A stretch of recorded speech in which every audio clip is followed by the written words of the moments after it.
मंत्री, गवर्नर तक की भूमिका में भी काम किया है। इन सभी भूमिकाओं में जो एक बात कॉमन रही वो है देश के विकास और लोकतांत्रिक मूल्यों के लिए आपकी निष्ठा। निश्चित तौर पर आपके अनुभव देश और लोकतंत्र के लिए बहुत ही महत्वपूर्ण है।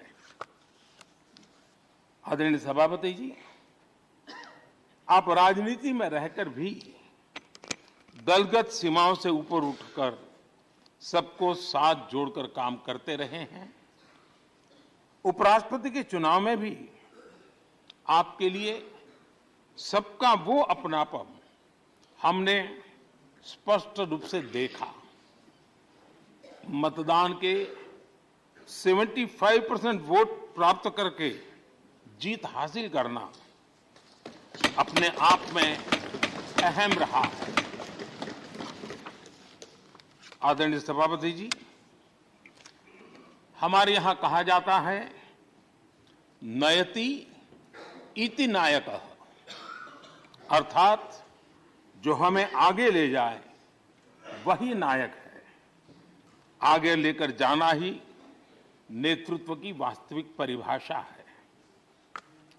राज्यसभा के संदर्भ में ये बात और महत्वपूर्ण हो जाती है क्योंकि इस सदन पर लोकतांत्रिक निर्णयों को और भी रिफाइंड तरीके से आगे बढ़ाने की जिम्मेदारी है। इसलिए जब आपके जैसा जमीन से जुड़ा नेतृत्व इस सदन को मिलता है तो मैं मानता हूं कि ये सदन के हर सदस्य के लिए सौभाग्य है।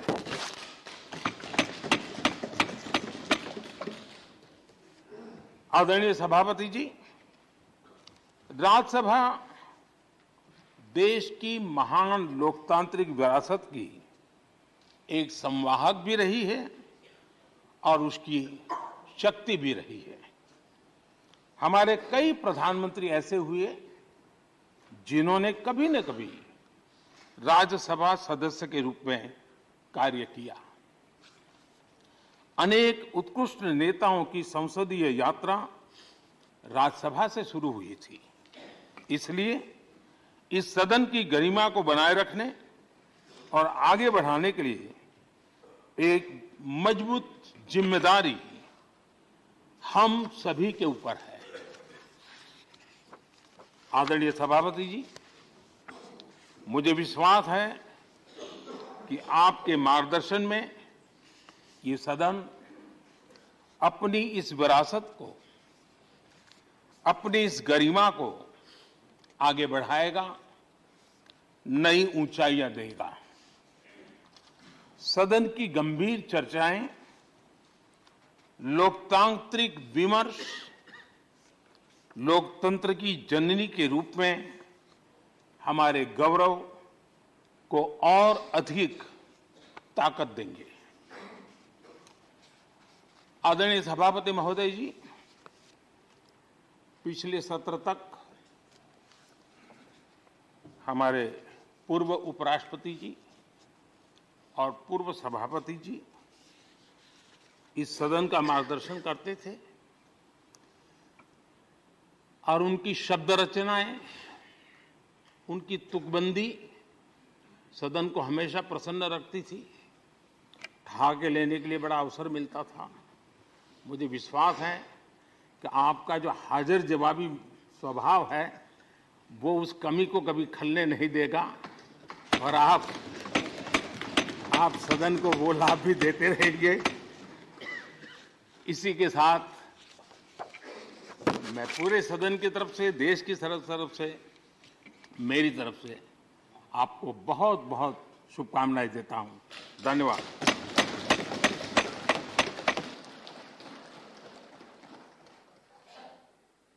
Honourable deputy chairman. आदरणीय सभापति जी, उच्च सदन राज्यसभा के आज उच्च आसन ग्रहण करने पर आपको बहुत बहुत बधाई। शीतकालीन सत्र के पहले दिन बहुत गर्मजोशी व आत्मीयता से आपका अभिनंदन। सदन के इतिहास में इस आसन पर बैठने वालों का गौरवपूर्ण इतिहास है। अपने अपने तरीके से सदन के कामकाज को सुचारू रूप से चलाने में सबका महत्वपूर्ण योगदान है। इनमें से कुछ लोग संसदीय बैकग्राउंड से थे, कुछ संसदीय जीवन के बाहर से भी आए, पर आपको पब्लिक और पार्लियामेंट्री लाइफ दोनों का विस्तृत अनुभव है। माननीय प्रधानमंत्री जी ने बहुत विस्तार से आपके जीवन के बारे में बताया। आप साधारण किसान परिवार में जन्मे, स्कूल की आरंभिक शिक्षा गांव में हुई। इसके बाद तरह तरह के संघर्ष व कठिनाइयों के बीच अपनी प्रतिभा के बल आप सैनिक स्कूल चित्तौड़गढ़ पहुंचे। वहां से प्रतिष्ठित महाराजा कॉलेज जयपुर से विज्ञान से स्नातक की पढ़ाई की। फिर लॉ की डिग्री आपने राजस्थान विश्वविद्यालय से ली।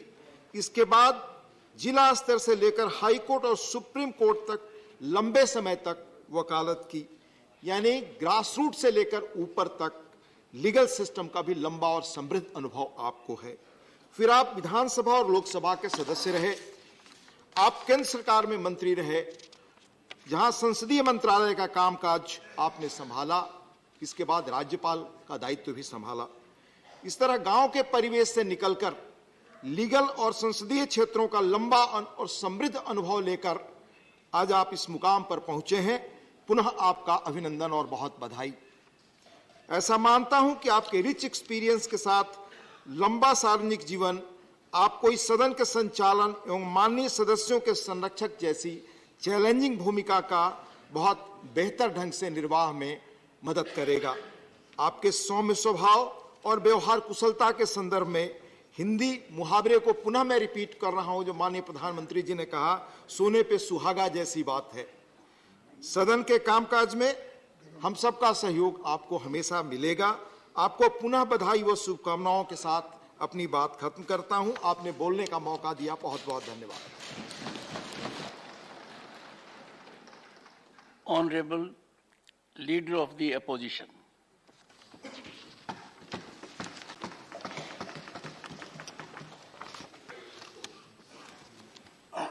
माननीय सभापति जी,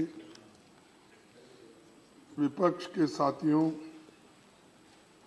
और अपनी ओर से मैं राज्यसभा के सभापति के रूप में आपका अभिनंदन करता हूं।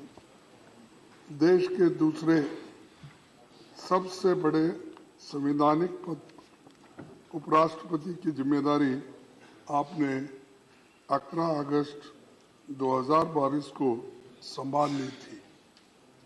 वैसे तो व्यक्तिगत तौर पर आपसे मिलकर आपको बधाई दे चुका हूं, लेकिन अपर हाउस में सभापति के रूप में आपके स्वागत का मौका हमें आज मिला है।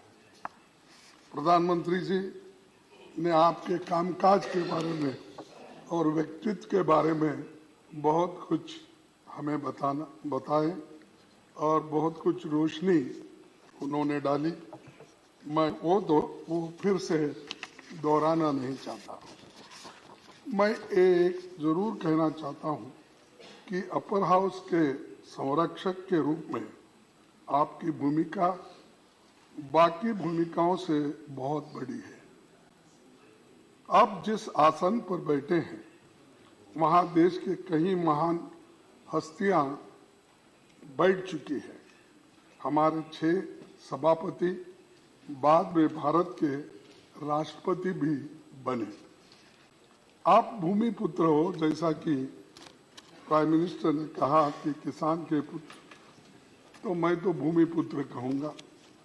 राजस्थान के एक गांव से उपराष्ट्रपति और राज्यसभा के सभापति जैसे बड़े ओहदे तक आप पहुंचे हैं। संसदीय परंपराओं को आप समझते हैं। 9वीं लोकसभा में आप चुने गए थे और पार्लियामेंट्री अफेयर्स मिनिस्टर में उपमंत्री रहे थे।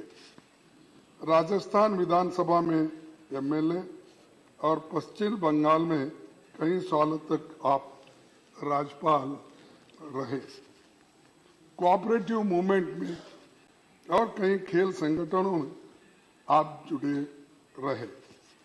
पढ़ने लिखने में आपकी रुचि है, आपका प्रोफाइल बहुत बड़ा है। मैंने पढ़ा हमारे देश में संविधान सबसे ऊपर है, संसद के लोकतांत्रिक व्यवस्था का आधार स्तंभ है।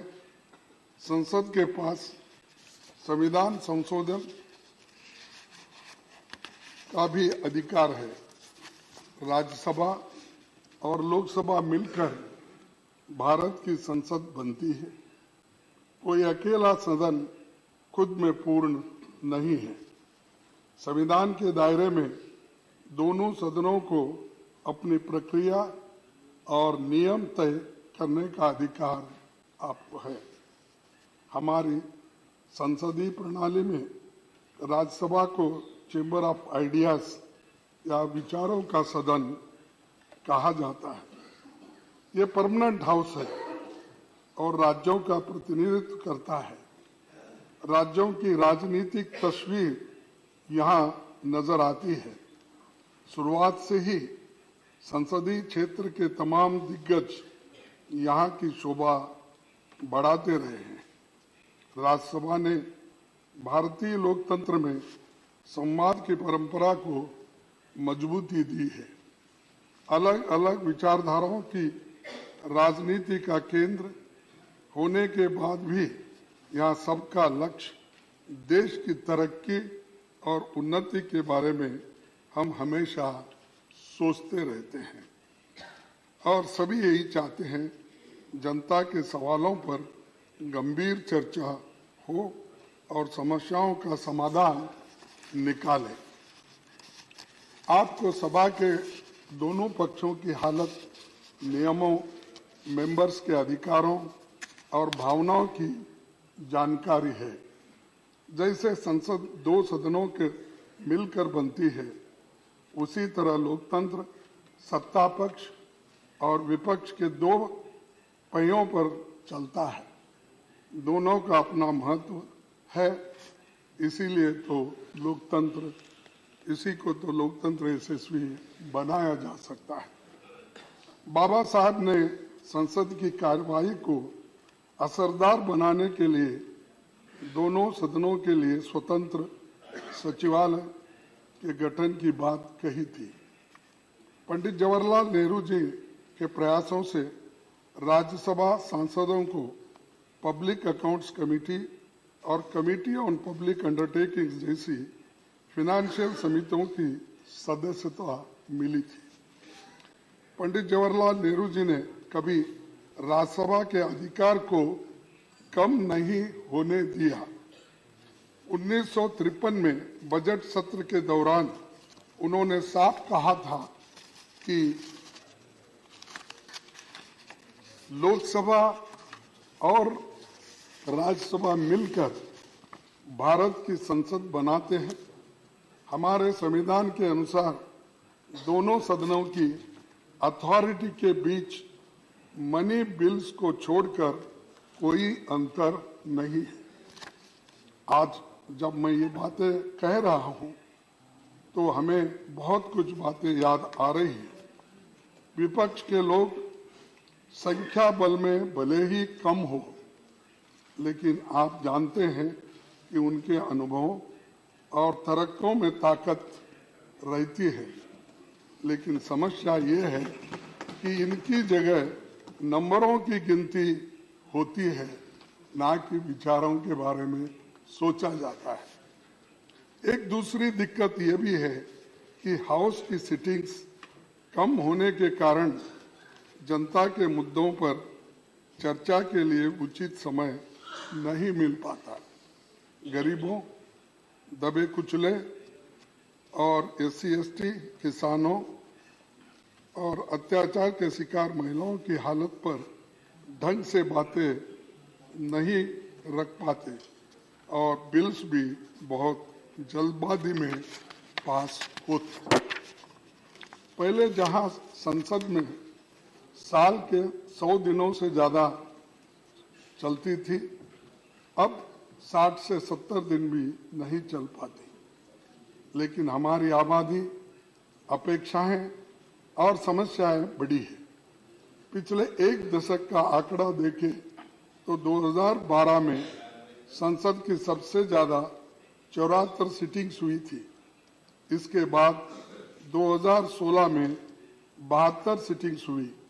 हाउस में सीटिंग्स बढ़ेगी तो अच्छा नतीजा निकलेगा और मैं आपसे आशा करता हूं कि आपके नेतृत्व में चर्चा के दिन बढ़ेंगे। सभापति जी, आप तो कानून के जानकार हैं।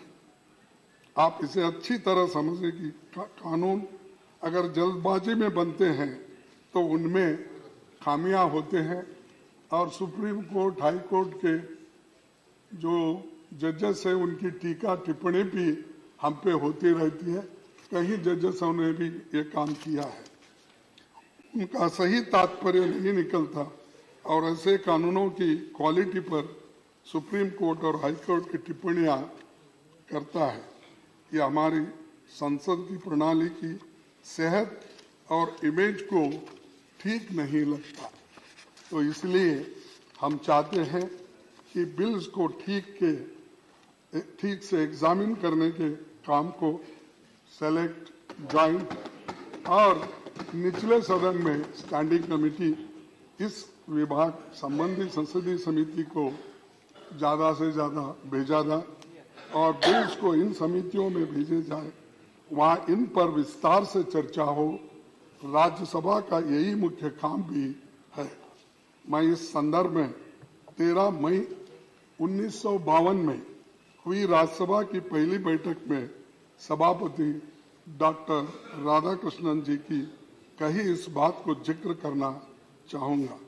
उन्होंने कहा था, हमें इस देश की जनता के लिए ये बात न्यायोचित ठहराने के लिए पूरी ताकत के साथ जुट जाना चाहिए कि जल्दबाजी में पारित किए जाने वाले कानून पर रोक लगाने के लिए सेकंड चेंबर की जरूरत है। इसीलिए इसके अध्यक्ष भी अब आप ये सेकंड चेंबर के बने। इस मौके पर बहुत कुछ कहा जा सकता है, लेकिन मैंने कुछ बातें रखी है। उम्मीद करता हूं कि आप हमारी भावनाओं को समझेंगे। विपक्ष की ओर से हम यही कहना चाहेंगे कि आपको हम अपनी ओर से पूरा सहयोग देंगे। और मैं एक बात मैं कहना चाहता हूं, मुझे वो बात जरा खटक रही मुझे, क्योंकि जब कोई हमारे अपोजिशन के लोग मिलते हैं, हमारे पार्टी के लोग मिलते हैं, तो लास्ट यहाँ पर सदन में मैं कुछ एक शेर बोला था, शायरी बोली थी, उसके ऊपर ज्यादा से ज्यादा आप ध्यान देकर मुझे क्यों ऐसा कहे ये बात आपने बार बार कहा है, लेकिन मैं ये दोहराऊंगा कि इसको भी आप बुरा नहीं मानना चाहिए, क्योंकि ये सदन का है। मेरे बारे में कोई राय मत बनाना गालिब, मेरे बारे में कोई राय मत बनाना गालिब, मेरा वक्त भी बदलेगा, तेरी राय भी बदलेगी। तो ये कहते हुए मैं आपको धन्यवाद देता हूं और ये सदन बहुत सुरक्षित चलेगा और हम पूरी कोशिश करेंगे हर बात पर आपको सहकार देने के लिए। धन्यवाद। Shri Derek O'Brien.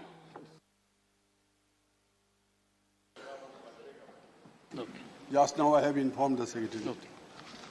First of all, on behalf of our party, All India Trinamool Congress, I extend warmest felicitations to Your Honor for being elected as the Honorable Vice President of India, as well as taking over the charge of the Honorable Chairman of this august House. For the past 4 years, we have experienced your style of functioning when you were the Honorable Governor of West Bengal. And personally speaking, I got the opportunity to exchange a few letters with you on some legal and constitutional issues, wherefrom I could understand that my friends who used to tell me that this governor is a constitutional expert and a legal luminary, I could find from the expressions made by your Honor in those communications, actually that belief was further strengthened. Now that your Honor has taken over the charge of this August House, we submit to your Honor with all grace that from now on, we believe, Hindi में तो कहावत है कि आप आए तो बाहर आए, so we will expect that with your elevation to this position will help strengthen the conducive atmosphere of this August House, and both the Treasury benches and the opposition bench will get adequate opportunity in the deliberations to be made on various issues, bills, etc. Now, I have some suggestions to make for your kind consideration. हमने देखा कि लोकसभा में कुछ bill, कुछ मुद्दा बहुत देर तक चर्चा होते हैं, लेकिन कभी कभी ऐसा हुआ कि हम राज्यसभा में उतना समय हम लोगों को मिलता नहीं है, जो कि जरूरी मुद्दा है देश के लिए, वो मुद्दा को जरा ज़्यादा समय तक होना चाहिए। खास करके जो छोटे पार्टी है उनको 2-3 मिनट समय मिलता है। हम भी कभी कभी कुर्सी में बैठते हैं as vice chairman. This time also you have made me one of the vice chairman in the panel. So छोटे पार्टी के लिए बहुत दर्द होता है, महसूस करता हूं, क्योंकि उनको समय नहीं मिलता है। तो इसलिए इसको थोड़ा बढ़ाना चाहिए समय, नहीं तो लोकसभा और राज्यसभा का रिलेशन, वो लोकसभा बने रहेगी, राज्यसभा पर लोकसभा ना बने, ये हमारा आशंका है।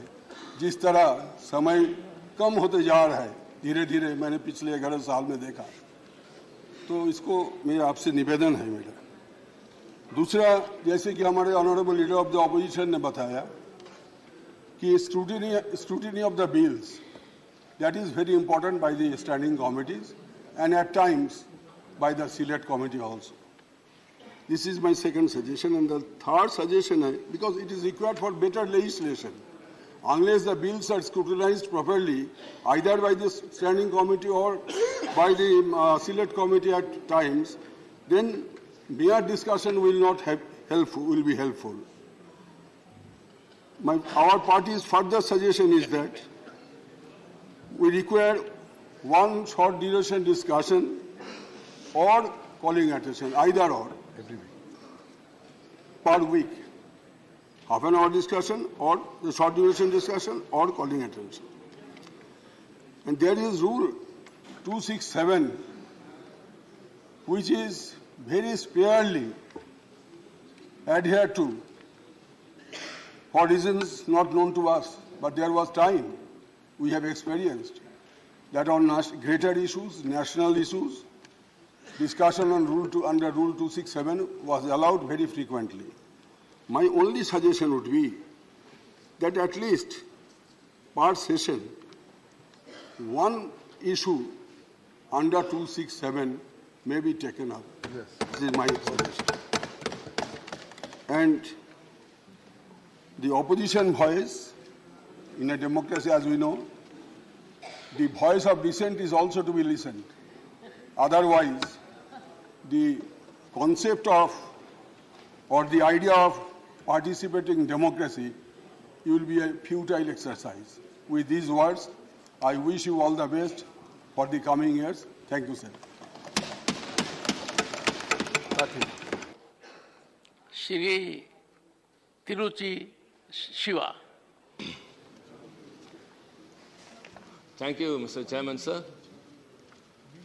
Sir, I bestow upon you my profound wishes profusely on behalf of the DMK party on your assuming the chairman of the second chamber in the parliament. Sir, when our party leader and Chief Minister of Tamil Nadu, Mr. M.K. Stalin, has met you to congratulate you on your having been elected as the Vice President, you have expressed your wishes how to run the House, and he has assured you that DMK will extend its fullest cooperation in running a smooth House.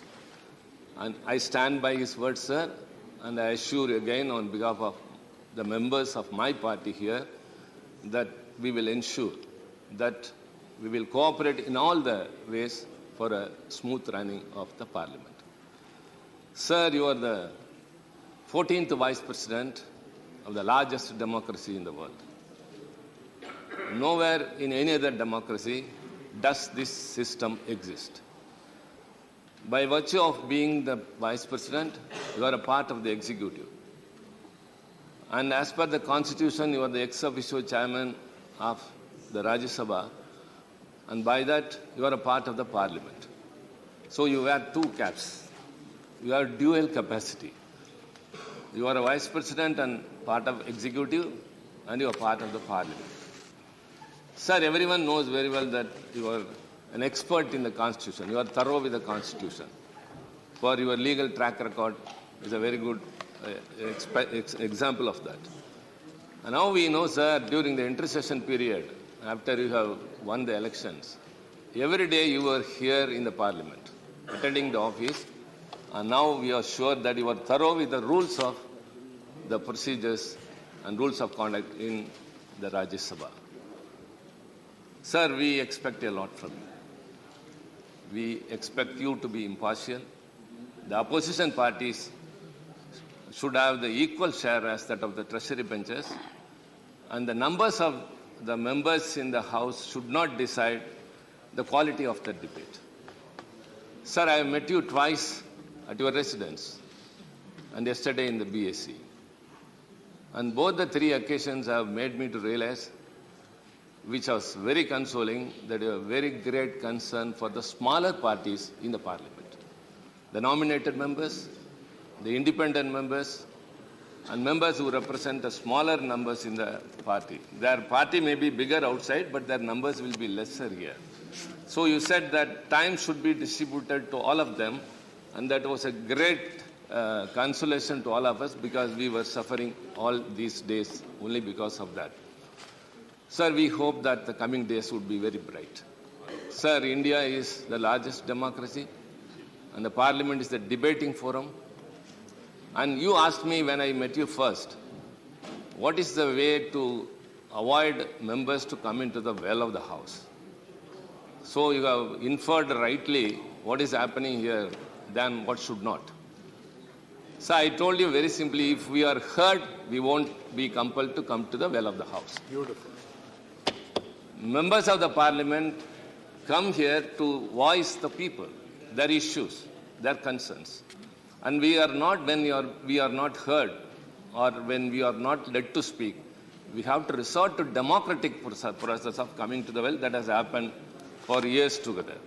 So, sir, I think whenever we have an issue and we rise to say something, if we are heard for a minute or two, automatically we will cool down since we have let out our feelings. Sir, we have very much hope upon you, sir. And I should say that Maya Angelou, when Mr. Clinton took his office, what she said, the great African-American poet said, sir, with the grace of you, look upon the country, look upon our faces, and simply with hope say, good morning. Every new year dawns with a hope that the next year will be very prosperous. So every day dawns that the day will be very bright. And I wish you good morning every day, sir.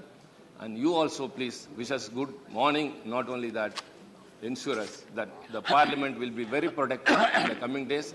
And we are very hopeful. And once again, sir, I assure you that DMK will extend its fullest cooperation. Thank you very much. Honorable former Prime Minister Shri S.D. Devgowda.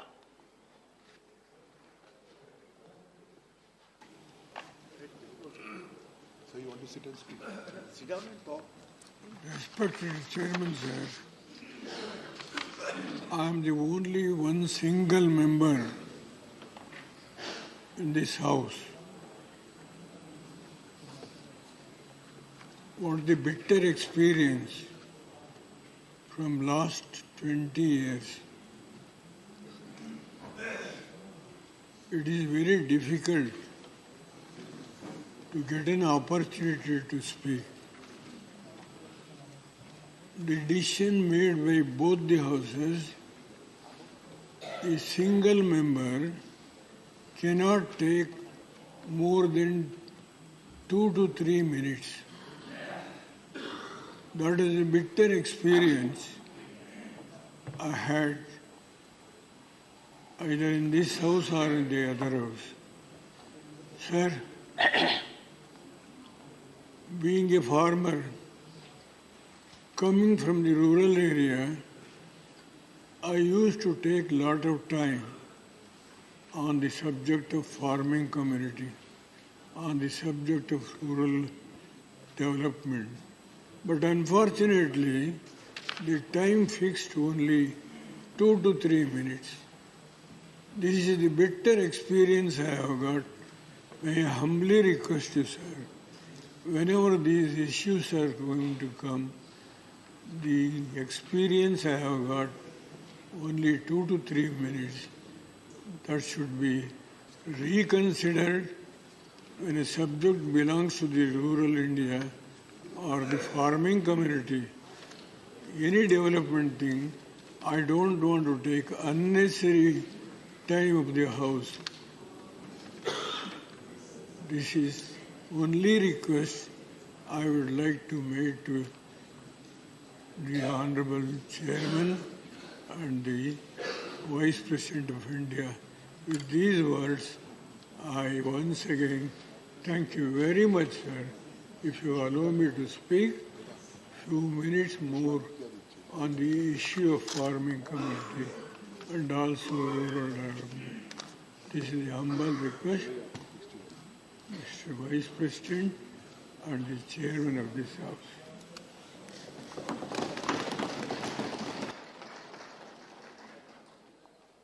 Shri Raghav Chadha. Sir, मैं आम आदमी party की ओर से, हमारे नेता अरविंद केजरीवाल जी की ओर से आपका बहुत बहुत अभिनंदन करता हूं और इस नई पारी के लिए आपको खूब सारी शुभकामनाएं देता हूं। आपका सफ़र, जीवन का सफ़र एक बहुत बेहतरीन सफ़र रहा। एक साधारण से किसान परिवार में जन्म लेने के बाद आपने कई संघर्षों का सामना किया और एक विधायक के तौर पे, सांसद के तौर पे, मंत्री के तौर पे, राज्यपाल के तौर पे और अब देश के उपराष्ट्रपति के तौर पे, राज्यसभा के अध्यक्ष के तौर पे आपको अपनी सेवाएं देने का मौका मिला। हम जैसे लाखों युवाओं के लिए आपका जीवन, आपका करियर एक प्रेरणा स्रोत है सर। इसी के साथ साथ मैं एक कृषि प्रधान सूबे का प्रतिनिधित्व इस सदन में कर रहा हूं, उसका एक रिप्रेजेंटेटिव बनके इस सदन में आया हूं और ये मेरा मानना है कि क्योंकि आप एक किसान परिवार से आते हैं, आपका परिवार सदैव से खेती और किसानी से जुड़ा रहा है, तो इस देश के किसानों के मुद्दे इस सदन में गूंजेंगे और उनके अधिकारों की बात होगी। इसी के साथ साथ सर, बीते कुछ हफ्तों में जब से आप उपराष्ट्रपति बने, आपने इस सदन के लगभग सारे सदस्यों से एक व्यक्तिगत रिश्ता सा बनाया है। मुझे भी सौभाग्य मिला 2-3 बार आपसे मिलने का और जो प्यार, जो स्नेह, जो वार्मथ हमें आपसे मिली, मैं आज उसके आधार पे कह सकता हूं कि इस सदन के बहुत सारे सदस्य केवल पार्लियामेंट्री इश्यूज ही नहीं, बहुत सारे पर्सनल लाइफ के इश्यूज भी आपसे डिस्कस करने में हिचकिचाएंगे नहीं। सर, आप इस सदन के अध्यक्ष हैं, you are the eldest in the house. मैं सदन का सबसे कम उम्र का युवा सदस्य हूं, I am the youngest in the house. तो जो परिवार का सबसे बड़ा होता है वो परिवार के सबसे छोटे सदस्य का खास ख्याल रखता है सर, उसे ज्यादा प्यार देता है, उसे बोलने का ज़्यादा मौका देता है, उसे ज़्यादा इंटरवेंशंस देता है, उसके 0 आवर ज़्यादा सिलेक्ट होते हैं, उसके स्टार क्वेश्चन ज़्यादा लगते हैं और उसे थोड़ी शैतानी करने की भी छूट होती है। तो मैं ये उम्मीद करूंगा कि आपका विशेष प्यार और विशेष स्नेह हमारी छोटी पार्टी और सदन के छोटे सबसे युवा सदस्य होने के नाते मेरे प्रति रहेगा। सर, आपको इस नई पारी के लिए ढेरों शुभकामनाएं, आपका बहुत बहुत अभिनंदन, बहुत बहुत स्वागत। Those whom I love and respect, they suffer the most.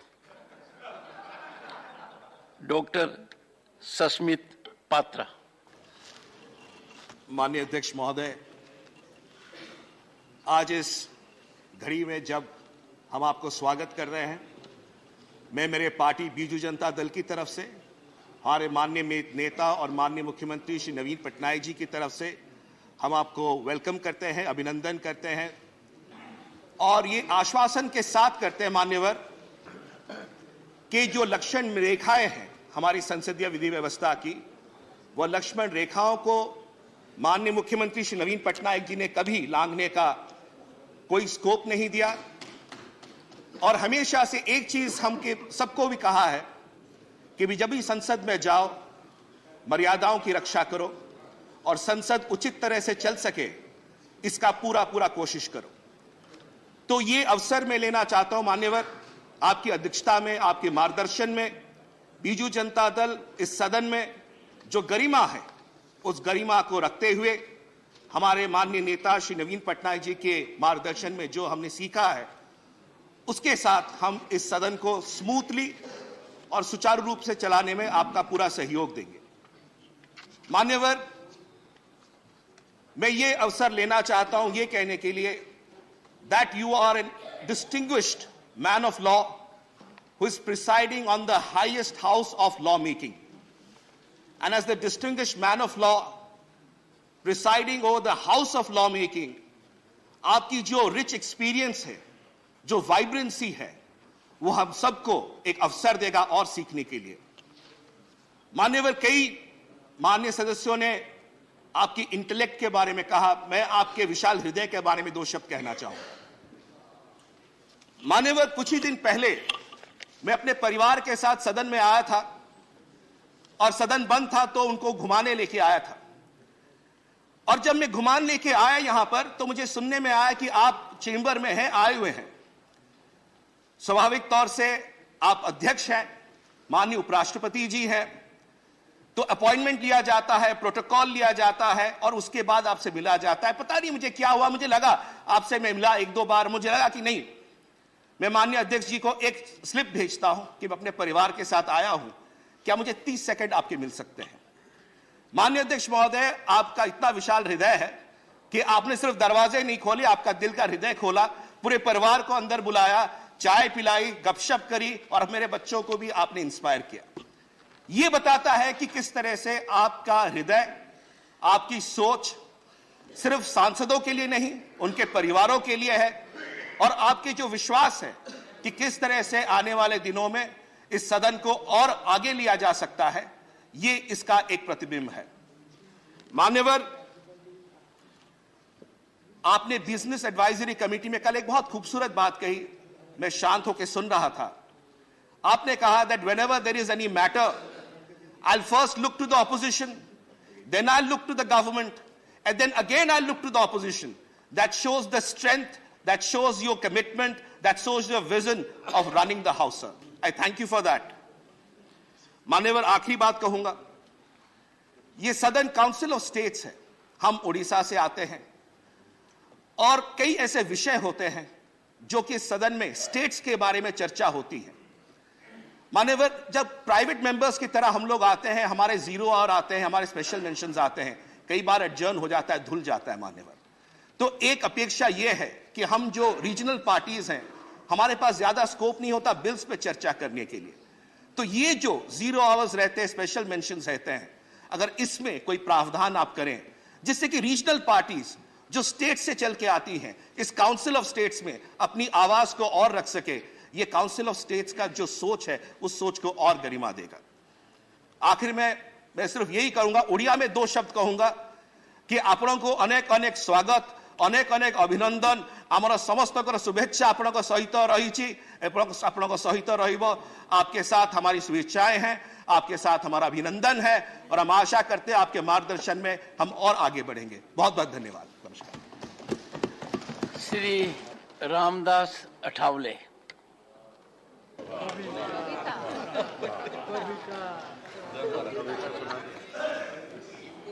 आदरणीय महोदय, मैं तो अन्याय के खिलाफ लड़ा हूं,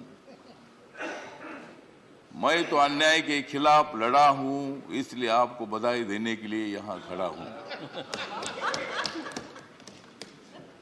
आपका अनुभव बहुत ही बड़ा है, आपका अनुभव बहुत ही बड़ा है, इसलिए आपने संघर्ष का पहाड़ चढ़ा है।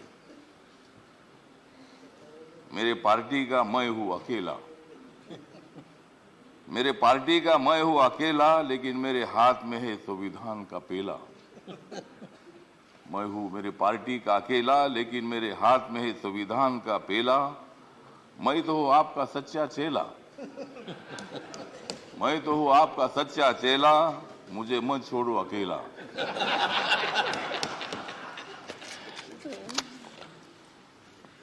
जिन्होंने उपराष्ट्रपति का सर किया है गढ़,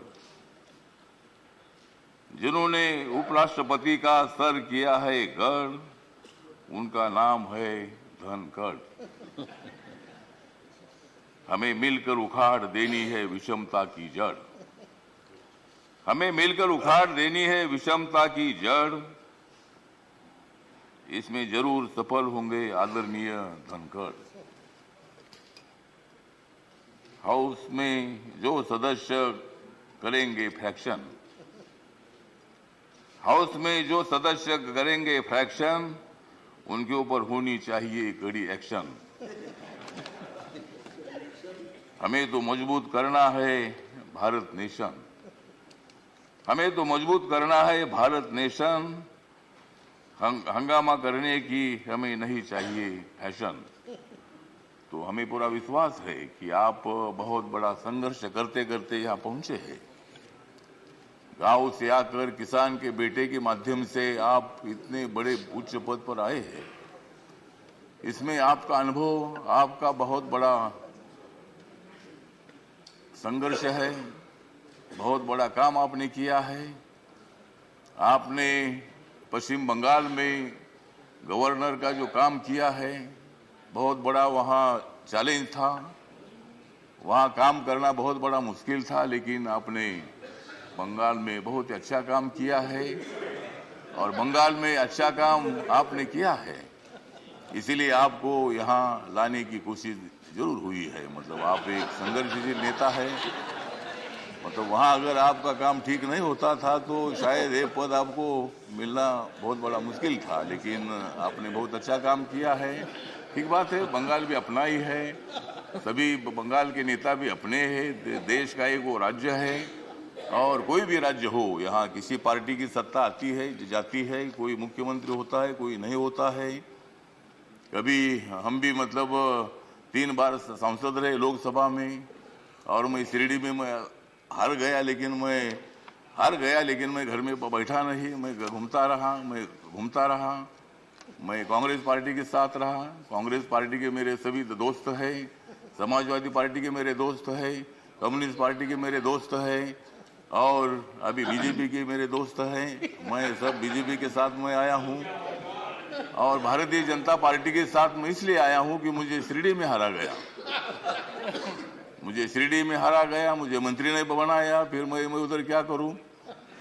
तो इसीलिए मुझे मतलब कांग्रेस पार्टी को छोड़ना पड़ा और मैं नरेंद्र मोदी जी के नेतृत्व में सबका साथ सबका विकास दिख रहा है, सारा प्रकाश, मतलब ये जो प्रकाश दिख रहा है, तो नरेंद्र मोदी जी के नेतृत्व में मैंने निर्णय ले लिया कि मैं बाबा साहब अम्बेडकर जी का अनुयायी हूँ।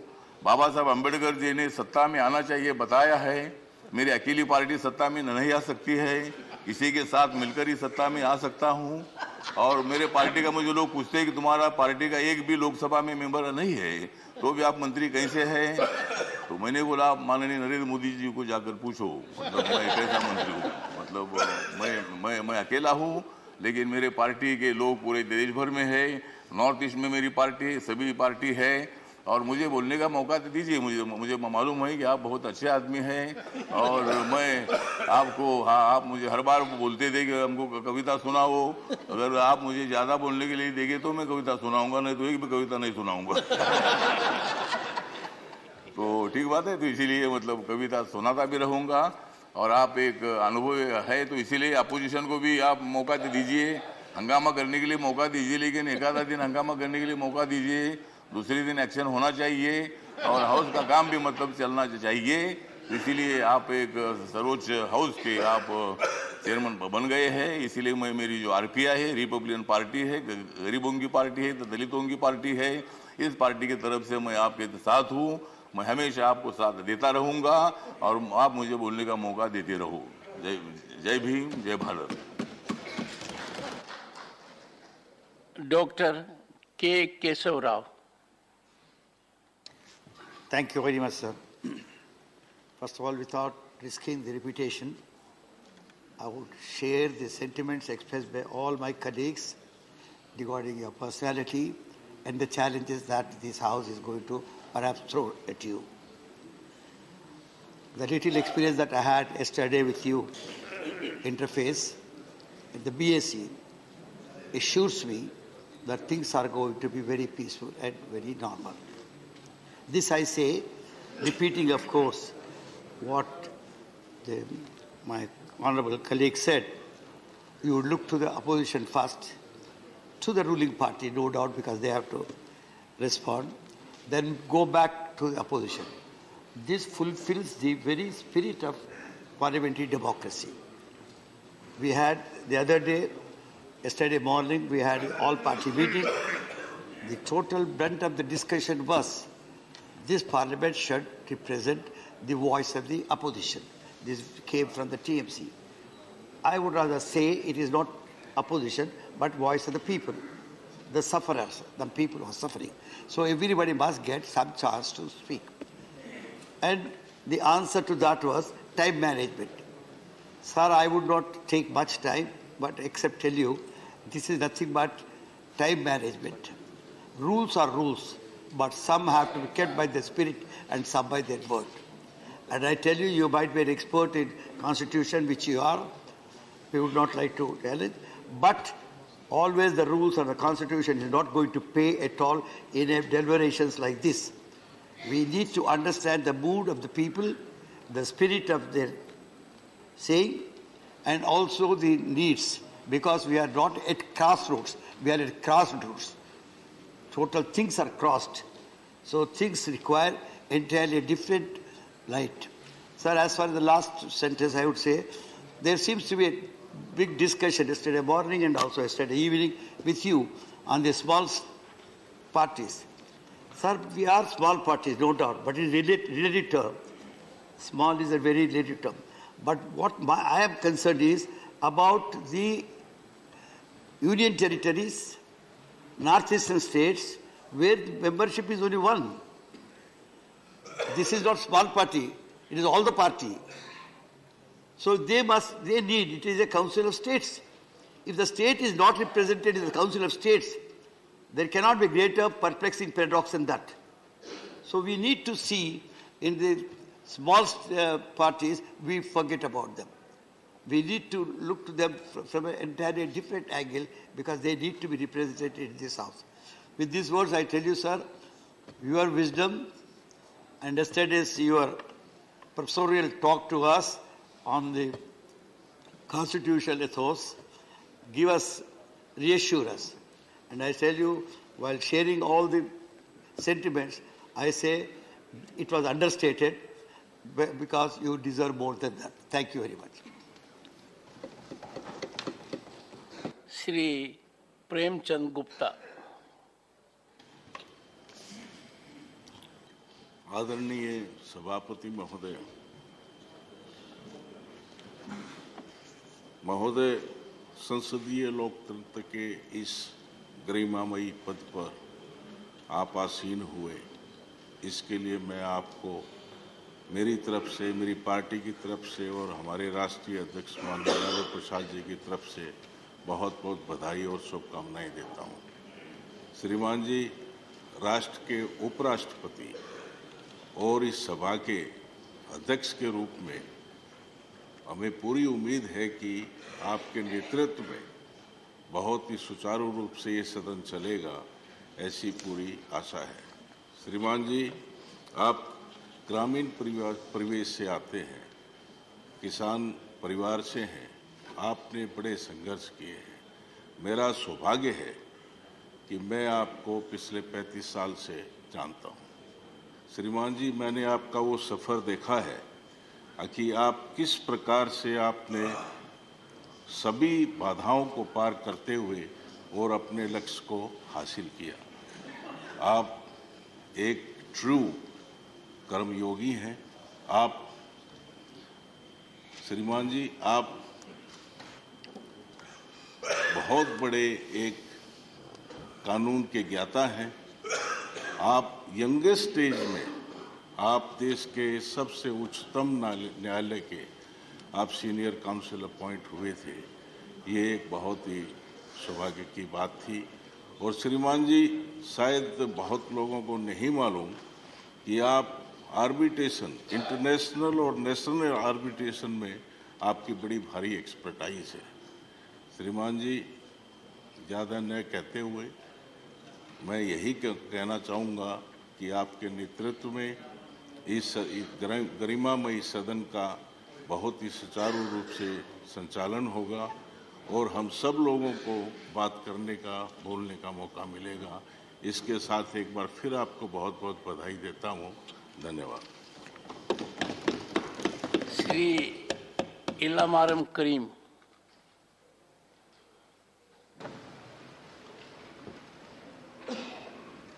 बटन वो दबाया, लाइट ये जल रही। Honorable Chairman, on behalf of Communist Party of India Marxists, I welcome the chairman post. Sir, as a well-experienced parliamentarian, I hope you can uphold the glorious past of our parliament. Our nation is defined as a union of states by the Constitution. Each member represents each state. The principles of Constitution such as federalism, secularism, democracy, and social justice are to be protected. If these principles are undermined, it may affect the unity of our nation. I hope, under your leadership, upper house of our parliament will discharge its duties, strictly honoring the Constitution principles and rules of business. I am very proud to welcome you, sir, because you are coming from a farming community who are the annadatas of this country. Legislation is the prime duty of Parliament, so continuous disruption should be avoided. When I met you personally, you requested the functioning of the House should not be disrupted. I agree with you. But for that, the legislation process should be undertaken through a democratic process, strictly through democratic process. People's burning issues are to be reflected in the House. For that, ample opportunities should be obtained for the members. Debates on different issues will be done here in a healthy manner. Important bills should be referred to standing committees or select committees for scrutiny, which are nowadays not happening in this House. Nowadays, it is very unfortunate that Parliament scrutiny is neglected. Sir, I hope you can uphold the concept of the Constitution and principles of democracy, and the number is only the issue here, sir. Whether large number or small number, every group and party and individuals are to be respected and should be given opportunity to raise their reasonable issues in this House. I also request the Honorable Chairman of the House and the ruling bench, please cooperate with the Chairman and don't try to deface our Honorable Chairman. Thanking you, sir. Shri Ramnath Thakur.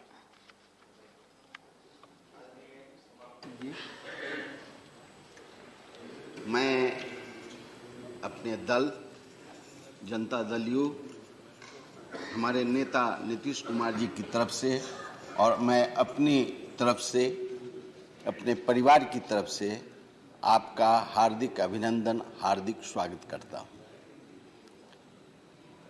मैं दो बातों की तरफ आपसे निवेदन के तौर पर रखना चाहता हूं।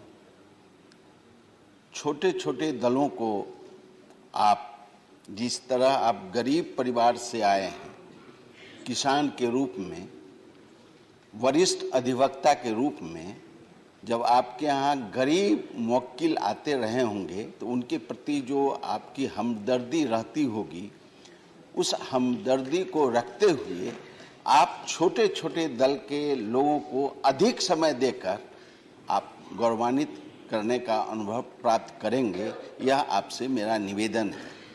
अंत में मैं आपसे कहना चाहता हूं कि जो कुछ मेरे पास था तुझ तक ले आया हूं। देख देख दामन छोड़ के न जाना तू, याद रहे हम सबकी, यही कहने आया हूं। धन्यवाद। Dr. Thambidurai. Honorable Chairman, Vanakkam sir.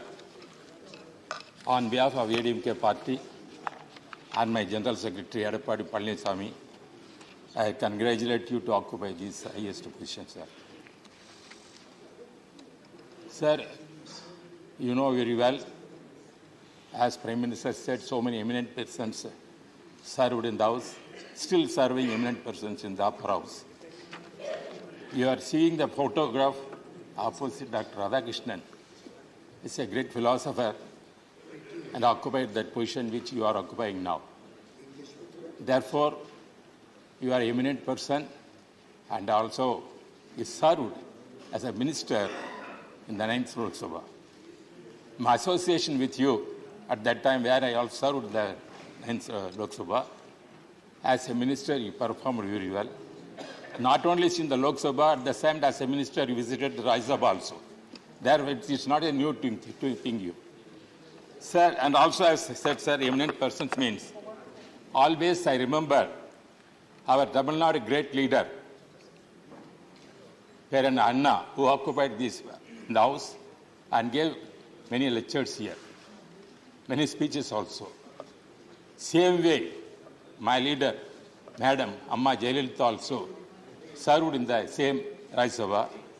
Therefore, we are also on the opportunity to serve here under your leadership and your guidance, sir. As our honourable member said, this house is a part of the Parliament. I accept that. At the same time, it represents the Council of States. Most of the members were representing from various states. They have come over here, not only pass many legislation, and also they protect the states' rights, federalism. The federalism is the most concept. This is the House represents that, sir. And also, sir, as others said about you, you are coming from an agriculture family and also became an eminent lawyer and also served as minister also. Therefore, you know very well about the sentiment of the House. As other members said, sometimes may be small number here, sometimes large number also. the politics it may change. Therefore, small numbers cannot be treated as small members because people are always with the small members also in the higher level. That is the position in democracy. Therefore, as others requested, we have to give more time to others. And also one representation I want to make is humbly to make to you, sir. When you were calling for, I also served as a presiding officer nearly 15 years in the Lok Sabha.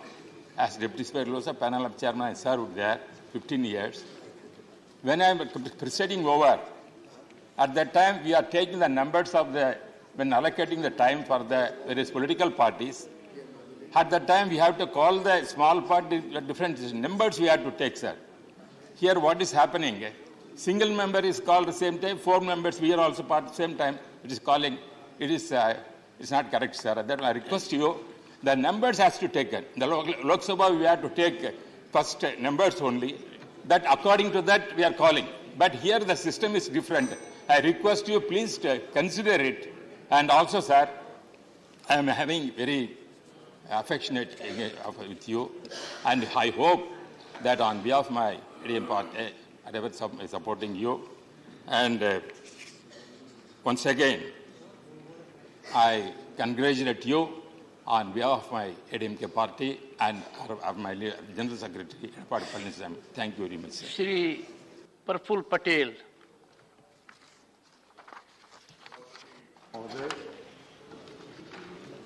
मेरे सभी साथियों के जज्बातों के साथ अपने जज्बात भी जोड़ते हुए आपको बहुत बहुत शुभकामनाएं, बहुत बहुत बधाई इस उच्च पद को ग्रहण करने के लिए। मेरा सौभाग्य रहा है कि आपके साथ 1989 से आपका और मेरा बहुत नज़दीक का संबंध रहा है और इसलिए आपके व्यक्तित्व को, जैसे कई लोगों ने अपने अनुभव में कहा, मैं भी उस बात को समझता हूं और जोड़ता हूं।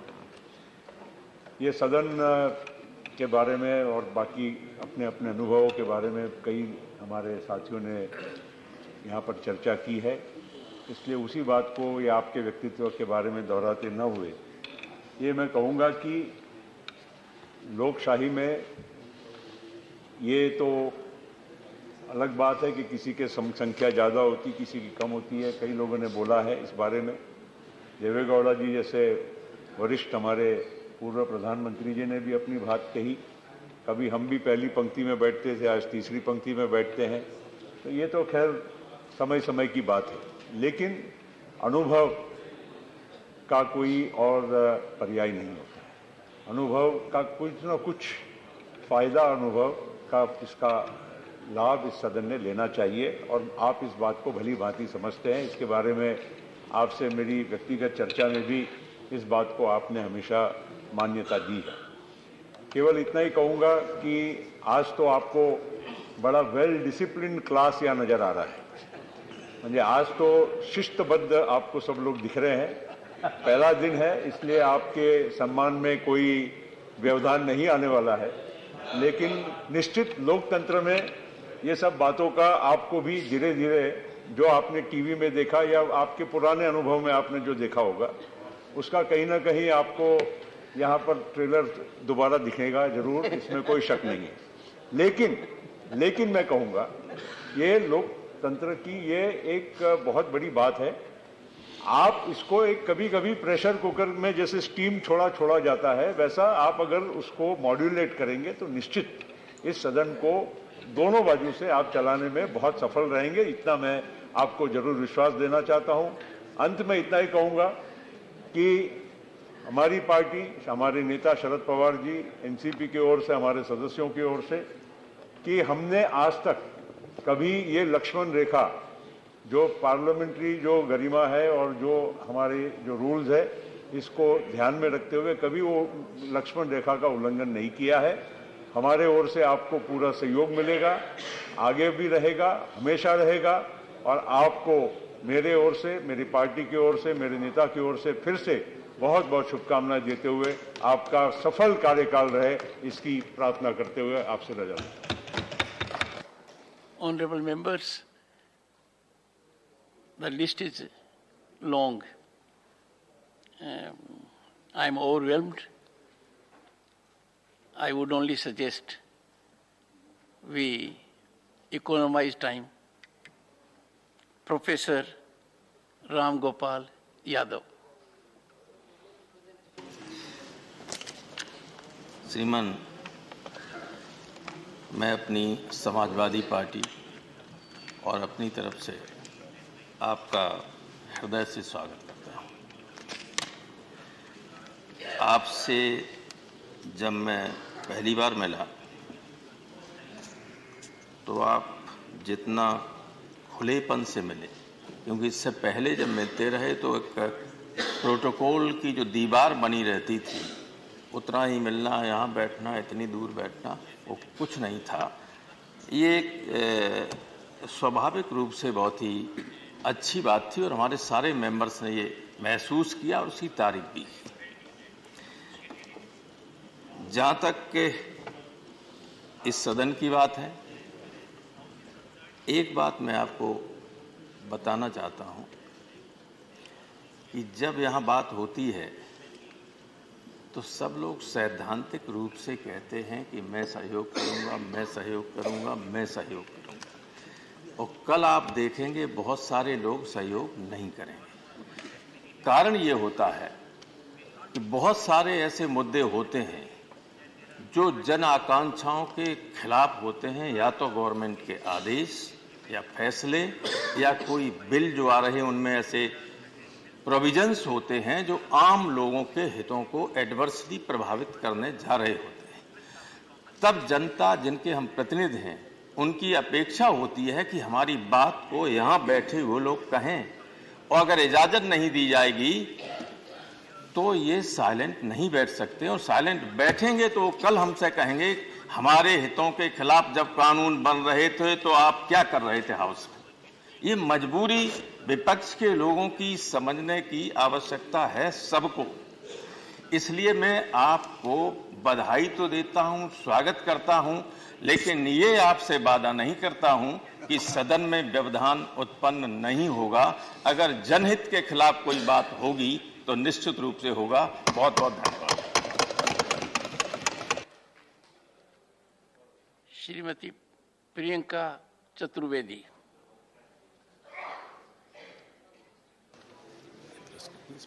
सर, इस पे मेरा 2-1, हाँ, thank you. Honourable chairman sir, मैं अपनी पार्टी की तरफ से, शिवसेना की तरफ से और पार्टी के अध्यक्ष श्री उद्धव बाला साहेब ठाकरे जी की तरफ से आपको बधाई देना चाहूँगी और आपको शुभकामनाएं भी देना चाहूँगी कि आने वाले समय में आपका एक फ्रूटफुल टेन्योर रहे, सक्सेसफुल टेन्योर रहे। Sir, Rajya Sabha council of states है। हम सब अपने अपने राज्यों से चुनकर आते हैं। राज्यों की जो तकलीफ़ें हैं, जो दिक्कतें हैं, हम उसको एक नेशनल लेवल पे लाकर उसके पे व्यापक चर्चा चाहते हैं। और राज्यसभा एक सबसे इम्पॉर्टेंट प्लेटफॉर्म है जहां हम अपने राज्यों की दिक्कतें बता सकें। दुर्भाग्य ये है कि आजकल सुनवाई कम होती है और आरोप ज़्यादा लगते हैं।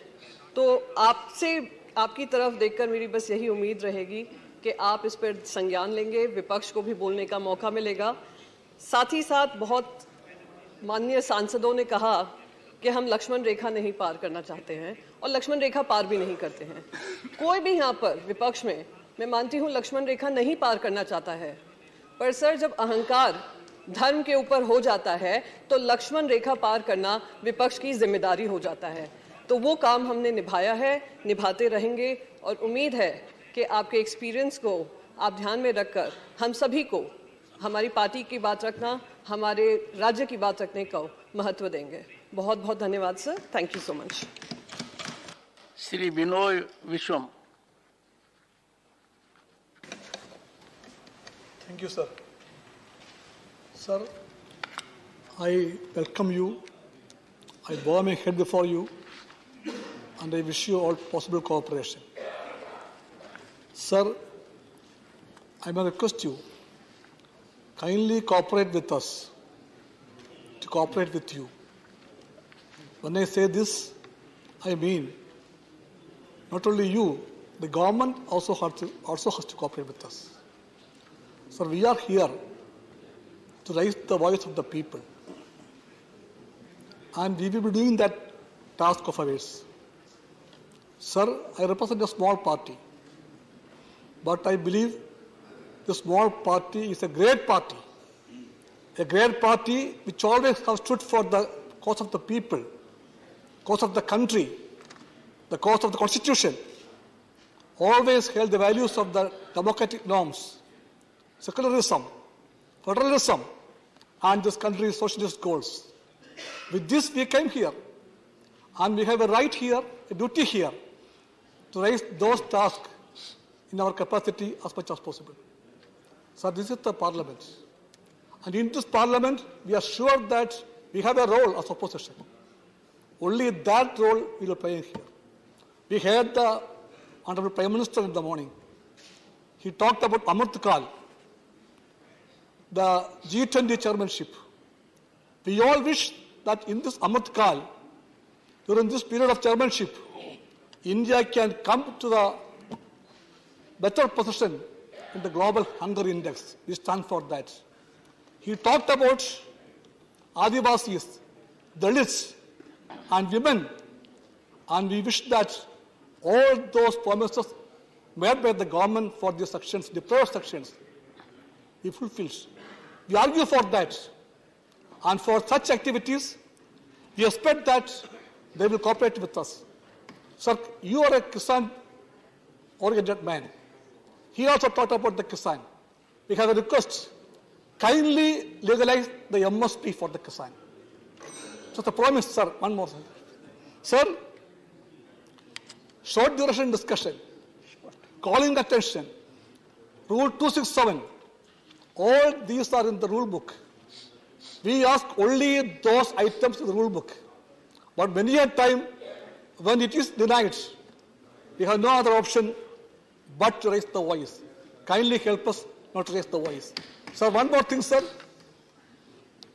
I cannot resist myself because I felt it very seriously. When we met yesterday for the first time, I thought that you will be a man of great protocol and great high-handedness. I came with that expectation. But you shattered all my expectations. You beheld me as a man known to me for so many years. I never expected a vice president, a chairman, to come to the car to see of a member. You did that. The first time yesterday, I told to my wife, I never report my parliamentary experience to my wife on a day-to-day basis. When I see her, I tell her. But yesterday, I thought that I should talk to her. I told her I met the chairman. And I told, he asked about you. He asked about our daughters. He knows everybody. Then she asked me how. I don't know how, but that is you. And my party have great trust on you, sir. And with this words I conclude. Shri Ramji.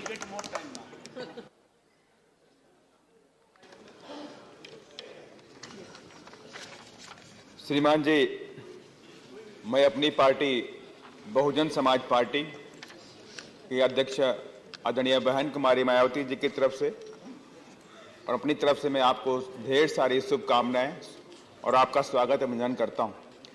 श्रीमान जी, आपका जीवन वाकई संघर्षपूर्ण रहा कि आपने संघर्ष के दौरान तमाम विभिन्न पदों पर रह करके आपने देश की सेवा की है और आज एक छोटे से गांव से निकल करके आप इस देश के उपराष्ट्रपति बने और राज्यसभा के आप अध्यक्ष भी हैं। वाकई ये आपका जो जीवन है, संघर्षपूर्ण जीवन, हम सभी लोगों के लिए एक प्रेरणादायक भी है और हमें पूरी आशा और विश्वास है कि आपका जो हम सब जो विपक्ष के भी लोग हैं और सत्ता पक्ष के भी लोग हैं, आपके लिए हम दोनों लोग बराबर ही हैं और तमाम ऐसे जनहित के मुद्दे आते हैं।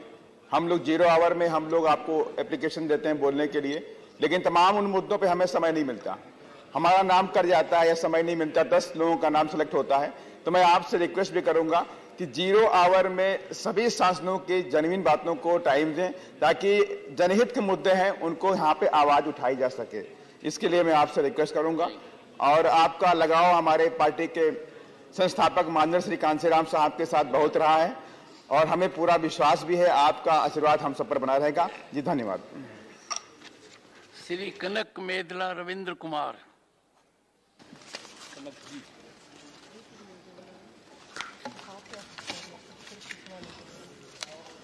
Sir. Yeah. Chairman, sir. Thank you for giving us opportunities. Sir, on behalf of Federalism Party and on behalf of our leader, Chandrababu Naidu, I congratulate you to see in the post and the chair. Sir, you hail from a remote village in Rajasthan and reached the heights of the the second constitutional post of this as Vice President of this one. Sir, apart from that, you are a constitutional expert and also constitutional safeguard. You have filed a position of to protect the safeguard the provisions of the Constitution. And sir, you belong to legal fraternity. I am very happy to know that you have practiced from Magistrate Court to District Court, High Court and Supreme Court. Sir, you know the importance of the time and giving the opportunity to the members and unlike advocates. If you are not, if the advocate did not get an opportunity, did not allow by the judge to present his case, he may lose his case. So likewise, if the opportunity is being given to a member, then he will justify his, his duties as a member of the Rajya Sabha and examining in the same point, similar point. I hope that you will give opportunity to the smaller parties. Since I am the lone member from our party, and I expect that you will give sufficient time to participate in the debates and also the thing. Thank you, sir. Once again, congratulations. Shri Abdul Wahab. आदरणीय सभापति जी, मेरे तरफ से और my party Indian union Muslim league, मेरा party president Sadiq Ali Shihab तंगल से आपको कामयाब देते हैं। हम हिंदी में पहले दफा, अच्छा है ना, सुस्वागत। Great future for you. Okay, Hindi में पहले बार बात करता है इधर। मेरा DMK friends may not like this, but okay, Shivaji Salwai. Okay, I am last how many 12 years, I am known as a 1-minute speaker for 2 minutes maximum, even though I am allotted 3 minutes, 5 minutes. My only request to you, this one, instead of putting us the tail enders, you put just like what you call a sandwich. One party, then small party, then one party, then small party, so that it will be justified and we can tell something, some points. Otherwise, everything is told by everybody. So, मेरा request है ये ऐसा करने के सब काम है आपको। नमस्कार। श्री वीरेंद्र प्रसाद वैश्य।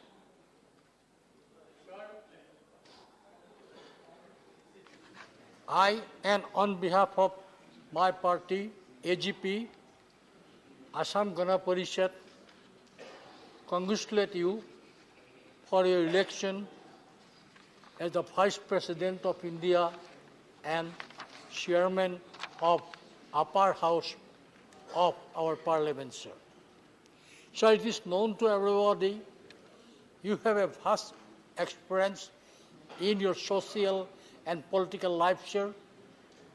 Started a career as a good lawyer. You served the nation as a law minister. You served the nation as a parliamentary affairs minister. Even you served the West Bengal as a governor of West Bengal, sir.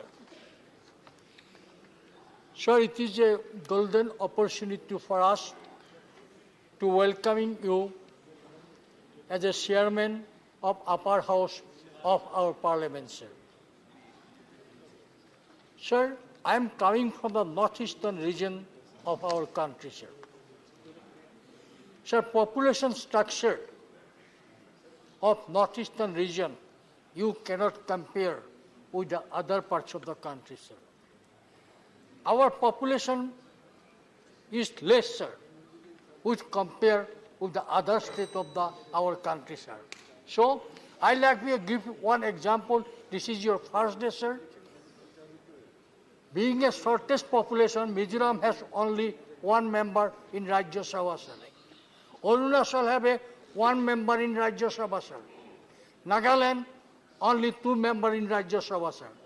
Problem is that although they elected from their, it is a council of states, sir, they elected. Sir, the point is registered. Yes, the point is registered. They registered. They represent Mizoram, sir. It means 100% they have elected, but they treat it as a small party. They are not getting time to speak. My submission is that kindly allow all the small parties also keep some time. At least they can address problems faced by respective states. With this, sir, I again welcome you and I wish all the success you as the chairman of the Rajya Sabha. Yes. Honorable Mr. Chairman, Sir, I am so thankful to you for giving me this opportunity at the fag end of the discussion. Normally, we are the victims, small parties. Of course, we can express our views on this parliament, but whenever discussion takes place, the bigger parties are given more time, more than they deserve.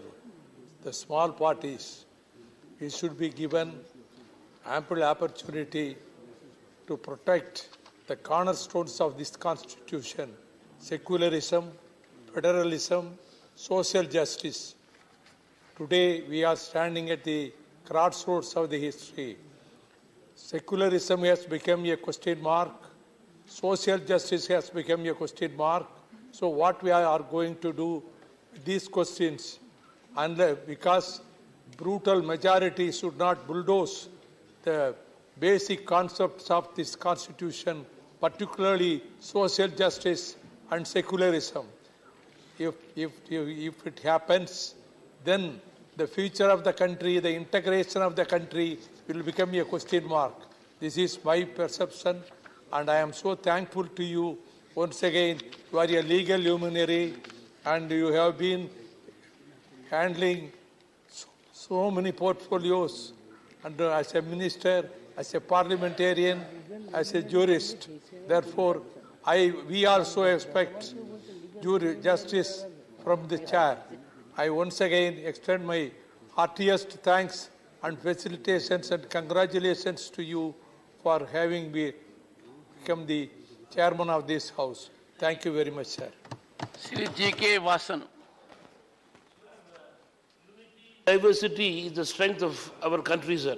This house represents that exactly, sir. The members of this house, sir, represents various states, villages, towns, district headquarters and cities, sir. People of those areas expect members to echo their voice. That is the expectation of the members, sir.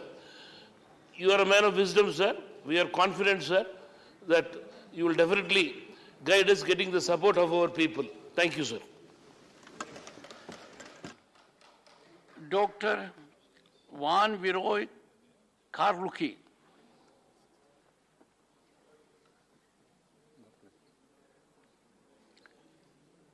Sri K. Wallace Wana.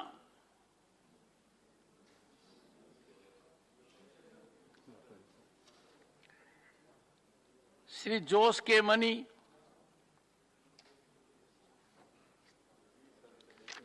Sri Jayant Chaudhary. सभापति जी, मेरे लिए व्यक्तिगत तौर से बहुत खुशी का अनुभव हो रहा है कि आपके सानिध्य और नेतृत्व में मुझे इस सदन के एक सदस्य के तौर पर काम करने का मौका मिलेगा। सभी सदस्यों ने माननीय प्रधानमंत्री जी ने आपके जीवन परिचय के बारे में बहुत बात बताई। खुशी इस बात को लेकर भी है कि आप एक गांव के परिचय से आते हैं और इसलिए जो किसान की पीड़ाएं होती हैं, जो उनकी मेहनत होती है, जो धरती की पुकार होती है, उस भाषा को आप भली भांति जानते हैं। आप ये भी समझते हैं कि अक्सर सरकार के दावे और इस सदन में की गई बातों से धरातल पे जो तस्वीर है वो भिन्न होती है, अलग होती है।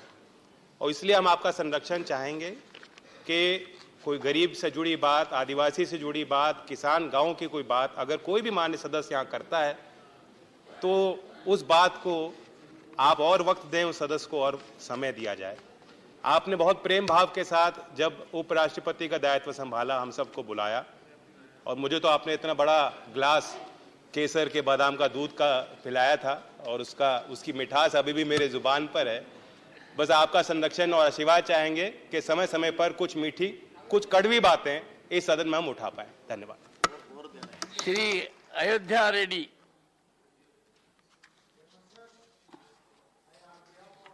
YSR Congress Party and our President Sri Y.S. Jagan Mohan Reddy, we congratulate you and welcome you as a chairman of this August House. Sir, you are a role model when we look at your personal life, you know, the discipline, the commitment, the hard work with which you have grown, and also the professional life in which, you know, your wisdom and your experience, expertise was contributed, and then your social contributions that we have seen, and also the political contributions and the rich experiences that you have seen and served this nation makes you the real, you know, the role model for this country. And you are, when we look at you, I wanted to tell you, sir, through you, I wanted to communicate to this House that as the largest democracy, we have a greater responsibility, you know, to showcase to this world that India is not just the largest democracy alone, just in its constitution, but also in practice. They are going to showcase to the world. So a clear dimension and direction need to come under your leadership through this House, the way we are going to make ourselves present. Secondly, sir, during your leadership only, this country is going to be the third largest global economy. So we have to ensure that how a global leader has to present themselves and how the issues have to be raised in the House and how the House has to give the direction to the rest of the country need to be brought in. And also by 2047, when we achieve 100 years of our independence, the country is going to be second largest economy. So keeping those things in mind, the House also has to behave and the House also has to make ourselves, you know, accountable to the rest of our country. So with those points, we welcome you, sir, and we wish you all the very best. Thank you very much. Government has to behave. Shri Ghulam Ali.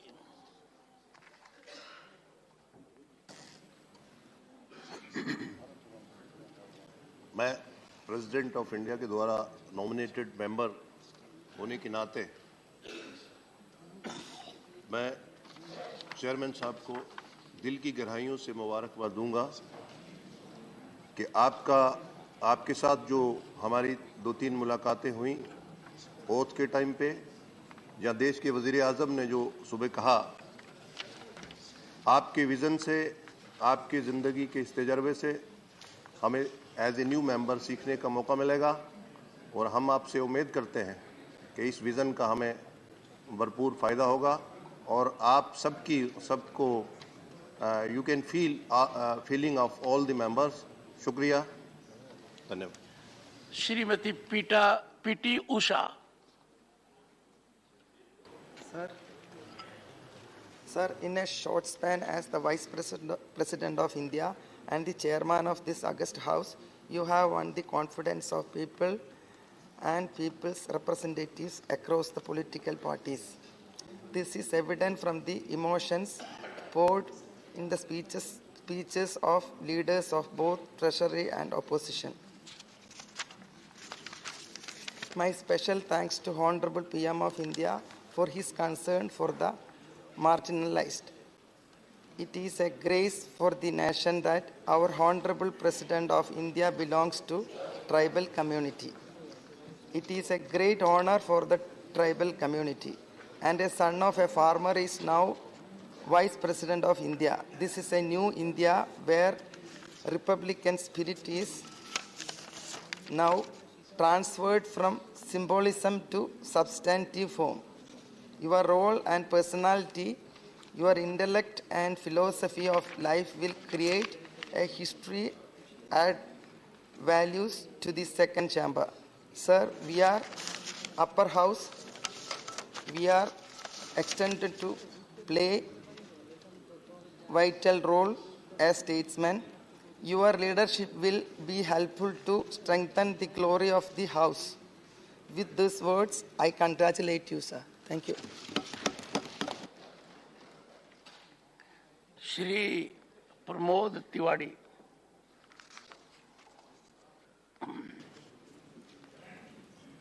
माननीय सभापति जी, मैं आपका स्वागत भी करता हूं, अभिनंदन भी करता हूं और शुभकामनाएं भी देता हूं और इस बात का धन्यवाद भी देता हूं कि आपने मुझे अवसर दिया। अनवर, जिस कुर्सी पर आप बैठे हैं, बहुत बड़ी बड़ी विभूतियां बैठी हैं। उनका पुराना इतिहास आपके सामने है। आज उनका नाम आदर से लिया जाता है, पर कुछ लोग ऐसे होते हैं जिनकी पहचान कुर्सी से होती है और कुछ लोग ऐसे होते हैं जब कुर्सी पे बैठ जाते हैं तो उस कुर्सी की गरिमा बढ़ जाती है। मैं यही कामना करूंगा कि जब आपको याद किया जाए तो राज्यसभा की गौरवशाली परंपराओं के लिए याद किया जाए। हमारे लीडर ऑफ अपोजिशन ने साहब आपकी सारी खूबियां बताई और लोगों ने भी बताई। एक खूबी में जो छूट गई है मैं उसे जोड़ना चाहता हूं। हम लोगों ने आपको सड़क पर विपक्षी नेता के तौर पर संघर्ष करते ज्यादा देखा है, सत्ता में कम देखा है। ये मैं अपना भविष्य ठीक करने के लिए बोल रहा हूं, हम सबका भविष्य ठीक। सर, तो मैं समझ सकता हूं कि आपको विपक्ष की चिंताएं, परेशानियां और कष्ट का अंदाजा किसी और से बेहतर होगा, क्योंकि एक साधारण परिवार से यहां तक का सफर आपने तय किया। और अभिषेक भाई भी कह रहे थे लीगल फील्ड में आपका बड़ा नाम था सर, लेकिन वहां एक फर्क था, यहां एक फर्क है। वहां तो आप प्रार्थना करते थे फैसला गरीब के हक में आए, पर सर अब तो यहां आपको फैसला करना है, और फैसला जो कभी बड़ों के खिलाफ होता है, और बड़ों से मेरा मतलब यहां तो सरकार से, तो सर ज्यादा दुआएं मिलेंगी, ज्यादा आशीर्वाद मिलेगा, ज्यादा लोगों को इतिहास आपका याद रहेगा। इतिहास तो सब पढ़ लेते हैं सर। मैं सर सिर्फ एक आग्रह करना चाहता हूं, इतिहास में आप ना पढ़े जाएं सर, इतिहास आप बनाएं, इसके लिए पूरा विपक्ष आपके साथ खड़ा रहेगा। ये हम सब आपसे वादा करते हैं। मनी। और एक बात कह के मैं जरूर बात अपनी खत्म करूंगा। सर, उत्तर प्रदेश से हूं, राजस्थान से चुन के आया हूं। अब ये कहने की जरूरत नहीं कि राजस्थान में आपने जन्म लिया है, वहाँ की विषमताएं हैं। मुकुल भाई भी राजस्थान से आए हैं, तो अगर आप हम लोगों का ख्याल रखेंगे तो आप राजस्थान का ख्याल रखेंगे, अपना ख्याल रखेंगे सर। तो मैं आपसे आग्रह करूंगा कि भविष्य में ऐसे ही आप मुस्कुराते रहें। सर मेरी तरफ देख लीजिए जरा, मुस्कुराते ऐसे ही आप मुस्कुराते रहें, ये हमारा प्रयास होगा। इनके चक्कर में मत पड़िएगा सर, इनके चक्कर में जो पड़ा हो गया। धन्यवाद। I extend my hearty congratulations in assuming the taking up the post of the chairmanship of the upper house. So we had a meeting yesterday with the all-party meeting of the leaders of the all-party. The great concern over there was the number of days are reducing, the working days are reducing in the parliament, and also the working hours are reducing. And there is an issue like every year, and before or after or in between the session, there could be an election as anywhere in the nation. Could be in one state or could be in another state. But the schedule of the parliament is shifted as per the election in the state. My only request is that irrespective of the election, the parliament is very important. You should not reduce the number of days and number of hours just because of the election in some state. This is actually unjust. You are doing unjust to the people of the nation. So it is injustice also. So I plead on behalf of all the parties over here. We should have number of days. Maybe it should be increased and increase the deliberations and the discussions so that the people will benefit. Thank you so much, sir. Sant Balbir Singh. Very briefly. बहुत बहुत धन्यवाद ਤੁਹਾਡਾ ਅਸੀਂ ਧੰਨਵਾਦ ਹੀ ਕਰਨਾ ਹੋਰ ਕੁਝ ਨਹੀਂ ਕਹਿਣਾ ਕਿ ਤੁਸੀਂ ਪਹਿਲੀ ਗੱਲ ਤਾਂ ਜਿਹੜਾ ਹੈ ਅੱਜ ਇਸ ਰਾਜ ਸਭਾ ਦੇ ਵਿੱਚ ਕੁਰਸੀ ਸੰਭਾਲੀ ਹੈ ਤੁਹਾਨੂੰ ਮੁਬਾਰਕ ਹੋਵੇ ਸਾਡੀਆਂ ਸਭ ਸਿੱਖਾਂ ਸਭ ਕਾਮਨਾਵਾਂ ਤੁਹਾਡੇ ਨਾਲ ਦੂਸਰੀ ਗੱਲ ਕਿ ਜਦੋਂ ਅਸੀਂ ਸੰਸਦ ਵਿੱਚ ਆਏ ਸੀ ਉਦੋਂ ਪਹਿਲੇ ਰਾਸ਼ਟਰਪਤੀ ਨਾਇਡੂ ਜੀ ਸੀ ਉਹਨਾਂ ਨੇ ਬੜਾ ਸਾਨੂੰ ਸਮਰਥਨ ਦਿੱਤਾ ਪੰਜਾਬੀ ਚ ਬੋਲਣ ਦਾ ਤੇ ਜਿਹੜੀ ਸਮੱਸਿਆ ਉਹਨਾਂ ਵਿੱਚ ਸਾਹਮਣੇ ਅਸੀਂ ਰੱਖੀ ਸੀ ਤੁਹਾਡਾ ਅਸੀਂ ਵਿਸ਼ੇਸ਼ ਤੌਰ ਤੇ ਧੰਨਵਾਦ ਕਰਨਾ ਚਾਹੁੰਦੇ ਹਾਂ ਕਿ ਸਾਨੂੰ ਪੰਜਾਬੀ ਦੇ ਵਿੱਚ ਅਸੀਂ ਸਾਰੇ ਸੰਸਦ ਮੈਂਬਰਾਂ ਦਾ ਵੀ ਧੰਨਵਾਦ ਕਰਨਾ ਚਾਹੁੰਦੇ ਹਾਂ ਜਿਨ੍ਹਾਂ ਨੇ ਐਪਰੀਸ਼ੀਏਟ ਕੀਤਾ ਸਾਨੂੰ ਪੰਜਾਬੀ ਦੇ ਵਿੱਚ ਅੱਜ ਜਿਹੜਾ ਹੈਗਾ ਅਸੀਂ ਚਾਹੁੰਦੇ ਸੀਗੇ ਉਹ ਸਾਨੂੰ ਮਿਲ ਗਿਆ ਸੋ ਬਹੁਤ ਬਹੁਤ ਤੁਹਾਡਾ ਧੰਨਵਾਦ ਕਿ ਉਸ ਦਿਨ ਤੁਸੀਂ ਮਿਲੇ ਤੇ ਜਿਸ ਤਰੀਕੇ ਨਾਲ ਤੁਸੀਂ ਮਿਲੇ ਆ ਅਸੀਂ ਬਹੁਤ ਪ੍ਰਭਾਵਿਤ ਹੋਏ ਕਿਉਂਕਿ ਗੱਲ ਨੂੰ ਸੁਣਨ ਨਾਲ ਹੀ ਇਹਦਾ ਦੁੱਖ ਜਿਹੜਾ ਹੈਗਾ ਉਹ ਟੁੱਟ ਜਾਂਦਾ ਨਾਲ ਦੀ ਨਾਲ ਤੁਸੀਂ ਫੈਸਲਾ ਕੀਤਾ ਤੇ ਇੱਕ ਗੱਲ ਅਸੀਂ ਜਿਹੜੀ ਹੈਗੀ ਵਿਸ਼ੇਸ਼ ਤੌਰ ਤੇ ਰੱਖਣਾ ਚਾਹੁੰਦੇ ਹਾਂ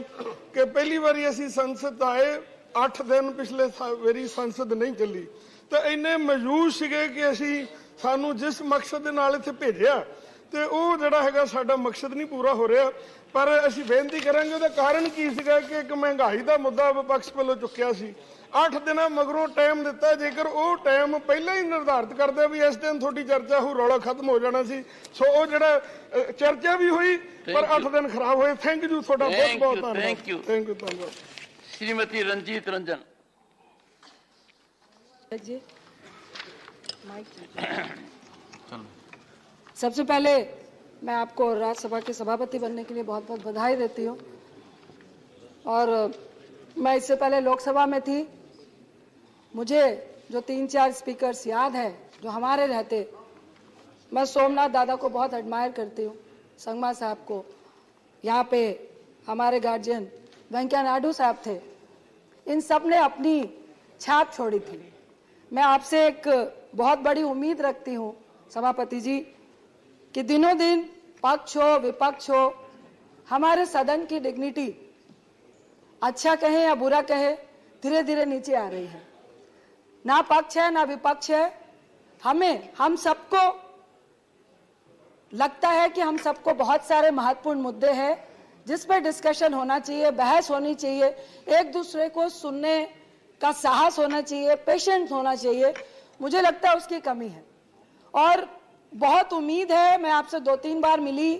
बहुत पुराने भी हम लोग मिले तो एक गार्जियन की तरह आपको देखती हूँ और मुझे पूर्ण उम्मीद है कि जिस तरह बाकी स्पीकर्स जो कुछ थे जिन्होंने अपनी आइडेंटिटी को छिपा के भी आज यहाँ पर वो सभापति हैं तो सभापति का क्या फर्ज है उन्होंने निभाने का काम किया मुझे बहुत उम्मीद है और विश्वास है कि सदन की गरिमा को बचाने के लिए आप एक अहम रोल अपनाते हैं एक अहम जिम्मेदारी है और हम लोगों की खासकर जो विपक्ष के रूप में हम लोग आज आपके बीच में है हमारे कम मेजॉरिटी में हो ज्यादा हो मुझे विश्वास है कि आप हमारे पूछने का राइट और सवाल पूछने का राइट इस हक को आप मारने नहीं देंगे इस विश्वास के साथ मैं आपको फिर से बहुत बहुत बधाई देती हूँ नारजारी थैंक यू धन्यवाद Shri Raman Gaura Narzary very briefly sir Thank you, sir. Chairman, sir. First of all, I thank you for your favor towards me, allowing a little moment to rise before you. And with due respect, I, on behalf of my party, United People's Party Liberal, and my party president, Pramod Boro, would like to express our deep gratitude and honor the honorable chairman of this Rajya Sabha, and wish for your successful tenure in discharging as chairman of this august house. As I represent Assam from United People's Party Liberal, which is a small regional party and an NDA partner working in Bodoland Territorial Region, Assam, would like to welcome and express deep respect to your honor for and on behalf of the millions of the people of Assam, and particularly from Bodoland Territorial Region. Sir, under your able leadership in this August House, I do hope your honor will give ample scope to raise important issues of our state as well as our region. Praying your good health to Almighty, and with due respect, I take my seat in this moment. Thank you, sir. Thank you.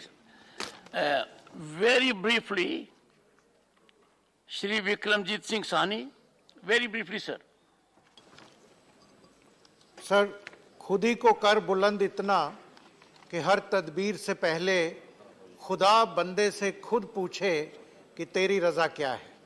This sums up your personality. Thank you. Thank And you. जैसे आपने micro management की है पिछले कुछ महीनों में और हमारे जैसे गैर राजनीतिक व्यक्ति को भी गले लगाया और सब एक एक व्यक्ति को एक एक इस अगस्त हाउस के मेंबर के साथ डायलॉग किया, इसकी कोई उदाहरण नहीं मिलती.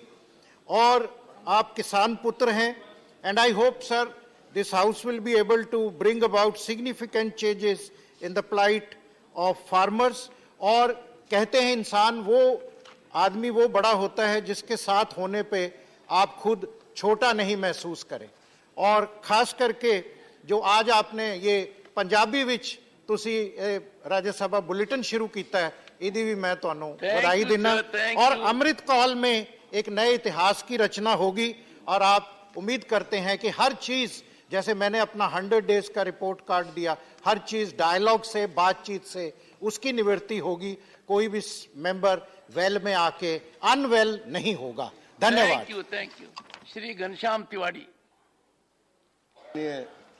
सभापति महोदय, मुझे इस बात का बहुत बड़ा गर्व और खुशी है कि आप जहां से आते हैं वहां से मैं आया हूं और मैंने आपको बचपन से लेकर अब तक एक बहुत बड़ी शख्सियत के रूप में एक नर से नारायण बनने की जो कहानी होती है उस कहानी को आपने पूरा किया है.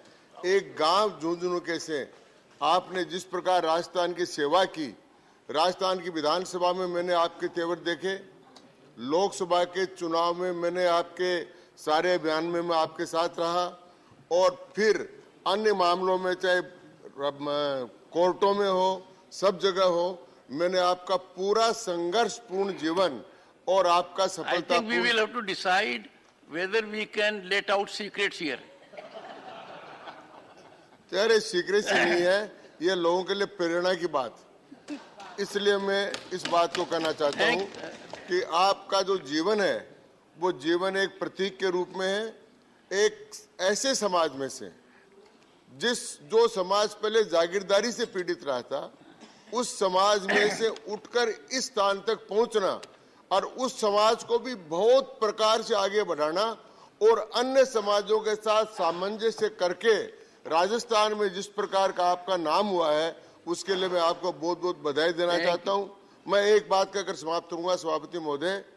सारी भाषाओं में कुछ कुछ लोगों ने कहा है तो मैं आपके लिए संस्कृत में कुछ करना चाहता हूं.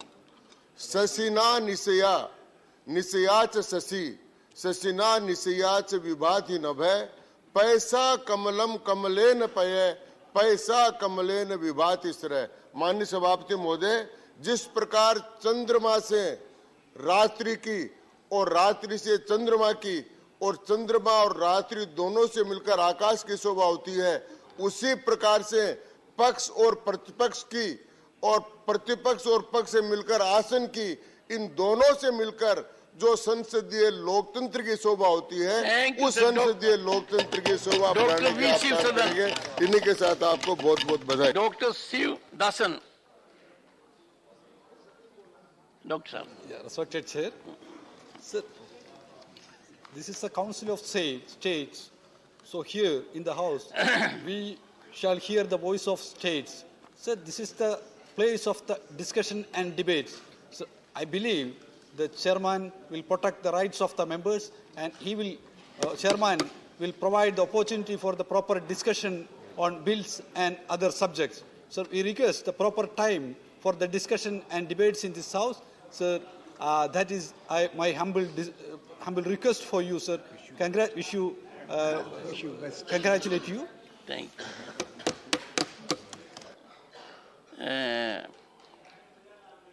Because of the time factor, it is becoming difficult to accommodate some of you who wanted to say something. Very briefly, I would complete the list very briefly. Shrimati Rajni Patil. Ma'am, very briefly. Thank you sir. Actually हमारे विपक्ष के नेता खरगे साहब बोलने के बाद हमारे कहने का कोई मतलब नहीं था, क्योंकि हाथी के पाँव में सबके पाँव आते हैं। हमारे पार्टी की तरफ से वो बोल रहे थे, लेकिन सभी लोगों ने जो बोला उसमें एक बहुत ही बड़ी बात छूट गई है, जो मैं यहाँ पे उद्धृत करना चाहती हूँ। मैं और मेरी सहकारी वंदना चौहान जी जब आपको मिलने आए थे, तो जो हमने देखा और हमने जो महसूस किया, वो सबसे बड़ी बात जो एक महिला हो के मुझे लगी, वो मैं आपके बारे में बोलना चाहती हूँ। क्योंकि सब लोगों को रानी लक्ष्मीबाई चाहिए, लेकिन वो पड़ोस के घर में चाहिए, अपने घर में नहीं चाहिए होती है। आपके यहाँ हमने देखा कि जिस प्रतिष्ठा से, जिस अभिमान से आपकी धर्मपत्नी श्रीमती सुदेश धनखड़ को आपने हमें मिलवाया, और जितने प्यार से हमें इनके बारे में आपने हमें बोला, मैं और वंदना जी बाद में भी बहुत देर तक आपके लिए चर्चा कर रहे थे, क्योंकि उन्होंने पीएचडी भी किया है, उनके लिए आपने बहुत अच्छा कुछ बोला। और हमें लगा कि बहुत सारे लोग सिर्फ घर में रखते हैं पत्नियों को और सिर्फ बोलते हैं, लेकिन प्रत्यक्ष कृति में कुछ होता नहीं।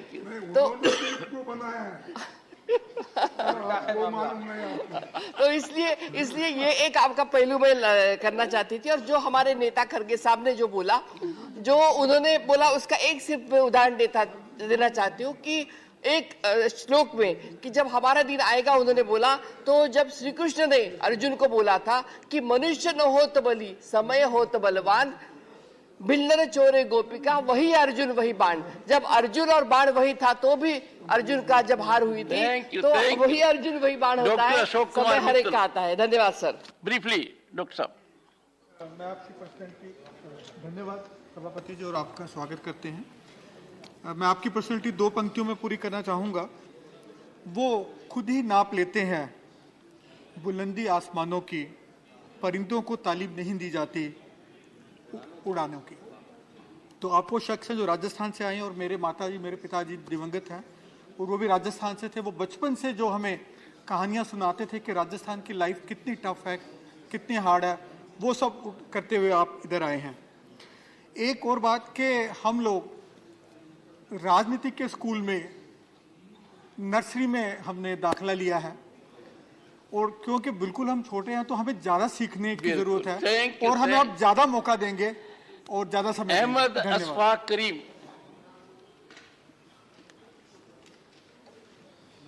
Sir, very briefly. माननीय सभापति जी, मैं राष्ट्रीय जनता दल से हमारा ताल्लुक है। मैं आज आपका खैर मकदम करते हुए फख्र महसूस करता हूँ। आपकी इज्जत अफजाई करते हुए और जितना सभी माननीय सदस्यों से सुना, और भी फख्र और भी सर ऊंचा होता है। कुछ रोज़ कबल आपने मुझे तबादला ख्याल करने का मौका फराहम किया था।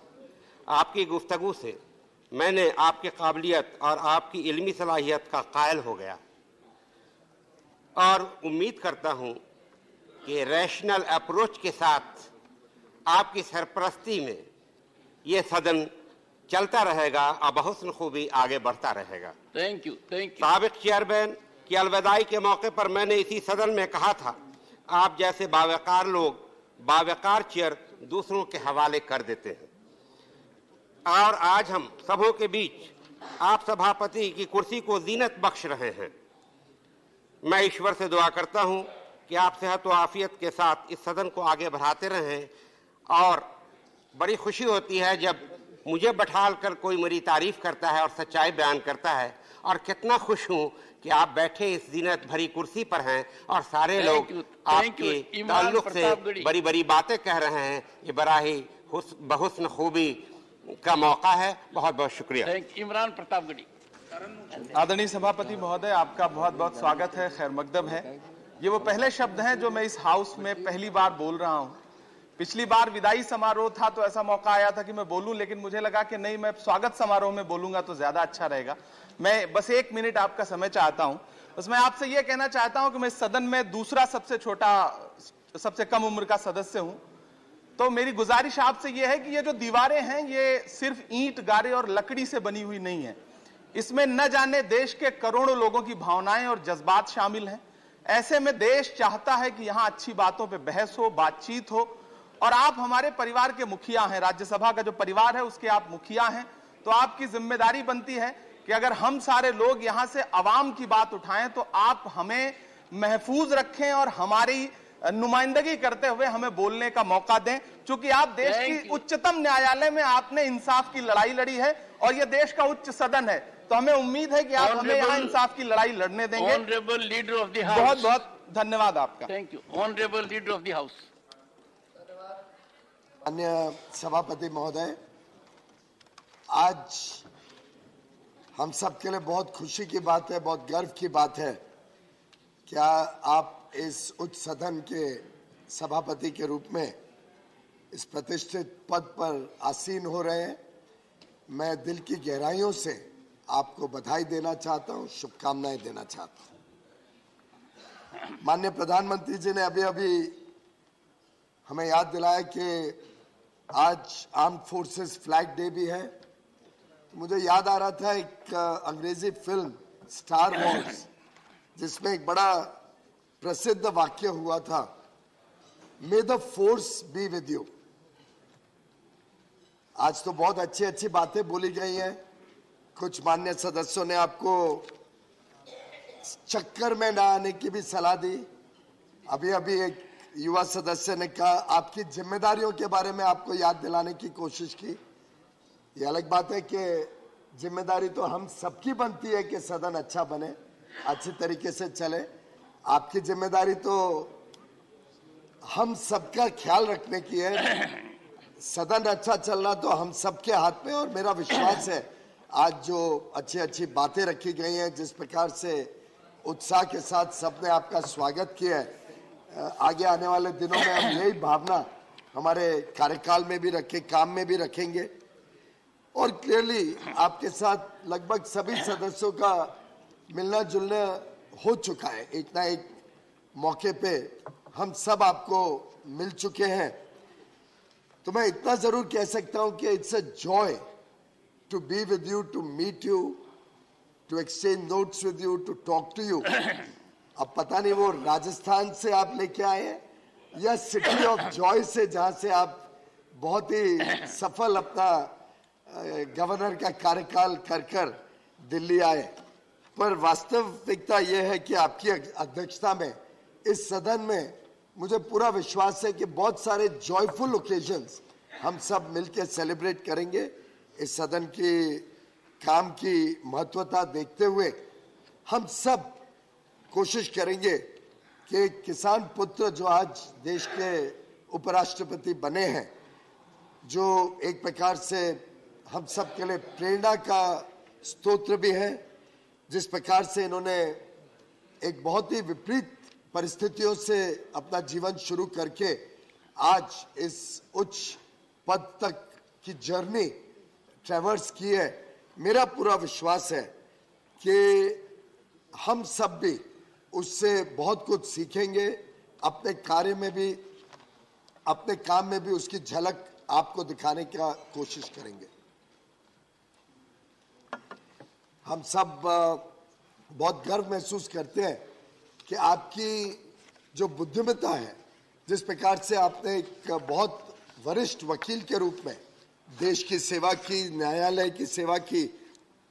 शायद you must have been the youngest to become a senior advocate in the Supreme Court within 11 years of your practice. मैं समझता हूँ शायद उस समय जजेस ने भी कुछ स्पार्क देखी होगी, कुछ ऐसा अलग देखा होगा जिसके कारण आपको ये बहुत बड़ा एक प्रकार से स्थान मिला और बहुत बड़ी सर्टिफिकेट उच्च न्यायालय से आपको दी गई। एक नई परंपरा जो अब इस देश में स्थापित हो रही है, बड़े सामान्य घर से सामान्य जीवन बिताने वाले सामान्य साधारण परिवार के राजनीतिक नेता या समाज के नेता आज बड़े बड़े पदों पर हैं। हमारी महामहिम राष्ट्रपति श्रीमती द्रौपदी मुर्मू जी एक टीचर थी, छोटे से स्कूल में टीचर के पद से ओडिशा के वनवासी क्षेत्र से आकर आज वो इस देश के सर्वप्रथम पद पर है। आप एक किसान पुत्र, धरती पुत्र, जिन्होंने एक छोटे से गांव में आज बताया गया सैनिक स्कूल से शिक्षा लेके 12 किलोमीटर दूर रोज चल के जाना, शायद ये भी एक कारण है कि आप इतने फिट हैं आज भी, और आज इतने उच्च पद पर उपराष्ट्रपति के रूप में। हमारे सम्मान्य प्रधानमंत्री जी एक चाय वाले के घर पे पैदा होकर रेलवे स्टेशन पर चाय अपने बचपन में बेचकर अपनी शिक्षा प्राप्त करके उन्होंने पूरा जीवन और आज 5 दशक से अधिक देश की सेवा में, समाज की सेवा में अपने आप को पूरी तरीके से झोंक दिया। ये जो नई परंपरा है कि समाज के अंदर ये चेतना जगी है, समाज में एक विश्वास जगा है कि सभी के लिए इस देश में स्थान है। आज सरनेम के हिसाब से पद नहीं, लेकिन क्षमता और कार्य के हिसाब से लोगों को मौका मिलता है। मैं समझता हूं उसका एक प्रतीक आप भी हैं, और आगे आने वाले दिनों में आपके इस लंबे अनुभव का, आपके इस कार्यशैली का लाभ और मार्गदर्शन हम सभी सदस्यों को मिलता रहेगा। जैसे कहा जाता है, और अभी अभी हमारी बहन ने कहा कि behind every successful man there is a force, a power, और वो पावर आपके घर में हमने देखा। हम सबका मैं समझता हूँ ये अनुभव रहा कि जिस प्रकार से आपने सम्मान दिया परिवार के अंदर भाभी को, जिस प्रकार से आपने हम सब के बीच नारी शक्ति की बात कही, तो मुझे याद आया कि माननीय प्रधानमंत्री जी ने भी 15 अगस्त के अपने विचार रखते हुए उद्बोधन में ये बात रखी थी कि देश को जब हम विकसित बनाने की बात करते हैं तो नारी शक्ति को हमने और सशक्त बनाना होगा। और मैं समझता हूं बहन रजनी जी ने ठीक कहा कि उसका भी एक अच्छा उदाहरण हमें आपके घर पे देखने को मिला। ऊर्जावान व्यक्तित्व, सदस्यों से जिस प्रकार से आपने निजी जुड़ाव बनाया है, आपका सहज मुस्कान, आपके सोचने की प्रक्रिया और क्विक विट और ह्यूमर हम सबको आपके प्रति आकर्षित करता है। मुझे विश्वास है ये जो इन्फेक्शियस स्माइल है आपका, ये आगे चल के सदन को भी चलाने में सुविधा देगा, और आप जरूर हम सबको सही रास्ते पे रहने का मार्ग भी बताते रहेंगे। एक प्रकार से कल जब बिजनेस एडवाइजरी कमेटी की बैठक चल रही थी, हमने आपका स्कॉलरली और रीजन्ड अप्रोच कल देखने का एक पहला मौका पहली बीएससी में हमें मिला। मैं बड़ा इंप्रेस हुआ कि आपके कमेंट से कि स्टैटिस्टिक्स नहीं डिटरमिन करती हैं कि विषय को आगे कैसे लेके जाना है। स्टैटिस्टिक्स पे नहीं निर्भर होगा कि कोई बिल स्टैंडिंग कमेटी में जाए या सिलेक्ट कमेटी में जाए। Statistics have their own place, पर सब्सटेंस विल मैटर। सब्सटेंस के ऊपर तय करना पड़ेगा कि आगे कार्रवाई में किस प्रकार से आगे बढ़ना है।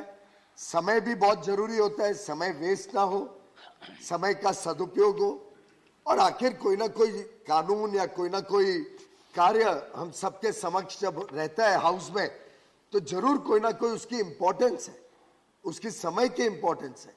और कई विषय ऐसे हैं जिसमें आम सहमति बन सकती है, आम सहमति से कार्य आगे तेज गति से बढ़ सकता है। क्योंकि अगर हमें इस अमृत काल में इस देश को विकसित बनाना है, और जिसमें मैं समझता हूं देश का हर सदस्य एकजुट है, एक मत का है, तो स्वाभाविक रूप से समय की भी अपनी अहमियत है। और जो निर्णय देश हित में है, जनहित में है, वो त्वरित लेने का भी एक बहुत बड़ा मैसेज देश को जाता है, समाज को जाता है।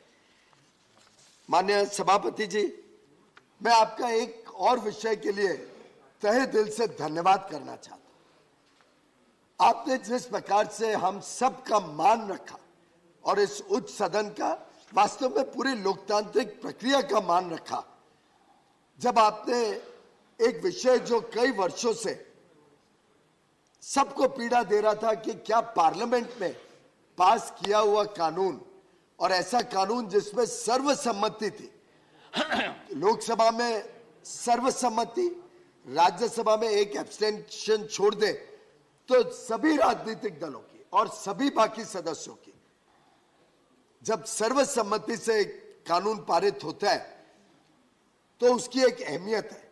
और जो आपने वी द पीपल का उद्बोधन दिया, जिस प्रकार से आपने the will of the people के बारे में अपने एक रिसेंट भाषण में बात रखी, मैं समझता हूं इस सदन के हर सदस्य के लिए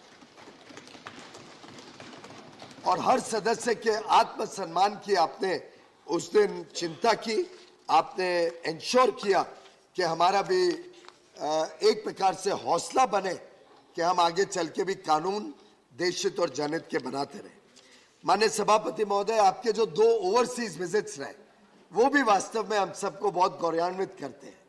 आपको देखते हुए वहां पे बड़े बड़े विश्व नेताओं के साथ चर्चा करते हुए, और बाद में मुझे जानकारी मिली आपने किस बहुत तीव्रता से जो देश ने कोविड की महामारी की लड़ाई लड़ी, किस प्रकार से जो कल ही उच्च न्यायालय में, सुप्रीम कोर्ट में भी जिस बात का उल्लेख किया गया, जिस बात की तारीफ की गई कि कैसे पूरे देश ने मिलके, केंद्र सरकार, राज्य सरकारें सब ने मिलके कोविड महामारी के सामने लड़ाई लड़ी, कैसे केंद्र सरकार ने भुखमरी नहीं होने दी। प्रधानमंत्री गरीब कल्याण अन्न योजना से देश के कोने कोने तक 80 करोड़ से अधिक भारतवासियों को मुफ्त में अनाज पहुंचाने का जो काम किया, उसकी कल सुप्रीम कोर्ट में भी काफी विस्तार से तारीफ हुई है। आपने ये बात जब विश्व नेताओं के सामने और विश्व के सबसे बड़े और आर्थिक दृष्टिकोण से मजबूत नेताओं के सामने जब आपने रखी और आपने बताया कि उन्होंने सबने तारीफ की भारत की, तो मैं समझता हूं हर मेंबर का, हर सदस्य का सीना चौड़ा होता है, क्योंकि हम सबका भी उसमें एक छोटा योगदान है। माननीय सभापति महोदय, मैं समझता हूं when great people set the direction, others follow them. Under your leadership, we will work with the high ideals, high principles with which you will set the direction, and I'm sure the work of the Rajya Sabha, the work that we do in this upper house, the House of Elders, the House of States, will also resonate in the other houses, in the other assemblies across the country. I'm sure the way we are all working for a developed India, we are all working to take prosperity to the last man at the bottom of the corridor, the last man at the bottom of the pyramid, जो गरीब से गरीब व्यक्ति के लिए अंत्योदय की भावना से आज हम सब काम कर रहे हैं कि देश में कोई वंचित ना रहे, कोई शोषित ना रहे, कोई पीड़ित ना रहे, समाज के हर वर्ग का बिना भेदभाव से उत्थान हो। उस काम में पूरा देश आज देश में भी और दुनिया में भी अपना वर्चस्व बना रहा है। आज पूरी दुनिया भारत की प्रशंसा भी कर रही है, भारत की ओर देख रही है, विश्व की अर्थव्यवस्थाओं को गति देने के लिए, प्रगति देने के लिए। आज पूरा विश्व देख रहा है कि हमारे 140 करोड़ लोगों में जो क्षमताएं हैं, जो संभावनाएं हैं, उससे पूरा विश्व आकर्षित भी होता है और उनको उम्मीद भी भारत के ऊपर टिकी हुई है। और ऐसे में मैं समझता हूं इस सदन की भी भूमिका बहुत अहम रहेगी। आपके कुशल नेतृत्व में, आपकी बुद्धिमत्ता से हम पूरे देश को ऐसा संदेश देंगे कि हम एक अच्छा सदन अच्छी तरीके से चलेगा, अच्छी तरीके से काम करेगा, और जो देश के करोड़ों लोगों की आशाएं, अपेक्षाएं हैं, जो सपने हैं, उनको पूरा करने में हम सब अपना दायित्व निभाएंगे।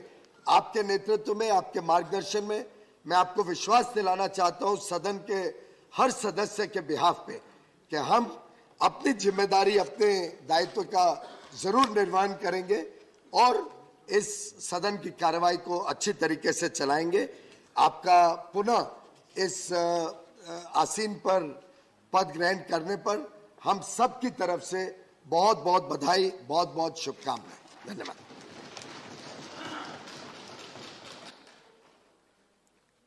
Honorable Leader of the House, Shri Piyush Goyal ji, Honorable Leader of the Opposition, Shri Mallikarjun Kharge ji, Honorable former Prime Minister, Shri S.D. Devgowda ji, Honorable Ministers, Honorable Leaders of respective parties, Honorable Members.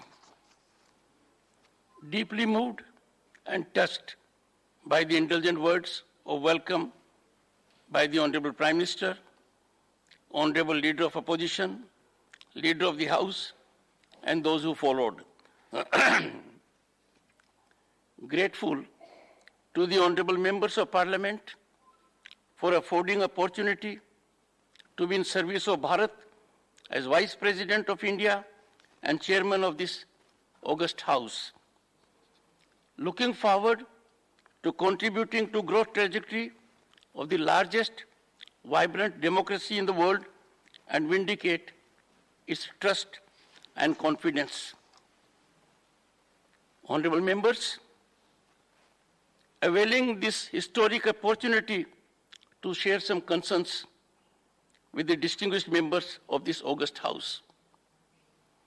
Terms Upper House and House of Elders, though not part of the official glossary, amply reflect uniquely significant importance of this institution. Nation justifiably expects the House of Elders to take decisive directional lead in reaffirming and enhancing the core values of the Republic and set up the traditions of parliamentary democracy, exemplifying the highest deliberative, emulative standards. Today, as we are in Amritkal, we cherish one of the world's finest constitutions as our own. Members of the Constituent Assembly were enormously talented with impeccable credentials and immense experience. The Constituent Assembly, given the scenario then, was as representative as was practicable. Honorable members, with each election, there has been progressively authentic enhancement in the representation gradient. Presently, the Parliament reflects with authenticity the mandate and aspiration of the people as never before. Honorable members, Constituent Assembly addressed sensitive, complex, and critical issues, exemplifying sublimity, engaging in dialogue, discussions, deliberations, and debate, marked with cooperative and consensual attitude. Diverse issues were traversed without there being any disruption, any rancor. Obstruction and disruption of proceedings of parliamentary practice or option are antithetical to democratic values. Contemporaneous scenario on this count is concerning and makes it imperative for us to follow the high standards set in the Constituent Assembly. We need to be cognizant of severe public discomfort and disillusionment at the lack of decorum in the temple of democracy. Honorable members, democracy blossoms and flourishes when its three facets, the legislature, the judiciary, and the executive, scrupulously adhere to their respective domains. The sublimity of doctrine of separation of powers is realized when the legislature, judiciary, and the executive optimally function in tandem and togetherness, meticulously ensuring scrupulous adherence to respective jurisdictional domain. Any incursion by one house over settle in the domain of the other has the potential to upset the governance apple cart. We are indeed faced with this grim reality of frequent incursions. This House is eminently positioned to take affirmative steps to bring about congeniality amongst these wings of governance. I am sure the honorable members will reflect and engage in way forward stance. Honorable members, a sense of democracy lies in the prevalence of the ordainment of the people, reflected through legitimized platform. In any democracy, parliamentary sovereignty is inviolable. We all here are under oath to preserve it.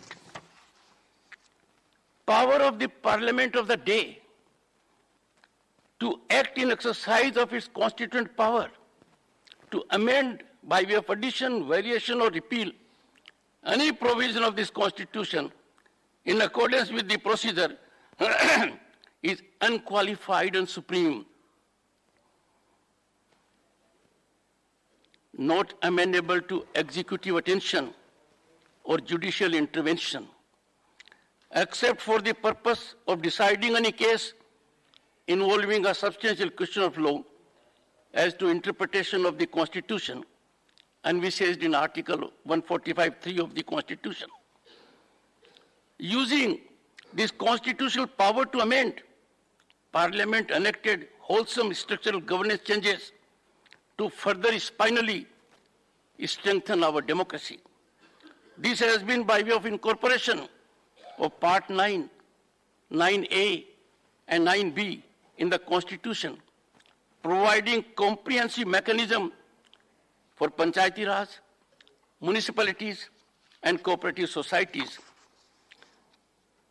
Honorable members, in similar vein, the Parliament, in a much-needed historic step, passed the 99th Constitutional Amendment Bill, paving way for the National Judicial Commission. There was unprecedented support to the above. On August 13, 2014, the Lok Sabha unanimously voted in its favor, with there being no abstention. This House, too, passed it unanimously on August 14, 2014, with one abstention. Rarely in parliamentary democracy there has been such massive support to a constitutional legislation. This process fructified into a constitutional prescription. After 16 state assemblies out of the 29 states ratified the central legislation, the President of India, in terms of Article 111, accorded his consent on December 31, 2014. This was culmination of a basic, fundamental parliamentary process. This historic parliamentary mandate was undone by the Supreme Court on October 16, 2015, by a majority of 4:1, finding the same as not being in consonance with the judicially evolved doctrine of basic structure of the Constitution. Honorable members, there is no parallel to such development in democratic history, where a duly legitimized constitutional prescription has been judicially undone. A glaring instance of severe compromise of parliamentary sovereignty and disregard of the mandate of the people, of which this House and the Lok Sabha are custodians. Honorable members, we need to bear in mind that in democratic governance, basic of any basic structure is the prevalence of the primacy of the mandate of the people reflected in the Parliament. Parliament is the exclusive and ultimate determinative of the architecture of the Constitution. It is disconcerting to note that on such a momentous issue, so vital to democratic fabric, there has been no focus in the Parliament now for over 7 years. This House, in concert with the Lok Sabha, being custodian of the ordainment of the people, is duty-bound to address the issue, and I'm sure it will do so.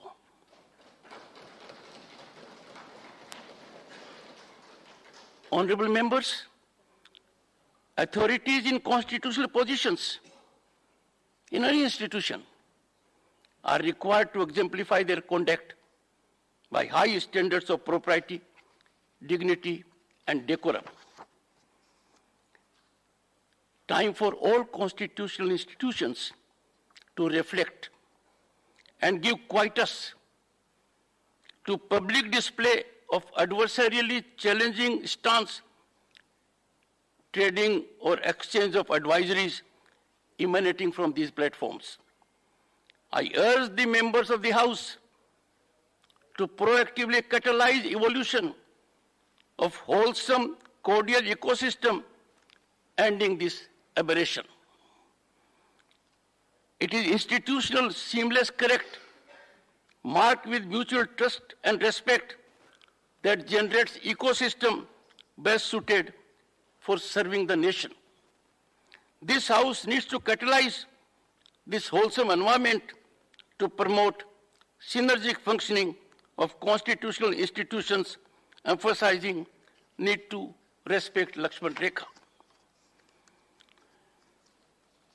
Honorable members, as Vice President, I had the honor to represent the country at the India-ASEAN and East Asia Summits in Phnom Penh, Cambodia on November 12 and 13, 2022, and at the FIFA World Cup inaugural ceremony in Doha, Qatar on 20th November 2022.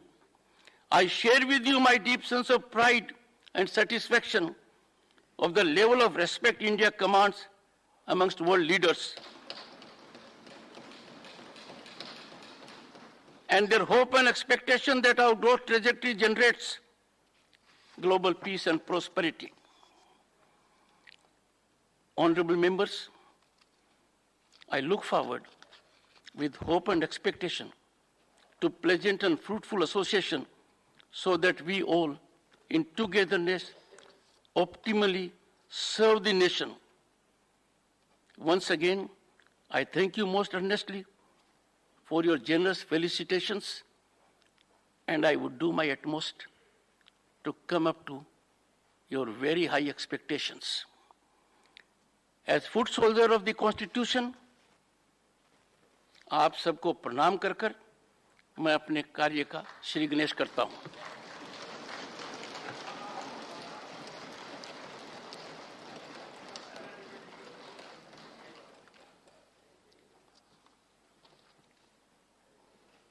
I am sharing with you, honorable members,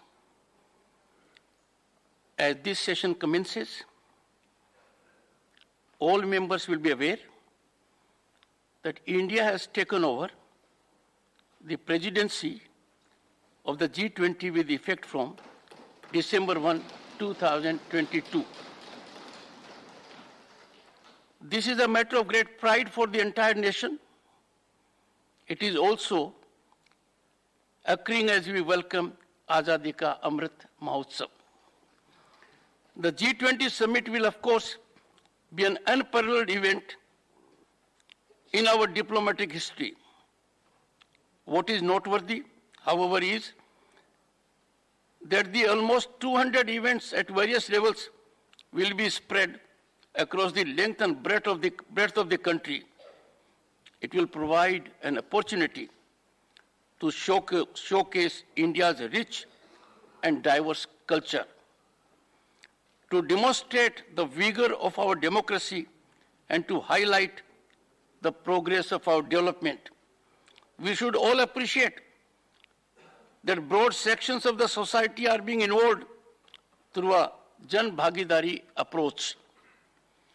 During these challenging times in global affairs, it is appropriate that we have chosen the theme, I quote, "One Earth, one family, one future," unquote. This is much in keeping with our traditional belief in Vasudhaiva Kutumbakam. Such a conviction of our global oneness will surely guide the shaping of the agenda and achievement of outcomes. I am sure that the entire House joins me in expressing our fullest support for the success of India's G20 presidency. The House stands adjourned for 1 hour.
आज बात करेंगे भारत के संसद के बारे में। आमतौर पर भारतीय संसद के 3 सत्र होते हैं। सरकार के पास संसद का सत्र बुलाने का अधिकार है। सरकार जब सत्र बुलाना चाहती है तब राष्ट्रपति के पास अनुशंसा पत्र भेजकर सत्र बुलाने की स्वीकृति हासिल करती है। संविधान के अनुच्छेद 85 में संसद सत्र बुलाने का प्रावधान है।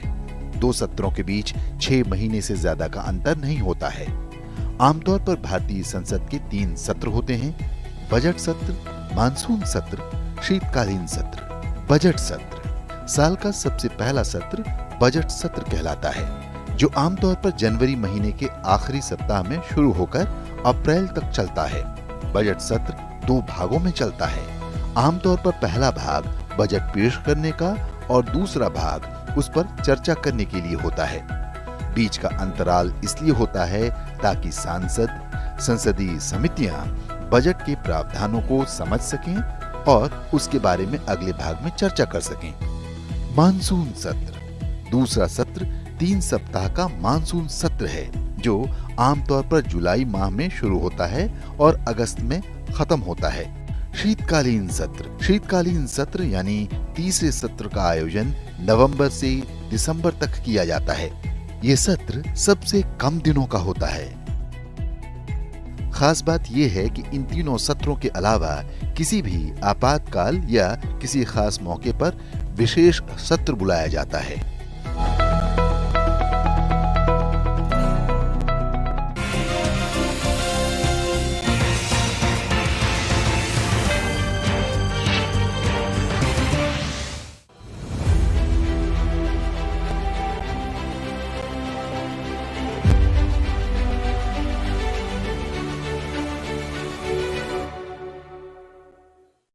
Hello and welcome to Sansad Television. I am Akhilesh Suman and you are watching a special report on the takeaways for India from the G20 summit that concluded in Indonesian city of Bali in November.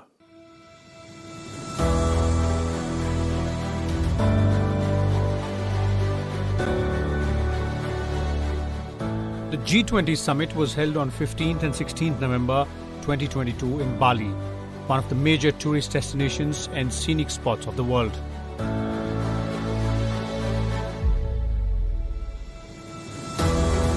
The host and chair of the summit was Indonesian President Joko Widodo.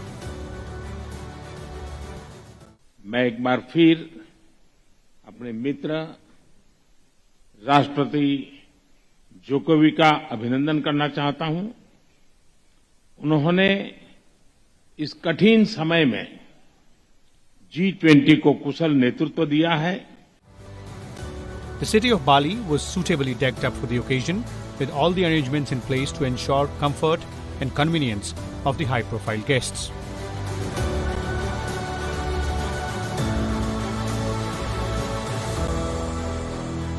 Official welcome by His Excellency the President of Indonesia. We have been working very closely with Indonesia to support their presidency, and we have also worked with Indonesia to give a larger voice to the global south in the G20. This was the second time since 2018 that the G20 summit was taking place in a developing country, when Argentina had hosted it.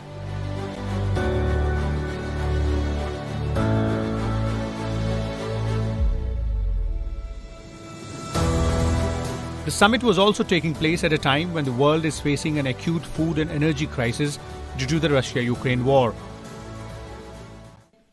Geopolitical तनावों, आर्थिक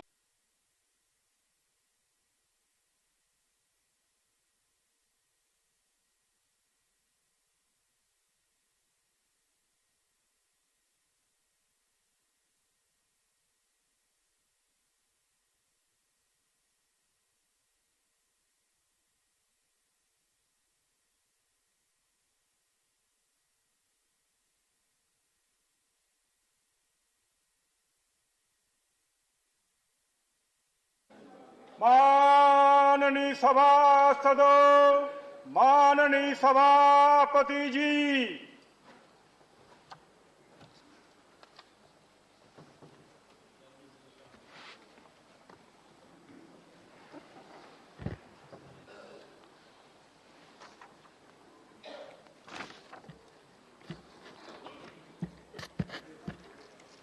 Honorable members, I refer with profound sorrow to the passing away of Sri K.R.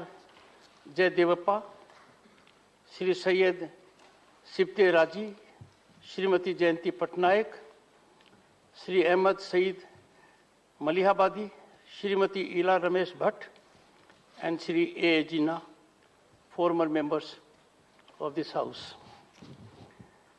Sri K.R.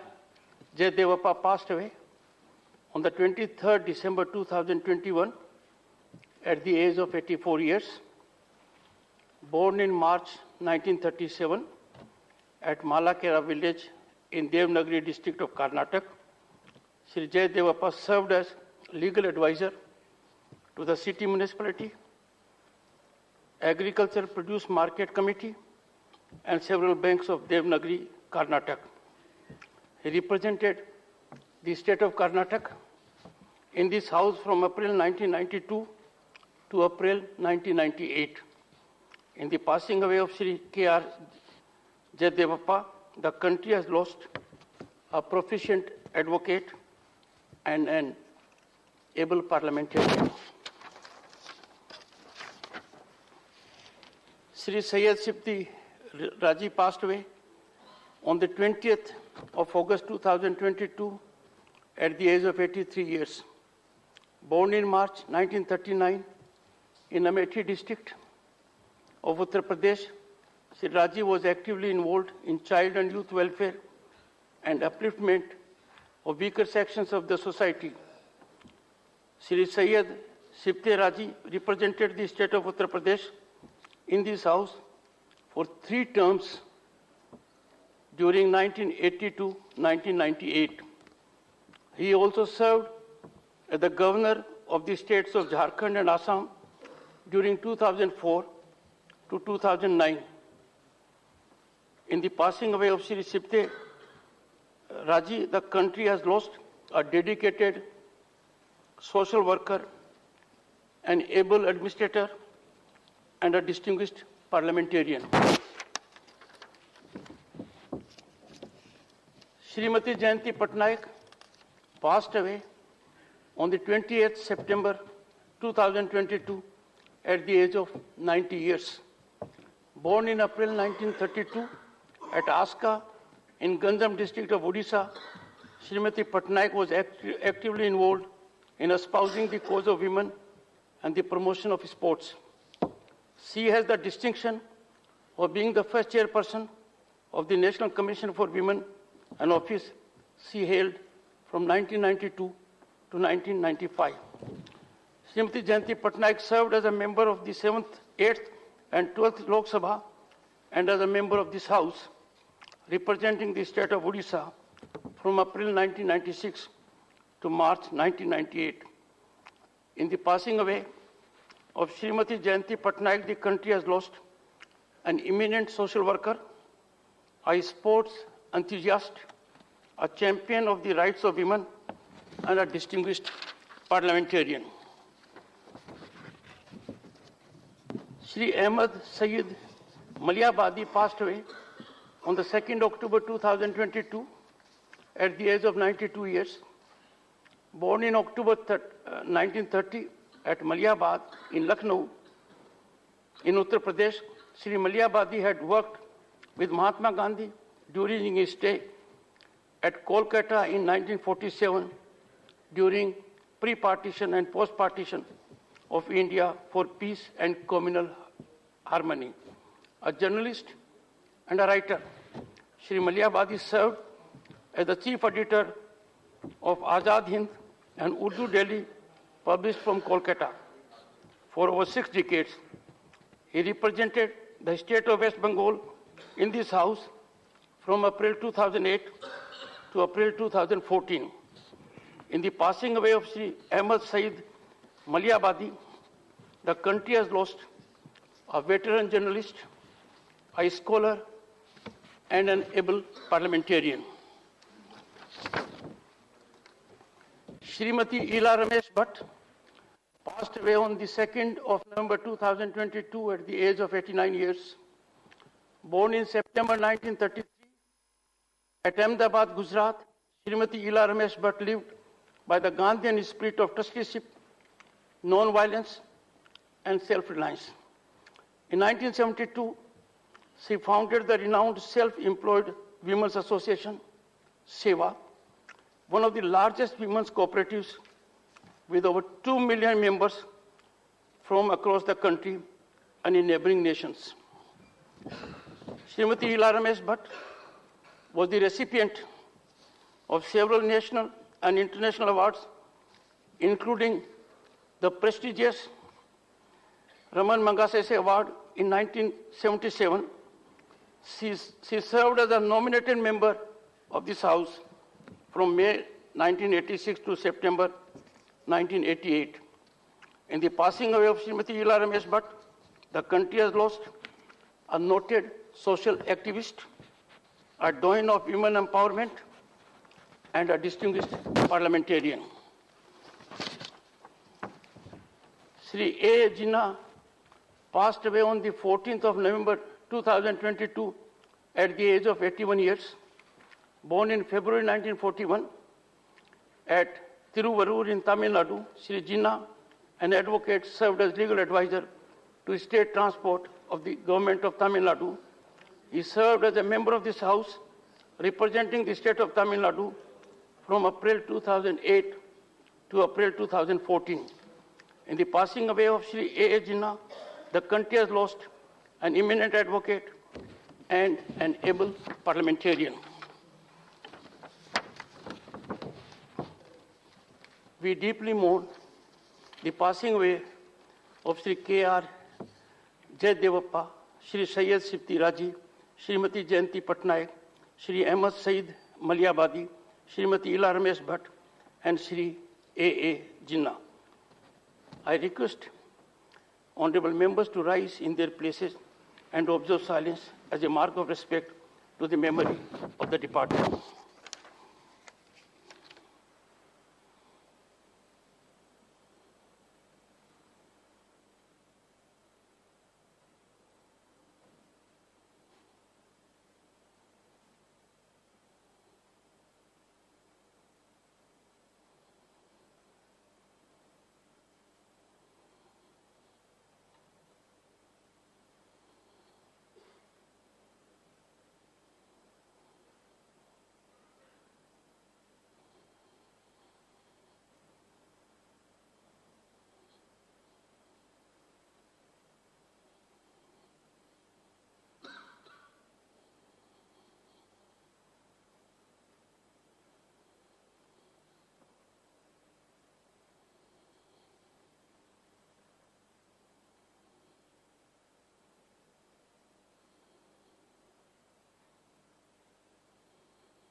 Secretary General will convey to the members of the bereaved family our sense of profound sorrow and deep sympathy.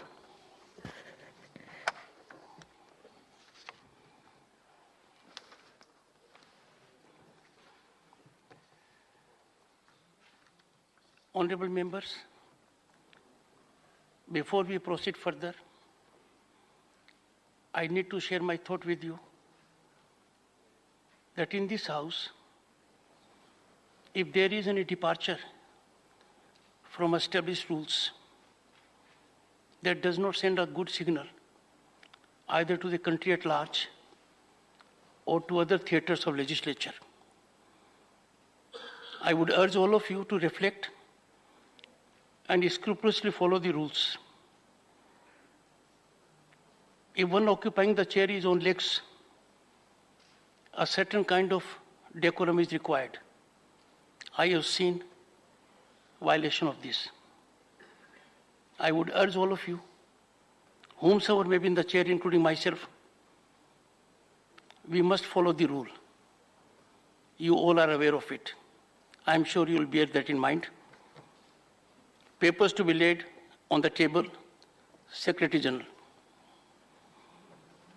Sir, with your kind permission, I rise to lay on the table a statement in English and Hindi showing the bills passed by the Houses of Parliament during the 257th session of Rajya Sabha and assented to by the President. Shri Nityanand Rai. माननीय सभापति महोदय, मैं आज की कार्यावली में क्रमांक संख्या 1 पर मेरे नाम के सम्मुख उल्लेखित दस्तावेज सभा पटल पर रखता हूँ। श्रीमती अन्नपूर्णा देवी। माननीय सभापति महोदय, आपकी अनुमति से आज की कार्यावली सूची की क्रम संख्या 2 पर मेरे नाम के सामने उल्लिखित दस्तावेजों को मैं सभा पटल पर रखती हूँ। Shri V Muraleedharan. Respected Chairman, sir, with your permission, on behalf of my colleague Sri B.L. Verma ji, I rise to lay the papers listed against his name at serial number 3 in today's list of business. Message from Lok Sabha, Secretary General. Sir, with your kind permission, I rise to report that the Lok Sabha at its sitting held on 8th August 2022 passed the New Delhi International Arbitration Center Amendment Bill 2022. I lay a copy of the said bill on the table. Report of the Department-related Parliamentary Standing Committee on Industry, Shri Tiruchi Siva और श्रीमती सुलता जियो।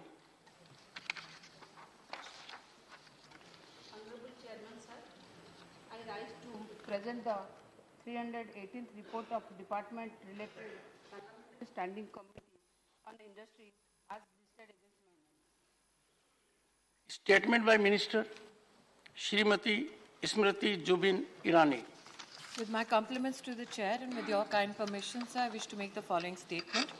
In pursuance of the provisions of Rule 35 of Procedure and Conduct of Business, I wish to inform the House status of implementation of recommendations contained in the 334th report of the Department-related Parliamentary Standing Committee on Education, Women, Children, Youth and Sports on issues related to safety of women pertaining to the Ministry of Women and Child Development.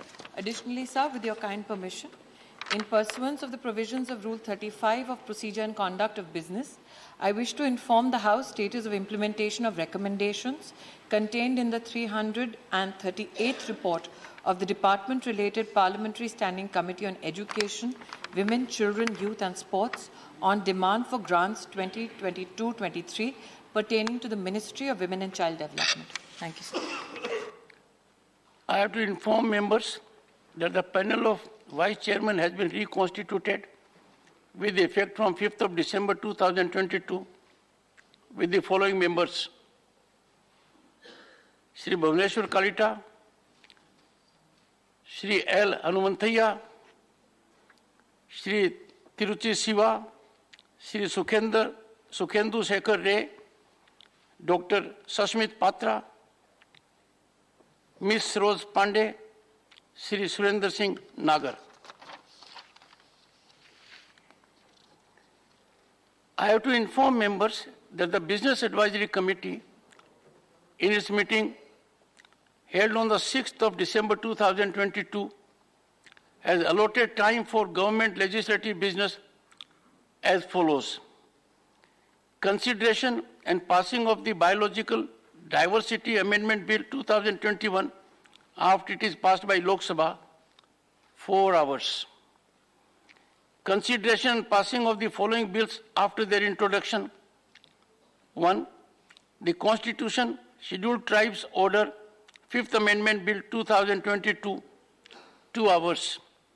The Constitution, Scheduled Tribes Order, 4th Amendment Bill 2022, 2 hours. The Constitution, Scheduled Tribes Order, 2nd Amendment Bill 2022, 2 hours. The Constitution, Scheduled Tribes Order, 3rd Amendment Bill 2022, 2 hours. The Multi-State Cooperative Societies Amendment Bill 2022, 4 hours.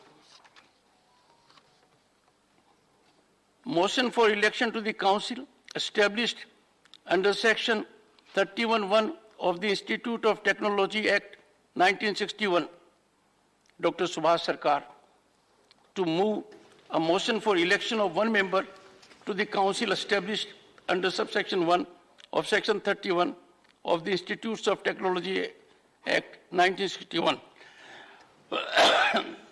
Honorable Chairman, sir, with your kind permission, I rise to move the motion of election of one member from amongst the members of the House to be a member of the Council established under subsection 1 of Section 31 of the Institutes of Technology Act 1961, mentioned against the name of my colleague, Cabinet Minister Sri Dharmendra Pradhan in today's list of business.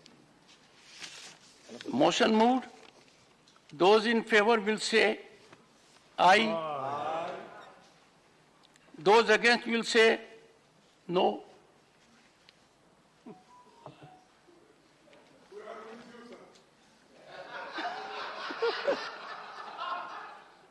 Sir आपने तो ठीक कहा मौसम बदल गया है I think the ayes have it, the ayes have it, the ayes have it, the motion is adopted. Motion for election to the Council of National Institutes of Technology, Science, Education and Research. Dr. Subhash Sarkar to move a motion for election of one member to the Council of National Institutes of Technology, Science, Education and Research. Honorable Chairman, sir, with your kind permission, I rise to move the motion of election of one member from amongst the members of the House to be a member of the Council of National Institute of Technology, Science, Education and Research, that is NITSER, mentioned against the name of my colleague, Cabinet Minister Sri Dharmendra Pradhan in today's list of business. Motion moved. Those in favor will please say aye. Aye. Those against will please say no. I think the ayes have it, the ayes have it, the ayes have it. The motion is adopted. Statement by Minister Shri S. Jaishankar. Honorable Chairman, sir, I rise to apprise this august House of the key foreign policy engagements and initiatives taken by India since the monsoon session, which ended on 8 August 2022. During this period, Indian diplomacy continued apace. Honorable President, Honorable Vice President, and Honorable Prime Minister interacted with a number of their foreign counterparts in India and abroad. We also participated in events linked to the G20, the SCO, and the ASEAN, while hosting a number of foreign dignitaries in India. This included the Secretary General, Antonio Guterres of the United Nations. I myself visited a number of nations, as did our Minister of States, and we received many of our counterpart colleagues here in India. Together, these activities reflected India's growing interests, expanding footprint, and more intensive partnerships.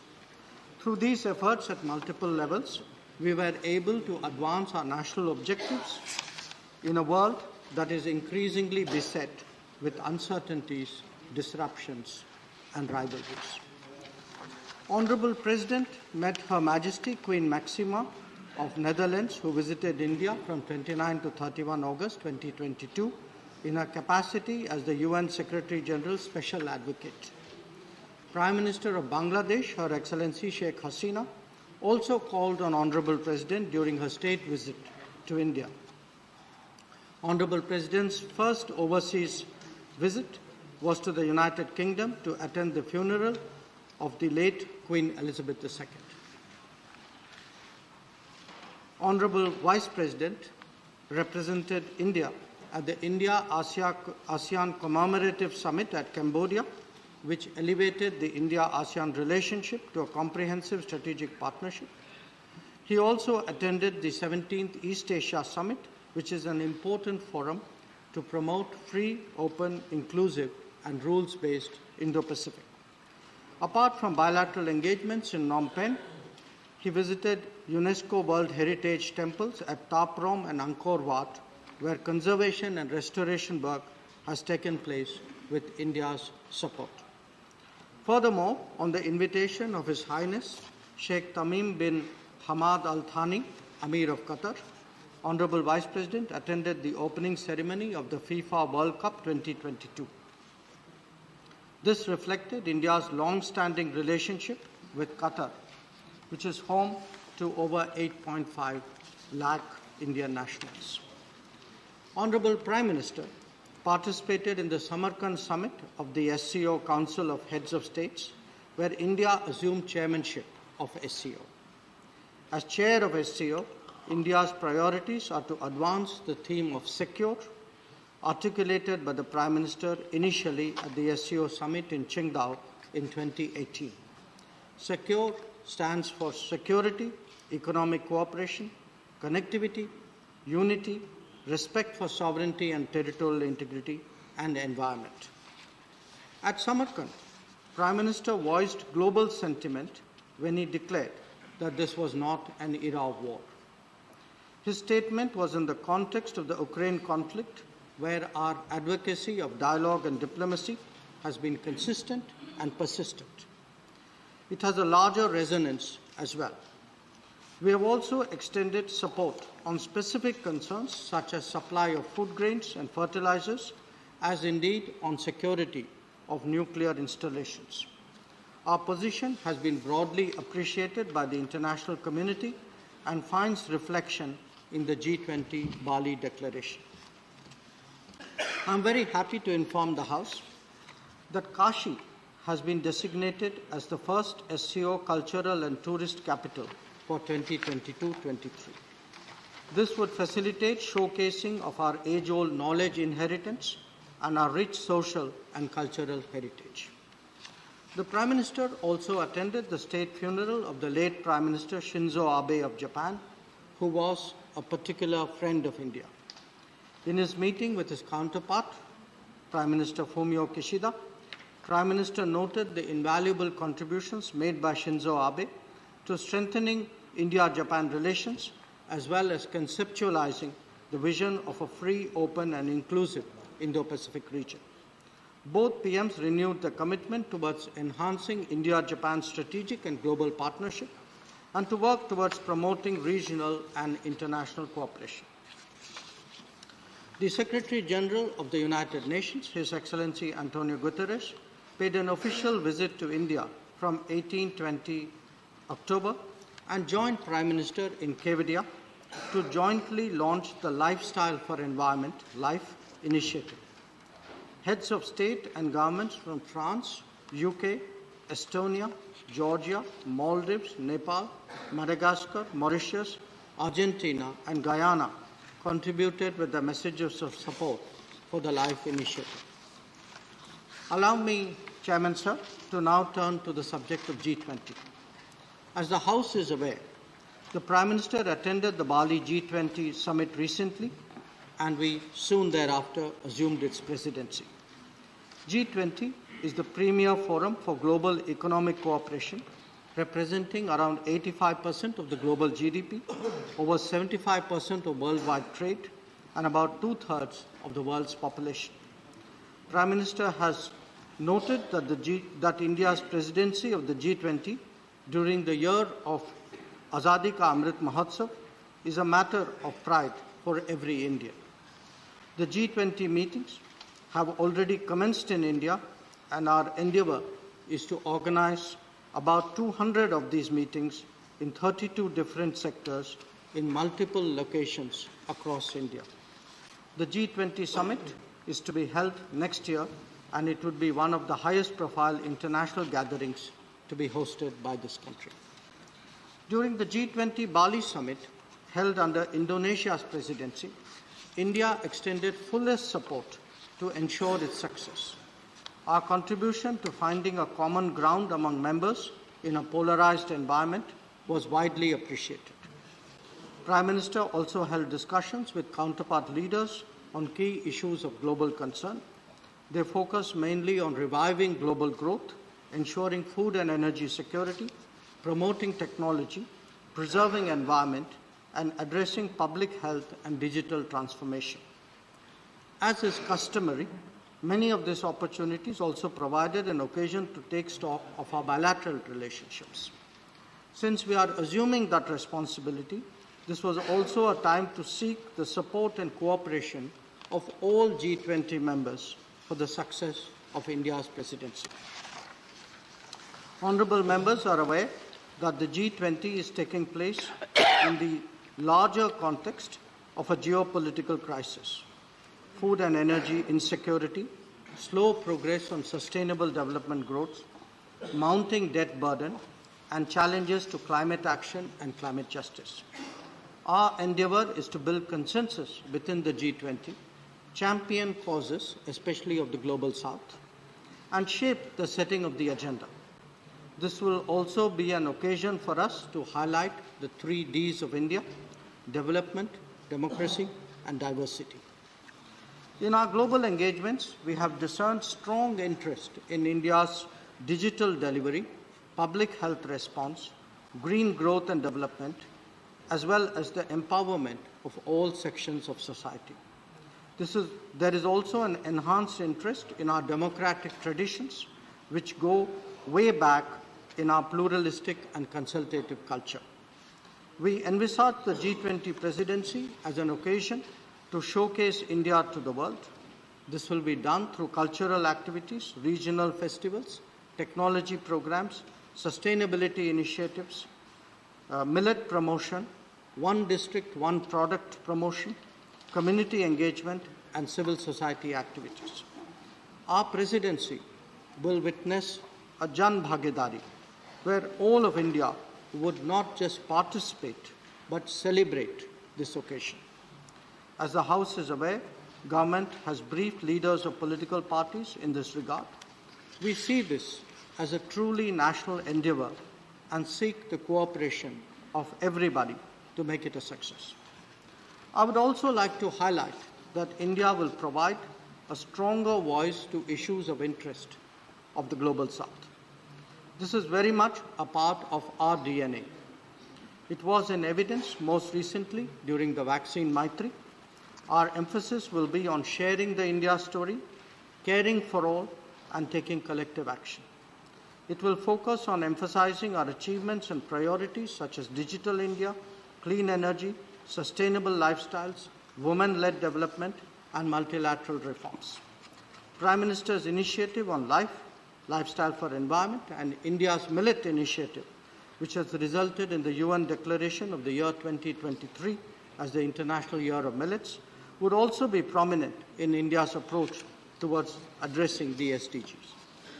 Today, we are building stronger bridges with both developing countries and advanced economies. Apart from our G20 presidency, we are members of a growing number of groups and mechanisms.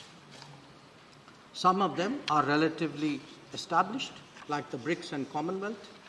Others have been more recent, like the Quad and SCO. And still others are emerging, like the I2U2 and the Indo-Pacific Economic Framework. We are also increasingly engaging the world in group formats, reflecting the growing interest on their part to cooperating with India. This could be with the ASEAN, with Africa or the Pacific Islands, or indeed the Nordic nations, CARICOM, CELAC, or Central Asia. Our growing collaboration with the European Union is of particular importance. Chairman, sir, I would like to share with the House that the ministers of MEA have been equally active during this period. I have myself hosted the foreign ministers of Maldives, France, Singapore, Botswana, United Kingdom, Ghana, Gabon, Belarus, Syria, UAE, and Germany in this period. I would also highlight the India-Singapore Ministerial Roundtable and the collective interaction with 12 African ministers dealing with education and skills who were here at the invitation of my colleague Dharmendra Pradhan that took place in Delhi. It would give the honourable members a sense of the breadth of our engagement and the growing global interest in India. This was also in evidence during my outgoing visits to Thailand, Brazil, Paraguay, Argentina, UAE, Japan, Saudi Arabia, Uzbekistan, USA, Australia, New Zealand, Egypt, and Russia. It was my privilege to represent India at the UN General Assembly high-level segment this year. I took the occasion to engage with the G4, the L69, Quad, IPSA, BRICS, CELAC, and CARICOM, and hold multiple trilaterals and bilaterals. Our ministers of state have been equally vigorous in promoting India's interests abroad Shri Muralidharanji went to Brazil, Senegal, USA, Oman, Djibouti, Kenya, Eritrea, and Nigeria. Srimati Meenakshi Lekhiji represented India at the SICA summit at Kazakhstan and visited Georgia, Norway, Iceland, and Malta. Dr. Rajkumar Ranjan Singhji was our representative at the IORA Ministerial and visited Indonesia.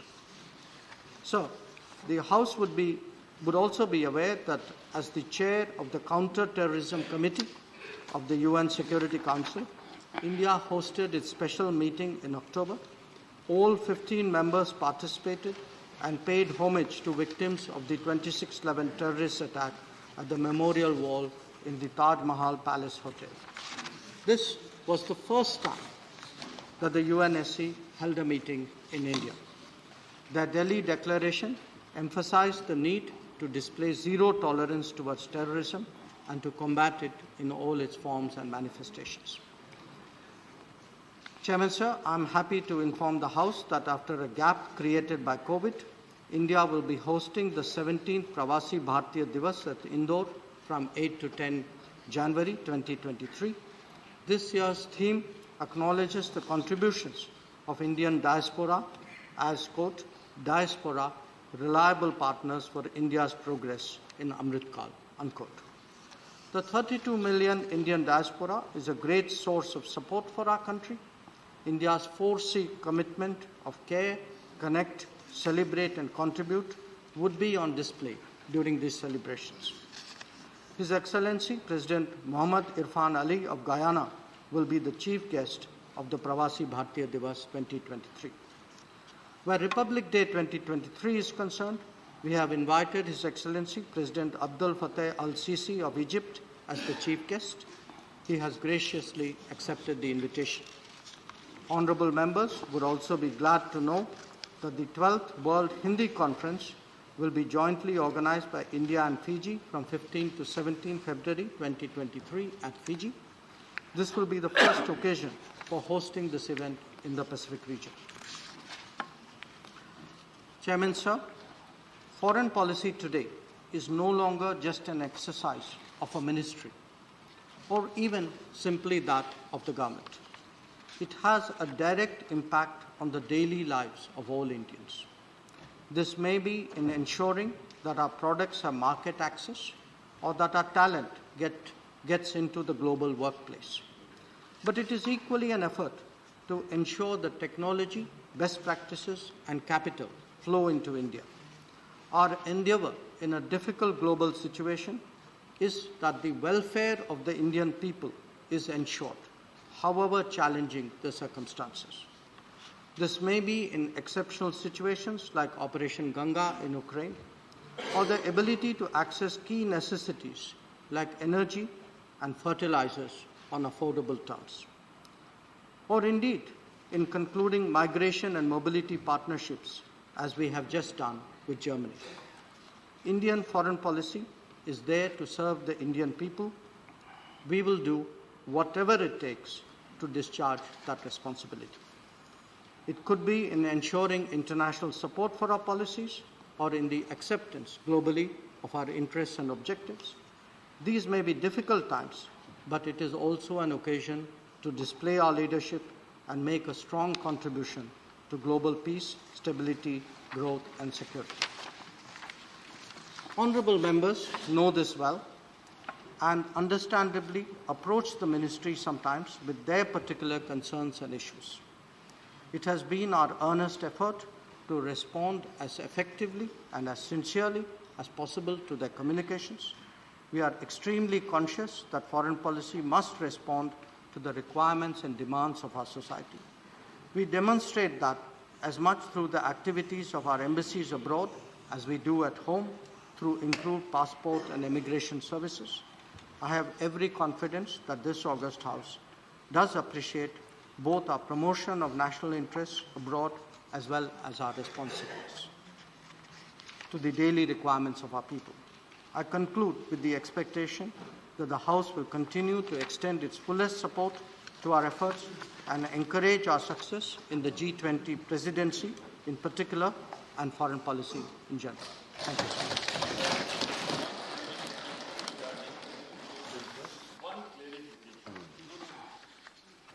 Sir, G20 में भी मुलाकात हुई होगी, कई जगह मुलाकात हुई होगी। क्या जहां हमारे 20 जवानों की शहादत हुई, उस चीन सीमा के संदर्भ में जहां चीन ने बलपूर्वक कब्जा किया, कोई वार्ता आपकी हुई है? बस इतना ही जानना चाहता हूं। आप बताना चाहें बताएं, और अगर बताने लायक ना हो तो मत बताइएगा।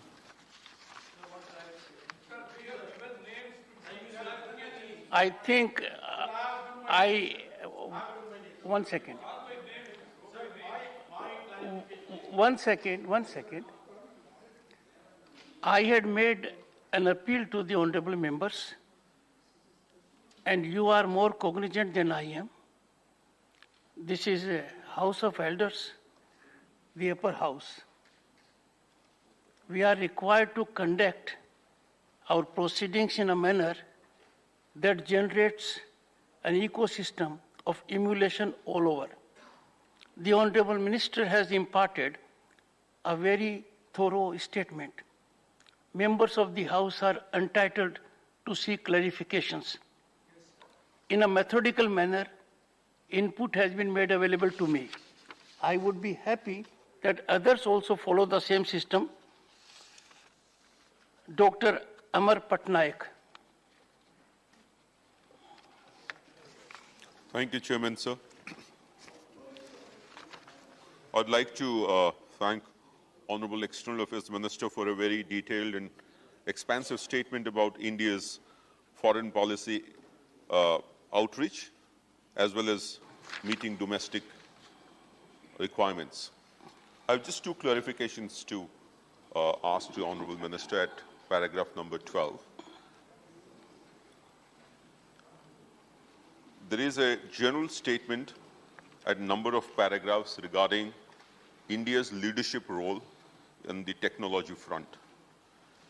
On the specific question of trusted cross-border data flow, as well as to deal with virtual digital assets, would India be considering promotion of a global body to have a principle-based global order on the lines of the WTO, or would it like to do this entire thing within the ambit of WTO? The second clarification, sir, is that all over the world, wherever I travel, the question of inequity, particularly in the areas of health, area of education, digital inequity, these arise, but in Africa, for example. Would India be taking the lead in putting this particular ethos in the G20 and represent the least developed countries of Africa, Asia, and Southeast Asia to the global north? Thank you so much, sir. Honorable Minister. Sir, with regard to the clarification sought on digital... Minister, finally, the Honorable Minister would respond. I have another list with me, just given to me, Shri Vaiko. We have three more names, Honorable Minister. Initially, there was one. Honorable Mr. Chairman, sir, the statement given by the Minister shows very clearly that our mutual interest with other countries and our positive approach towards other countries. But I would like to know, Geneva, under the United Nations, it is the very important organization. There, when the voting took place regarding Sri Lanka, for what reasons India abstained from voting? This is my first clarification I want to reply from you. Second thing, at our doorstep the genocide took place. Lakhs and lakhs of Tamils were killed, and women were raped, and children were killed, and the previous government gave weapons. That is different. But now, when all these things have happened, you are giving support now to Sri Lanka. But Sri Lanka has leased out Hambantota port to China, and recently also Chinese warship landed in the port compromising our national security and coastal security. It will have a serious bearing on India's security and economic and strategic interests and maritime and coastal facilities. On this important issue, what steps you have taken to protect the interests of India? Professor Manoj Kumar Jha. Thank you, Honorable Chairman, sir. My compliments to you on assuming a charge. My first compliment to Honorable Minister, sir. It is very comprehensive. You almost touched every aspect of it. But there are certain concerns which I would like to know from you. Many a time when we read about Government of India's stand or position paper, it seems that the foreign policy has only been shaped by after 2014. So this 2014-centric approach of foreign policy undermines the people and the processes which were involved since 1947. Number one, sir. Number two, India had a very stated position, Honorable Minister, sir, through you, Honorable Chairman. In a conflict between oppressor and the oppressed, India never was neutral. Between a fight between an elephant and an ant, if your neutrality helps the elephant, I think there somehow, recent developments in Gaza, I think I didn't hear anything from Government of India. And finally, between Ukraine and Russia, it was a very, very delicate chapter. We have our versions different from you, but whatever I think you could create a space, you did. But it could have been better. Thank you so much, sir. Dr. John Bittas. Thank you, sir. Thank you, sir. Let me also congratulate you taking this opportunity. I'm glad that the Honorable Minister made a very detailed statement touching every point. At the same time, I support my colleague Mr. Manoj Jha that he has avoided dealing with the Palestinian cause for which India has been always steadfast. So I would request the Honorable Minister to have his response on that. So the second clarification is that there have been a lot of talk regarding the extent of pressure exerted by the West on India with regard to the purchase of oil from Russia. The Minister has been very diversionary on that point. I would request him to obviously pronounce his mind on that. So the third point is that there has been a price cap imposed by the European Union with regard to the oil price from Russia. How it is going to impact the purchase of oil from Russia vis-a-vis India and Russia. So the fourth point is that, is it not a fact that the chairmanship of G20 is on a rotational basis? And if so, the theme that one earth, one family, one future, will the government respect the diverse culture of India while campaigning on this slogan? And the last point, sir, not the least, sir, there have been thousands of students who have come back from Ukraine. And there was a statement by the Honorable Minister last time. I would like to know from the Minister whether all these students have gone back to Ukraine or how he has facilitated the study further. Thank you, sir. Shri Tiruchi Shiva. Thank you, Mr. Chairman, sir. Sir, we appreciate our Prime Minister's voice at Samarkand, declaring that this is not an era of war. But the Ukraine war is still going on. The people there are undergoing so much of struggle. They are struggling for basic food and everything. Other than the students who have come here, whose future is still in a question and they have not yet been resolved. In a humanitarian consideration, India has always intervened wherever there is some problem for any human being in the world. So in this context, what are the steps our government is taking to put an end to this war and save the people of Ukraine, as well as to restore the students who have returned from there, to find a way for those students who have returned from Ukraine? Thank you, sir. Shri Thambi Durai. Thank you very much for giving the opportunity. Sir, our Honorable Minister gave detailed explanation and statement regarding the foreign affairs thing. I appreciate him. and also especially G20, which is going to take place, is a is a good for our Indian country. Our Modi ji has taken a lot of efforts, appreciated. But, sir, as our honourable member Vaiko ji raised on issue, Sri Lanka Tamil issue, apart from that, Sri Lanka and India had a pact to solve the Sri Lankan Tamil issue. That I'm giving some amendment and protect the rights. What is the stage now? That is, at the time, Jayavardhane and Honorable former Prime Minister Rajiv Gandhi, they made an agreement. Whether the government is very seriously insisting that to get the, because when we are conducting a program, the G20, it is a prestige for India. At the same time, our neighbor, our brothers who also has said diet and also for certain causes. But what is the fate of that fact? Whether government India has taken a serious step on this thing? Mr. Sujit Kumar. Sir, I will certainly commend the Honourable Minister for his detailed statement on India's foreign policy and for providing competent leadership. Sir, I have a specific query for him.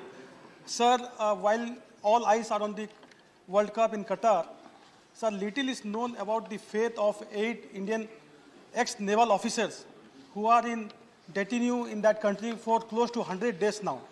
Sir, as per newspaper reports, they were picked up in the middle of the night from their home and are kept in solitary confinement since 30th of August. And consular access was provided to them only on 3rd of October. Sir, the family members have expressed serious concerns about the health, mental harassment of the ex-heroes of our country. And sir, it seems that MEA is not very forthcoming on what dialogue is going on with the Qatari government to secure and seek their release and repatriation. And also, sir, it is believed that this has been done and they have been charged with espionage, apparently at the behest of one of our neighbor, unfriendly neighbor. So, sir, through you, sir, I would like to know from the Honourable Minister, what are the steps being taken by the Government of India to seek the release of our former heroes? Thank you. Mr. Pramod Tiwari. No, he was interrupted. I asked him to take seat because it had not come through a method. Go ahead. Sir, मेरा सिर्फ एक विनम्रता पूर्वक राष्ट्र हित में एक सवाल है कि मिले होंगे आप, वहाँ अच्छी बात भी हुई होगी, G20 में भी मिले थे और जगह मिले थे। हमारे 21 जवानों की शहादत हुई है भारत चीन सीमा पर। कुछ भूभाग भी उन्होंने काफी कब्जा कर रखा है। क्या उसके संदर्भ में कोई वार्ता हुई हो तो आप अवश्य बताएं, पूरा राष्ट्र जानना चाहता है, ये आवश्यक है। बहुत ही बहुत धन्यवाद। Mr. Vinod Vishwam. Sir, thank you. Sir, the statement made by the Honourable Minister, Jaishankar ji, is so important to the contemporary times. And the keen interest the House extended to him shows that how important it is for this House also. I am grateful to the Minister and for his broad-heartedness.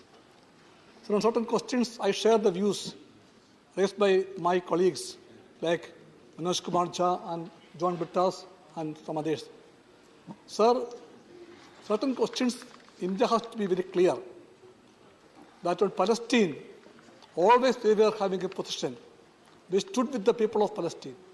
We regarded them always as our friends and sons and daughters. Now we feel whether there is a tilt of our voice in that matter. Kindly be clarified. Sir, just like that, the concerns of the students who came from Ukraine is haunting all of us. I know that the minister also tried his level best, but still they are having anxiety of their future, their families too. Kindly adjust them. Sir, the third point is that the SAU, South Asian University, run by the SAARC countries. India is hosting it in Delhi. Sir, the SAU students and the teachers are facing a problem. That has to be settled. I am very sure that the diplomatic skill of our minister can help it. I am very sure that he has intervened. I wrote to him, he replied to me also. But I am very clearly telling you, the matters are yet to be answered clearly. So please, sir, serve the issue. My next point is that regarding the, I went through the agenda of G20, and now we are the chairman. The chairmanship is rotation, sir. Last year it was Indonesia.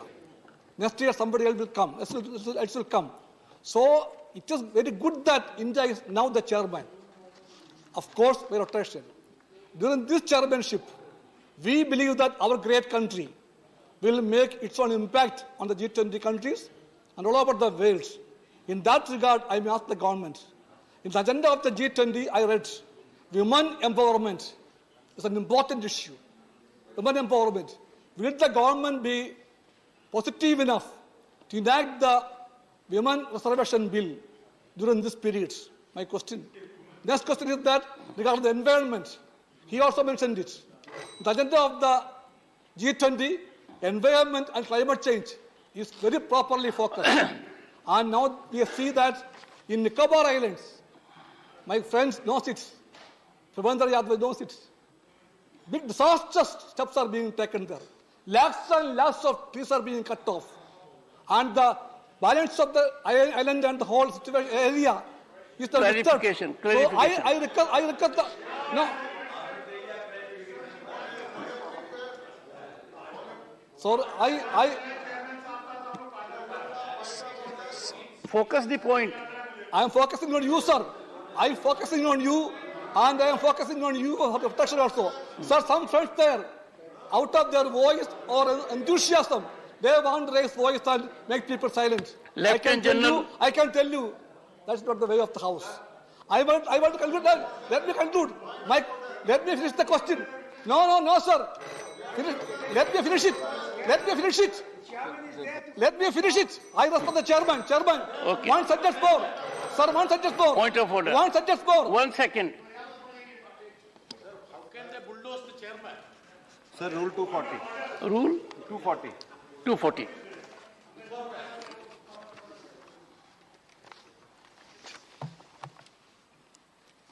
Yes. Sir, irrelevance. The chairman, after having called the attention of the council to conduct of a member who persist in irrelevance. Sir ये completely जो foreign policy का issue है, हमने regulation से कोई चीज पास करी है, पार्लियामेंट में मैं क्वेश्चन का जवाब दूंगा, जो इनका irrelevant विषय सर पहले वो कार्यवाही से हटाया जाए सर, क्योंकि irrelevant चीज आप डिबेट में नहीं बोल सकते sir. Rule is very much clear. Honorable members,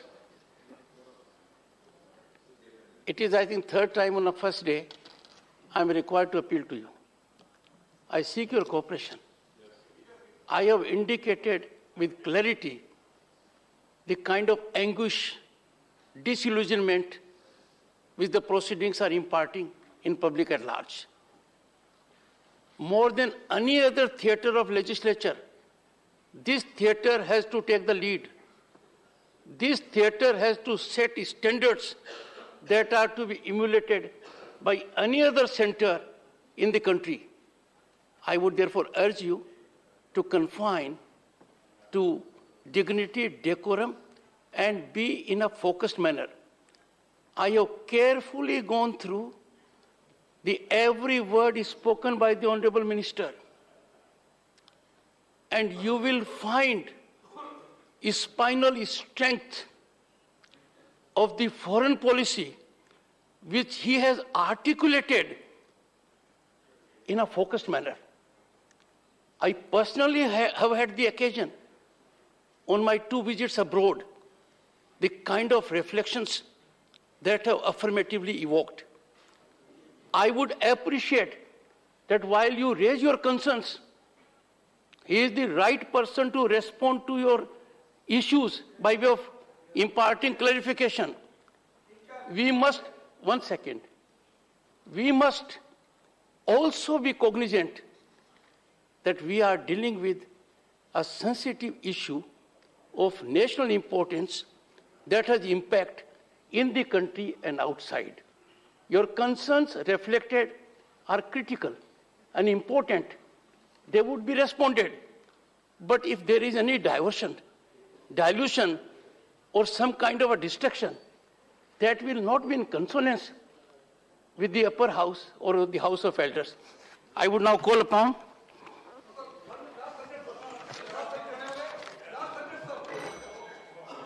okay. Last sentence.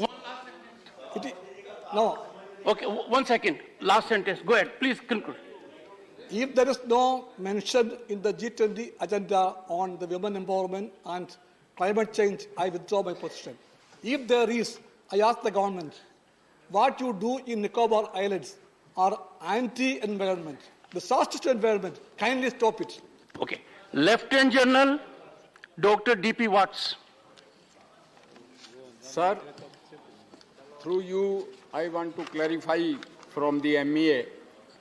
Indian diaspora is the biggest in the world, but still it needs to expand. And lakhs of students, especially with technical know-how, they want to go on work visa, on study visa. What MEA is doing to encourage such technocrats who want to achieve the know-how, expertise, and be beneficial to us in earning foreign exchange. Sri Syed Nazir Hussain. Sir, thank you, sir, for giving me this opportunity. Sir, as you know and most of the members of the House knows, that in the last couple of sessions, we have been raising this issue of Indo-China border dispute. And we have been raising this issue through the rule of the House, and on several occasions, it was not allowed to be discussed in the House. I would have liked the External Affairs Minister to have dwelled upon this issue in his statement. Okay. It's an important issue, and I wish he not only clarifies today, and I wish he gives a separate statement on the state of affairs on our border. One. Second, sir, I had already written a letter to the External Affairs Minister on South Asian University. He had replied back to me, which was not very satisfactory. I think, though the South Asian countries are involved in that university, since it is situated in India, especially in the national capital, when the students are agitating, and the teachers are also involved, and a couple of them happens to be my friends also, my classmates also. So I think that should have been taken up seriously, and it should have been resolved instead of punishing the students. The third issue is, sir, as many of our friends stated, on the issue of Palestine, we have a well-stated foreign policy. Our stand is very clear from last 40, 50 years. I think we should be moving in that direction. There should be more clarity from the days of our freedom struggle. So I think there should be more clarity, and there should be some clarification on that issue also. Thank you so much, sir. Sri A.A. Rahim.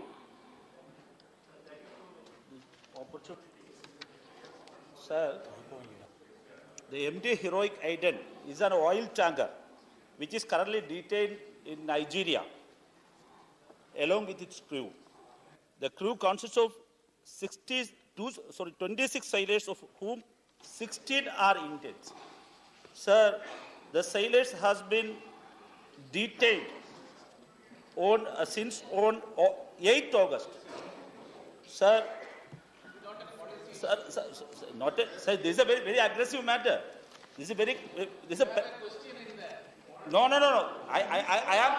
See. No. See. So, honorable members. So this is a concern. Honorable members. Sir, this is a concern. Honorable members. Would you please take your seat? Take your seat. Once settle down, then I am here to take care of the situation. If you start dealing amongst yourselves directly, I don't have to tell you the importance and relevance of the chair. What can be more unwholesome? There is a simple method of putting across one second. There is a method where you can put your point very firmly, persuasively, moderately, in any manner you like. It has to be through the chair. And we will be saving precious public time and getting good response by way of input from the Honorable Minister. If there is formulation in precise terms, you raise your point. Thank you, sir. Please, please. Thank you, He is on legs. thank you very much, sir. You see, it does not look nice for me on the first day that I suffer these kind of interruptions. I am here to accommodate everyone. I am going to an extreme degree. But that accommodation has to be on rational premise and on some rationale. So don't have interest exchanges. I am the one you have to address. I am the one who has to call upon. Please conclude. Sir, once again, I would like to salute you, sir. Please. Sir, since 4 months, 16 Indians are illegally detained. Illegally detained. This is my concern. This is my question. Sir, these 16 parents and families are absolutely they are under panic. So, what are you taking the steps regarding this issue? This is my question. I already wrote a detailed letter to Honorable Minister, and I hope that the government will take this issue with a serious manner. Thank you, sir. Mr. Vishwadram. Yes, please. Thank you, sir. Sir, here in this document, Minister has very detailed manner. He made the Pravasi Bharat Divas and the programs. So here, I request the Minister for the clarification regarding the government. The government is aware of the number of the Indians in different countries and the number of Indians that their jobs and also how many are lost their jobs in this recent crisis. This thing is, if Minister is ready to explain here, that is very helpful for us. Honorable members, there are no further names.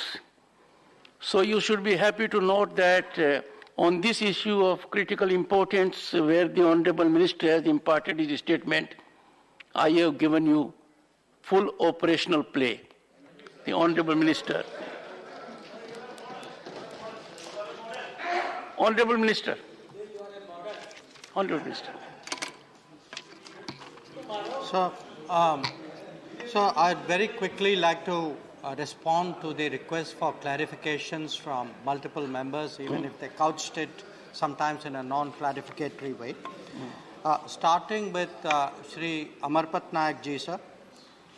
The question of cross-border digital flows is not a direct foreign policy issue. It is under the domain of my colleague, Meity Minister. It is a matter on which government's views have been put in the public domain for comments.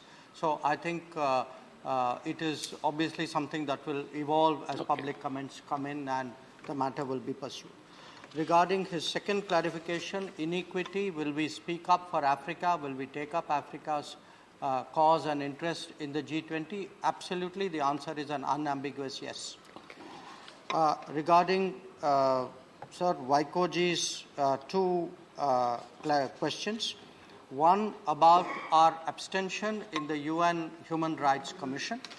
This has been a long-standing position by India, keeping in mind what not just this government but its predecessor governments have also thought is the most constructive way of addressing and advancing the interests of the Tamil community in Sri Lanka.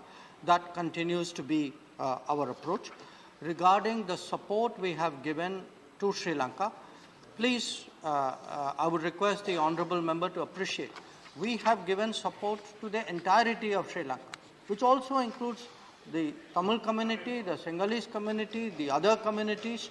So we have not taken a communal approach to giving support. To have a neighbor in this kind of serious economic situation, we would be shirking our responsibilities if we did not step forward at that moment, and that is exactly what we have done. If I could move on, sir, to Dr. Manoj Kumar Jha's observations. One, he asked, the view of foreign policy is to 2014 centric. I don't think that is accurate. I think if you look at everything that I have said, it is not that, in some way I'm suggesting that what was what has been a continuing strain in our foreign policy, and I'll come to the Palestine issue particularly in that context. But since you are asking me, I would say yes, 2014 was a watershed moment. Yes, things have changed better after 2014. Yes, our foreign policy has become more dynamic, more effective, more prominent after 2014. So I think I'm so glad you picked up the 2014 issue, and I hope you will be supportive of it. On the Gaza issue and the Palestine issue, because some other members also raised it. We are very clear on Palestine. We support, sir, a two-state solution. We want a two-state solution with the two states living peacefully side by side. Some of the members suggested somewhere that our support or empathy for the Palestinians had changed. In fact, our financial support for the Palestinian Refugee Welfare Agency has gone up in the tenure of this government. I hope that honourable members would appreciate that. The issue was also raised about the neutrality, not my word, sir, this was the honourable member's clarification request, on the Ukraine situation. And Professor Jha suggested that he could do my job better. I mean, that is certainly he is free to hold that opinion. What I do want to say is we have been clear, publicly clear at the Prime Minister's level that this is not an era of war. We have consistently urged dialogue and diplomacy. When it comes to the impact of the war on Indian people or in the rest of the world, we have also done the right things about that. We have taken measures to soften the impact, whether it is of fuel or whether it is of food inflation, whether it is of fertilizer costs. So if it is your contention that our position has been in putting the interests of the Indian public first, I plead guilty to it. Yes, I put the interests of the Indian public first. It is my duty to ensure that fuel, fertilizer, food, the Indian public does not pay the cost of some other country's actions or some other region's actions. I think that is the way, in my view at least, foreign policy should be conducted. If I could turn then, sir, to Mr. John Brittas's comments. One, the Palestine issue I have already addressed. The pressure from the West, I think I have addressed publicly. I have said again what I have just mentioned. I would like to clarify.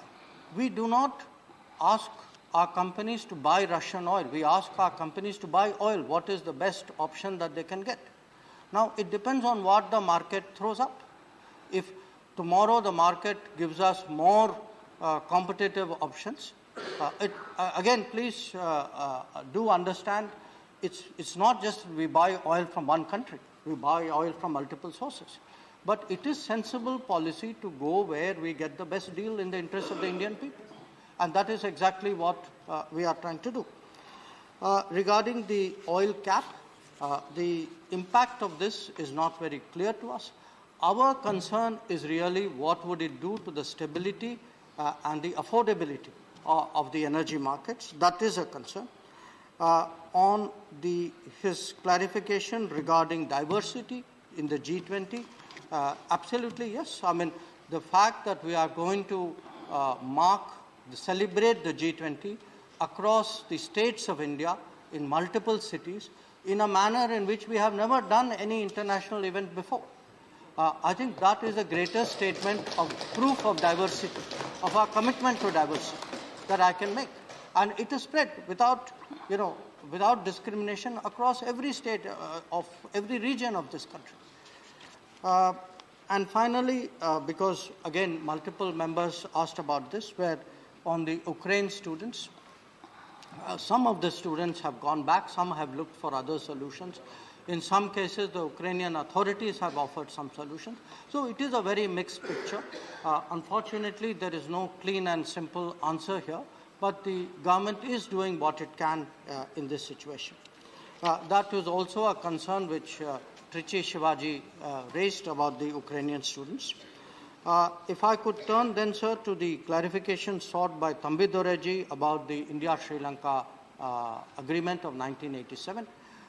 It is still an agreement. It is an agreement which has been the basis for changes in Sri Lanka, including provincial councils which have come about as a result. In our view, it is still an agreement that continues to remain the foundation of how both our relationship with Sri Lanka is conducted and how Sri Lanka itself looks at its own future. So I would like to assure him that we continue to. It is very much on our radar. We are very, very supportive of it. Then, sir, if I could turn to the clarification sought by Sri Sujit Kumarji. This is a very sensitive case. I'm referring to the detention of some of our ex-servicemen in Qatar.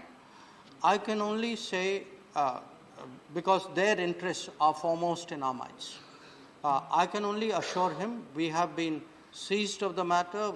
Our ambassador, senior officials have been in continuous touch with the Qatari government on this. Our effort is obviously to ensure that they are not treated unfairly and that the sooner we can bring them back home. So I assure you that they are very much, very strongly in our priorities in respect of Qatar, and it is something that we will be pursuing. Regarding Shri Pramod Tiwariji's clarification request on China, and I think Nazir Hussain ji also brought up the same issue. Diplomatically, we have been very clear. We have been very clear with the Chinese that we will not tolerate, we will not countenance attempts to unilaterally change the line of actual control, and that so long as they continue to seek to do that, and if they have built up forces which in our minds constitute a serious concern in the border areas, then our relationship is not normal. And the abnormality of that has been in evidence in the last few years. Meanwhile, the military commanders continue to engage each other, and I think given the sensitivity of that matter, it is something which is left to the military commanders to deal with, and I think the House should be understanding of the national sensitivity of such a delicate matter. Regarding Binay Vishwamji's issue, I think the Palestinian issue I have addressed, the Ukrainian issue I have addressed, but I think two members, sir, had concerns about the South Asia University. He did and Nazir Hussain ji did. I would like to assure the members, we would like obviously to not see this kind of situation. But the South Asian University is not under the direct jurisdiction of the Government of India or the Ministry of External Affairs. It is something which is run by a collection of countries, and part of the problem is that some of the countries have not made the payments which they were required to do for the university. So the university is going through a period of very severe financial stress. Now, beyond that, there are issues of management and academic freedom for the university, because it is an international university. It is not the policy of the Government of India to interfere in the workings of an international university. But we will, whatever influence and counsel we can give them to sort out any problems in an amicable and non-stressful way, certainly we would do that. On the issue of agenda of G20, yes, women-led development would certainly be high among our priorities, as will be a set of sustainability issues, including, as my own statement said, lifestyle for environment. I think it's not, again, my direct subject. My colleague Bhupender Yadav ji will bear out that at COP27, what we are doing in environment is, I think, today increasingly recognized. I had the privilege, along with him, to be with the Prime Minister at COP26 as well. So I think we should look really at today at how the world sees our contributions and progress when it comes to climate action and climate justice. So I would not take the very pessimistic view which the Honourable Member has done. Regarding General Wats's point about study visas, We are very concerned that a number of countries, for reasons which have to do with finance and their processes, have slowed down issue of visas. We have taken up with many of these countries. I myself have done at the ministerial level with the US, with the UK. Yesterday I did it with Germany. In many cases our intervention has led to an improvement. I still think there is some distance to go, but it is certainly, as I said, we run a people-centric foreign policy in the Modi government, and certainly today facilitating the faster issue of visas would be very, very high among our priorities. Finally, on the heroic Idum, the ship issue, sir, the one in Nigeria, even though it is not a policy issue, as my colleague recognized, I would like the member to know we have been in touch with the crew since August. It was detained, the people were initially detained in Equatorial Guinea. They were then brought to Nigeria. They are facing charges in court. There are a number of charges, including oil smuggling against them. We have given them consular support. Our High Commissioner has gone to see them. It is again our endeavor to ensure that they are not unjustly treated, that they have full access to all recourse of law, and that they have the ability to communicate with their family. The last question, the loss of jobs. How many Indians are there abroad? Our estimate is that there are 3.2 crore persons of Indian origin and Indian nationals living abroad. But regarding their job loss figures during the COVID, that is not something, because the data is not maintained by Government of India, so I cannot honestly answer the question. I hope, sir, I have provided full clarification to all the questions.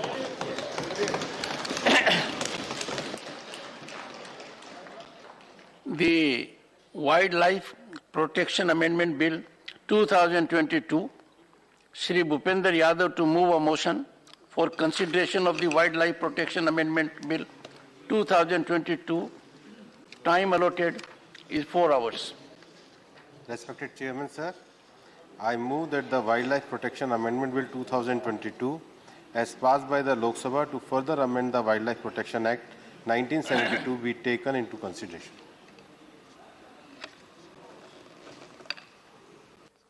Honorable members, Honorable Minister, if you like to say about the bill, you may speak. मैं कुछ बोलना चाहूँगा। माननीय सभापति महोदय, भारतीय वन्यजीव संरक्षण विधेयक जो 1972 में पारित किया गया था, उसमें मैं संशोधन के लिए विधेयक सदन के समक्ष प्रस्तावित करता हूं। दुनिया में जो एक विभिन्न देशों के बीच में संधि है, convention of international trade on endangered species, जिस प्रकार से वन्य जीव और वन्य संपदा दुनिया में विलुप्त होती जा रही है और कुछ संपदाएं इस कगार पे आ गई हैं कि उनका संरक्षण करना आवश्यक है, इसको लेकर के दुनिया के सभी देशों के अंतर्गत एक संधि 1976 में हुई थी। हम सब जानते हैं कि वन्य जीवों का जो अवैध व्यापार होता है उसको रोकने के लिए और उसके साथ ही साथ उसमें रेगुलेशन लाने के लिए हर देश के अंतर्गत नियमों को बनाने का और कानून को पारित करने का प्रावधान किया गया था। भारत सरकार भी इस अंतर्राष्ट्रीय संधि के सदस्य है। हालांकि हमारे देश में जो इस प्रकार का अवैध व्यापार होता है उसको कस्टम एक्ट के तहत, फॉरेन ट्रेड डेवलपमेंट और रेगुलेशन एक्ट के तहत और EXIM policy and wild life protection act के तहत नियंत्रित किया जाता है। परंतु इस संधि के अंतर्गत दुनिया के सभी देशों के लिए ये कहा गया था कि एक अलग से वन्य जीवों का एक स्ट्रक्चर ढांचा बनाया जाना चाहिए। मैं कहना भी चाहूँगा कि तत्कालीन यूपीए सरकार ने ये एश्योरेंस भी अंतर्राष्ट्रीय स्तर पर दिया था, लेकिन उन्होंने पूरा नहीं किया। और चूंकि इस अंतर्राष्ट्रीय संधि को 2005 में हमने एश्योरेंस दिया था, पूरा करना आवश्यक है, और अतएव इस बिल को लोकसभा में रखा गया है, जिसको सर्वसम्मति से पारित किया गया। और मैं ये चाहता हूँ कि ये बिल इस राज्यसभा में भी सर्वसम्मति से पारित किया जाए। इस बिल की प्रस्तावना को रखते समय माननीय सभापति महोदय, मैं ये भी कहना चाहूँगा कि अभी हाल ही में 14 से 25 नवंबर 2022 में पनामा में दुनिया में साइटिस की जो कॉप है वो 19 कॉन्फ्रेंस ऑफ पार्टीज हुई थी। हमारे देश में विशेष रूप से फॉरेस्ट में जो हमारे ऑफिसर्स और साइंटिस्ट हैं, उनके प्रयासों के कारण भारत ने जो प्रस्ताव किया और हमारे जो 2 स्पीशीज है टर्टाइल, नेमली रेड क्राउन रॉफ टर्टाइल और सॉफ्ट शेल टर्टाइल, उसको एंडेमिक में अपेंडिक्स 2 से अपेंडिक्स 1 में किया गया। माननीय सभापति महोदय, आप जानते हैं कि विशेष रूप से राजस्थान और हरियाणा के क्षेत्रों में शीशम का वृक्ष बहुतायत से पाया जाता है और स्थानीय कारीगर जो हैं उसके द्वारा विभिन्न चीज़ों का निर्माण करते हैं और हमारे राजस्थान के भी बहुत अच्छे कारीगर इसका निर्यात करते हैं। हम ये चाहते थे कि ये शीशम निर्यात से पूरी तरीके से जिसको डेल्बर्जियस सिस्को इसका एक बॉटनिक नेम है, हमने इस प्रस्ताव को भी किया। हालांकि प्रस्ताव पास नहीं हुआ, फिर भी हमको इस बार साइटिस से क्लैरिफिकेशन मिला कि 10 केजी के आइटम तक के निर्यात को हम लोग प्रोवाइड कर सकेंगे और एक तरीके से हमको इस साइटिस में और हमारे जो छोटे कारीगर हैं उनको एक बड़ी अच्छी राहत भी मिली है। इस बार ये भी अच्छा रहा कि भारत को स्टैंडिंग कमेटी में एशिया रीजन की तरफ से भारत ने अपना स्थान पाया। लेकिन एक और विषय जो टाइगर कंजर्वेशन में आजकल दुनिया के कुछ देशों में टाइगर की फार्मिंग भी हो रही है और उसके कारण उसका इलीगल ट्रेड बढ़ रहा है। भारत के उस प्रस्ताव को भी वहाँ पर रखा गया। माननीय सभापति महोदय, मैं आपके सामने ये भी कहना चाहता हूँ कि हमारी सरकार पूरी तरीके से वन्य क्षेत्र के संरक्षण के लिए, वन्य जीवों के संरक्षण के लिए पूरी तरीके से प्रतिबद्ध है। हमने पिछले दिनों में अभी हमारे देश में विशेष रूप से टाइगर कंजर्वेशन के लिए काम किया और मुझे बताते हुए खुशी है कि दुनिया का जो 70% जो वर्ल्ड वाइल्ड टाइगर है वो हमारे देश के अंतर्गत है। अभी हमारे एस्टिमेशन का कार्य चल ही रहा है। उसके साथ ही साथ भारत ने 1950 में जो हमारे यहाँ से चीते विलुप्त हुए थे उनको वापस लाकर माननीय प्रधानमंत्री जी के नेतृत्व में, जिसको इकोलॉजिकल रॉन्ग जो हमारे देश में हुआ था, इकोलॉजिकल हार्मनी को स्थापित करने के लिए कार्य किया है। हमारे देश के जो टाइगर रिजर्व्स हैं उनको TX2 का अवार्ड भी इंटरनेशनली मिला है। हमारे 16 टाइगर रिजर्व्स को इंटरनेशनल एक्रेडिटेशन भी मिला है। और कई बार मैं ये कहता हूँ कि जब टाइगर कंजर्वेशन की बात हम ये कहते हैं तो कई बार ये विषय उठाया जाता है कि हम इतना जोर क्यों दे रहे हैं। लेकिन मैं आपको बताना चाहूँगा कि हमारी नेशनल टाइगर कंजर्वेशन अथॉरिटी ने एक अभी मैप रिलीज़ किया है कि हिंदुस्तान की जो मुख्य रूप से दक्षिण क्षेत्र में निकलने वाली नदियाँ है, जो हमारे टाइगर रिजर्व के जो कंजर्वेशन एरिया है, वहीं से उनका उद्गम का स्रोत है और इसलिए उन जंगलों को बचाना, वहाँ की इकोलॉजी को बचाना, वहाँ की इकोलॉजिकल सिस्टम को बचाना ये बहुत आवश्यक है। इसके साथ ही साथ मैं आपको ये बताना चाहूँगा कि हमारे विशेष रूप से बंगाल के क्षेत्र में जो सुंदरबन टाइगर रिजर्व एरिया है उसको भारत और बांग्लादेश के सहयोग के साथ बायलैटरल पार्टनरशिप हमने करी है, उसको हम आगे बढ़ाने का काम कर रहे हैं। अब चीता इंट्रोडक्शन के साथ ही साथ हमारे देश में प्रोजेक्ट लायन के ऊपर काम किया जा रहा है, जिसको माननीय प्रधानमंत्री जी ने 15 अगस्त 2020 को लाल किले से घोषित भी किया गया था। और पूरी दुनिया का जो 100% एशियाटिक लायन है वो भारत के अंतर्गत है। हमारे देश में जो रिवर क्षेत्र में एक बहुत बड़ा जो हमारा एक संरक्षण का क्षेत्र है, वहाँ पे प्रोजेक्ट डॉल्फिन है। प्रोजेक्ट डॉल्फिन को कंजर्वेशन को लेकर भी काम कर रहे हैं। हमारे कई सदस्यों के पत्र भी मेरे को लगातार मैन एनिमल कॉन्फ्लिक्ट के ऊपर, ह्यूमन एनिमल कॉन्फ्लिक्ट के ऊपर लगातार आते हैं। हमारी सरकार के द्वारा फरवरी 2021 में इसको लेकर के एक सर्कुलर जारी किया गया था और उसके साथ ही साथ जो बाकी के विषय हैं उनको भी मैं विस्तार से आपके सामने, जब हमारे सदस्य इस विषय को रखेंगे, मैं आपके सामने विस्तार के साथ रखूंगा। लेकिन इस जो संशोधन है, इस संशोधन को लाने के हमारे दो उद्देश्य हैं। पहला उद्देश्य जो हमारा इंटरनेशनल ट्रीटी है, उस इंटरनेशनल ट्रीटी का भारत जो सदस्य बना और अभी हाल ही में जो हमारे भारत का प्रतिनिधिमंडल जाके आया है, उसकी आवश्यकता और भारत के नेतृत्व की क्षमता को देखते हुए उसको हमारे लीगल प्रोविज़न में लाना आवश्यक था। उसके साथ ही साथ जो हमारे वन्य क्षेत्र में लंबे समय से रहने वाले जो ट्रेडिशनल कम्युनिटीज़ के जो लोग हैं, जो ट्राइबल लोग हैं, जब हम उनका विस्थापन करते हैं तो उनके जो उनके मवेशियों के लिए और बाकी लोगों के लिए जो उनके परंपरागत अधिकार है, उसमें कुछ हद तक कुछ विषयों पर संरक्षण जब तक उनका पूरी तरीके से पुनर्स्थापन ना हो देना आवश्यक था। इस प्रकार की एक संवेदनशील सरकार के द्वारा कि हम वन के विकास के साथ ही साथ वहाँ पे रहने वाले जो स्थानीय समुदाय हैं उनके संरक्षण और उनके विषयों को भी आगे लेकर के चलें, क्योंकि हमारे देश में प्रकृति के साथ रहने की एक परंपरागत सोच है, प्रकृति के साथ जीवन जीने का हमारे यहाँ एक जीवन पद्धति है। माननीय प्रधानमंत्री जी ने दुनिया का जो क्लाइमेट चेंज का जो संकट आया है उसके लिए भी पूरी दुनिया को एक मिशन लाइफ का विज़न दिया है। वह विज़न भी प्रकृति के साथ, और हम ज़्यादातर जिसको माइंडफुल कंजम्पशन कह सकते हैं, माइंडलेस यूटिलाइजेशन की तरह वो है।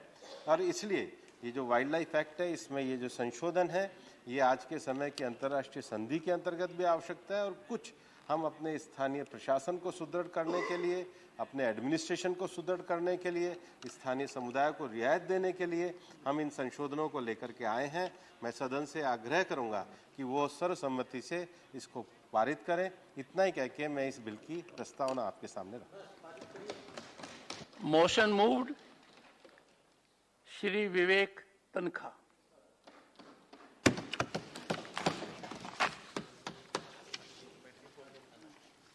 First of all,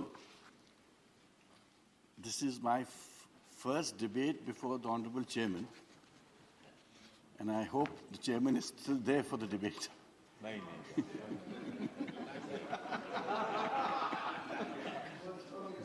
Yeah, it's okay. I thought the safest way to take a respite is when a distinguished member of the same fraternity, a senior advocate, who normally on the first day will have no option but to be indulgent.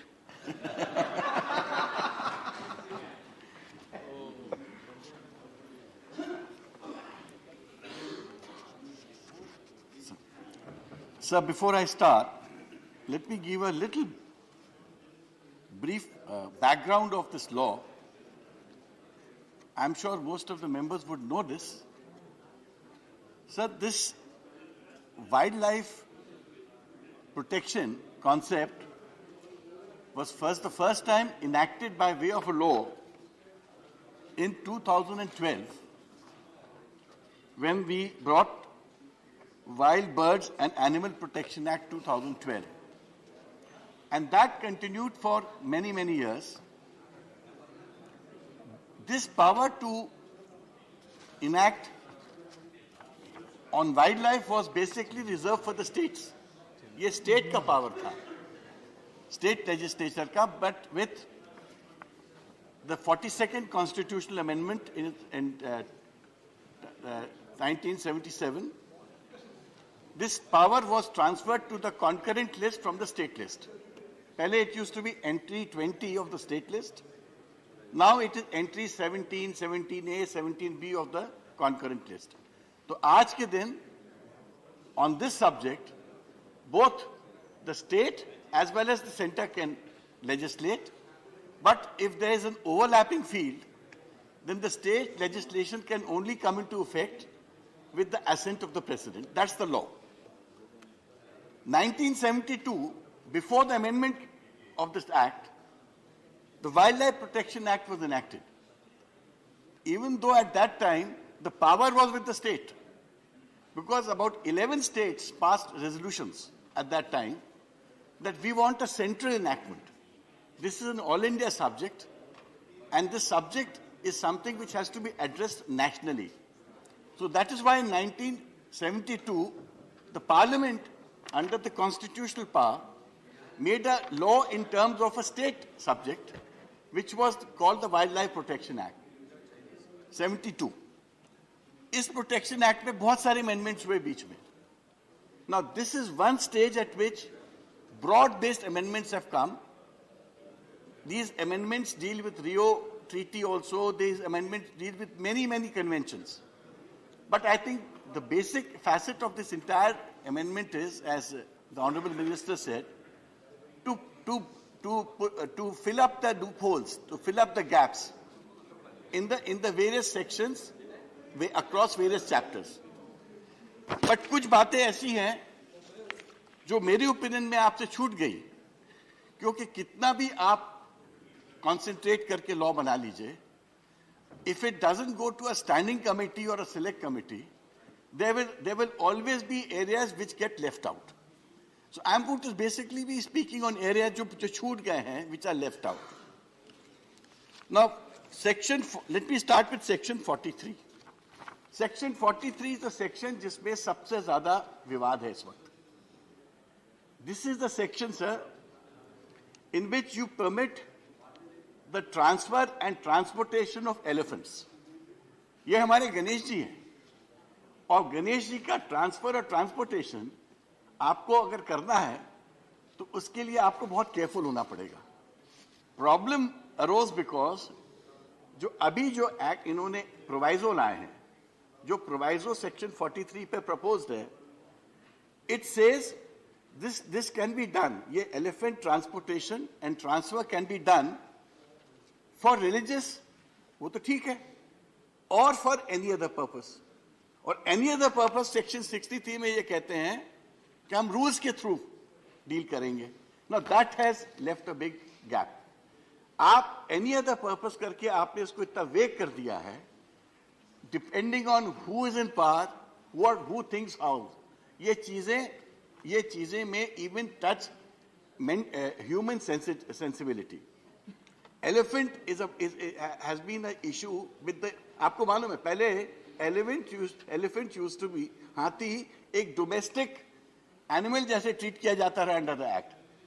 It's only the last 30-40 years that the elephant became an endangered species or a protected species. Not an endangered, but a protected species. आज problem ये है कि अगर हम elephant को, if we allow elephant to be used for any other purpose, तो उसमें इतने सारे बड़े issues हो जाएंगे, because आपको अंदाज नहीं है कि 2675 captive elephants इंडिया में है. 2675, और उनमें 1251, दैट इज 1251 के पास ही ओनरशिप सर्टिफिकेट है under section 42. These are PETA figures which I have taken, sir. The problem is आपके पास एक ह्यूज एलिफेंट का कांग्रीगेशन है जिसकी ओनरशिप सर्टिफिकेट्स भी अभी तक डिसाइडेड नहीं है. The problem which is going to arise is, अगर आपने इस प्रोवाइजर को इतना वीक छोड़ा और इतना इंडिटर्मिनेट छोड़ा, तो this is going to cause problem in the times ahead. आज तो आप लॉ पास कर देंगे, बट आगे चल के ये एक इशू इस देश में बनेगा. इसी तरह आपको मैं बताना चाहता हूं कि जो प्रोवाइजो है, actually it's a proviso to 43(1). आप अगर सेक्शन देखेंगे, ये proviso actually fits into 43(1) and not 43(2).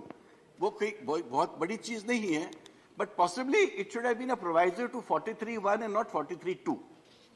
The next point that I would like to make is about section 49M. Now ये बड़ा इंटरेस्टिंग है सर. 49M में it's you have to give a self declaration. मतलब आपको खुद declare करना पड़ता है कि अगर शेड्यूल 4 के एनिमल्स अगर आपके पोजेशन में है, तो you have to make a declaration to the competent authority. देखिए मेरे घर में कोई डियर है या टाइगर कब है या एनी एंडेंजर, वो जितनी स्पीशीज वहाँ स्पेसिफाइड है, बहुत बड़ी लिस्ट है वो, स्पेशली बर्ड्स की भी बहुत बड़ी लिस्ट है.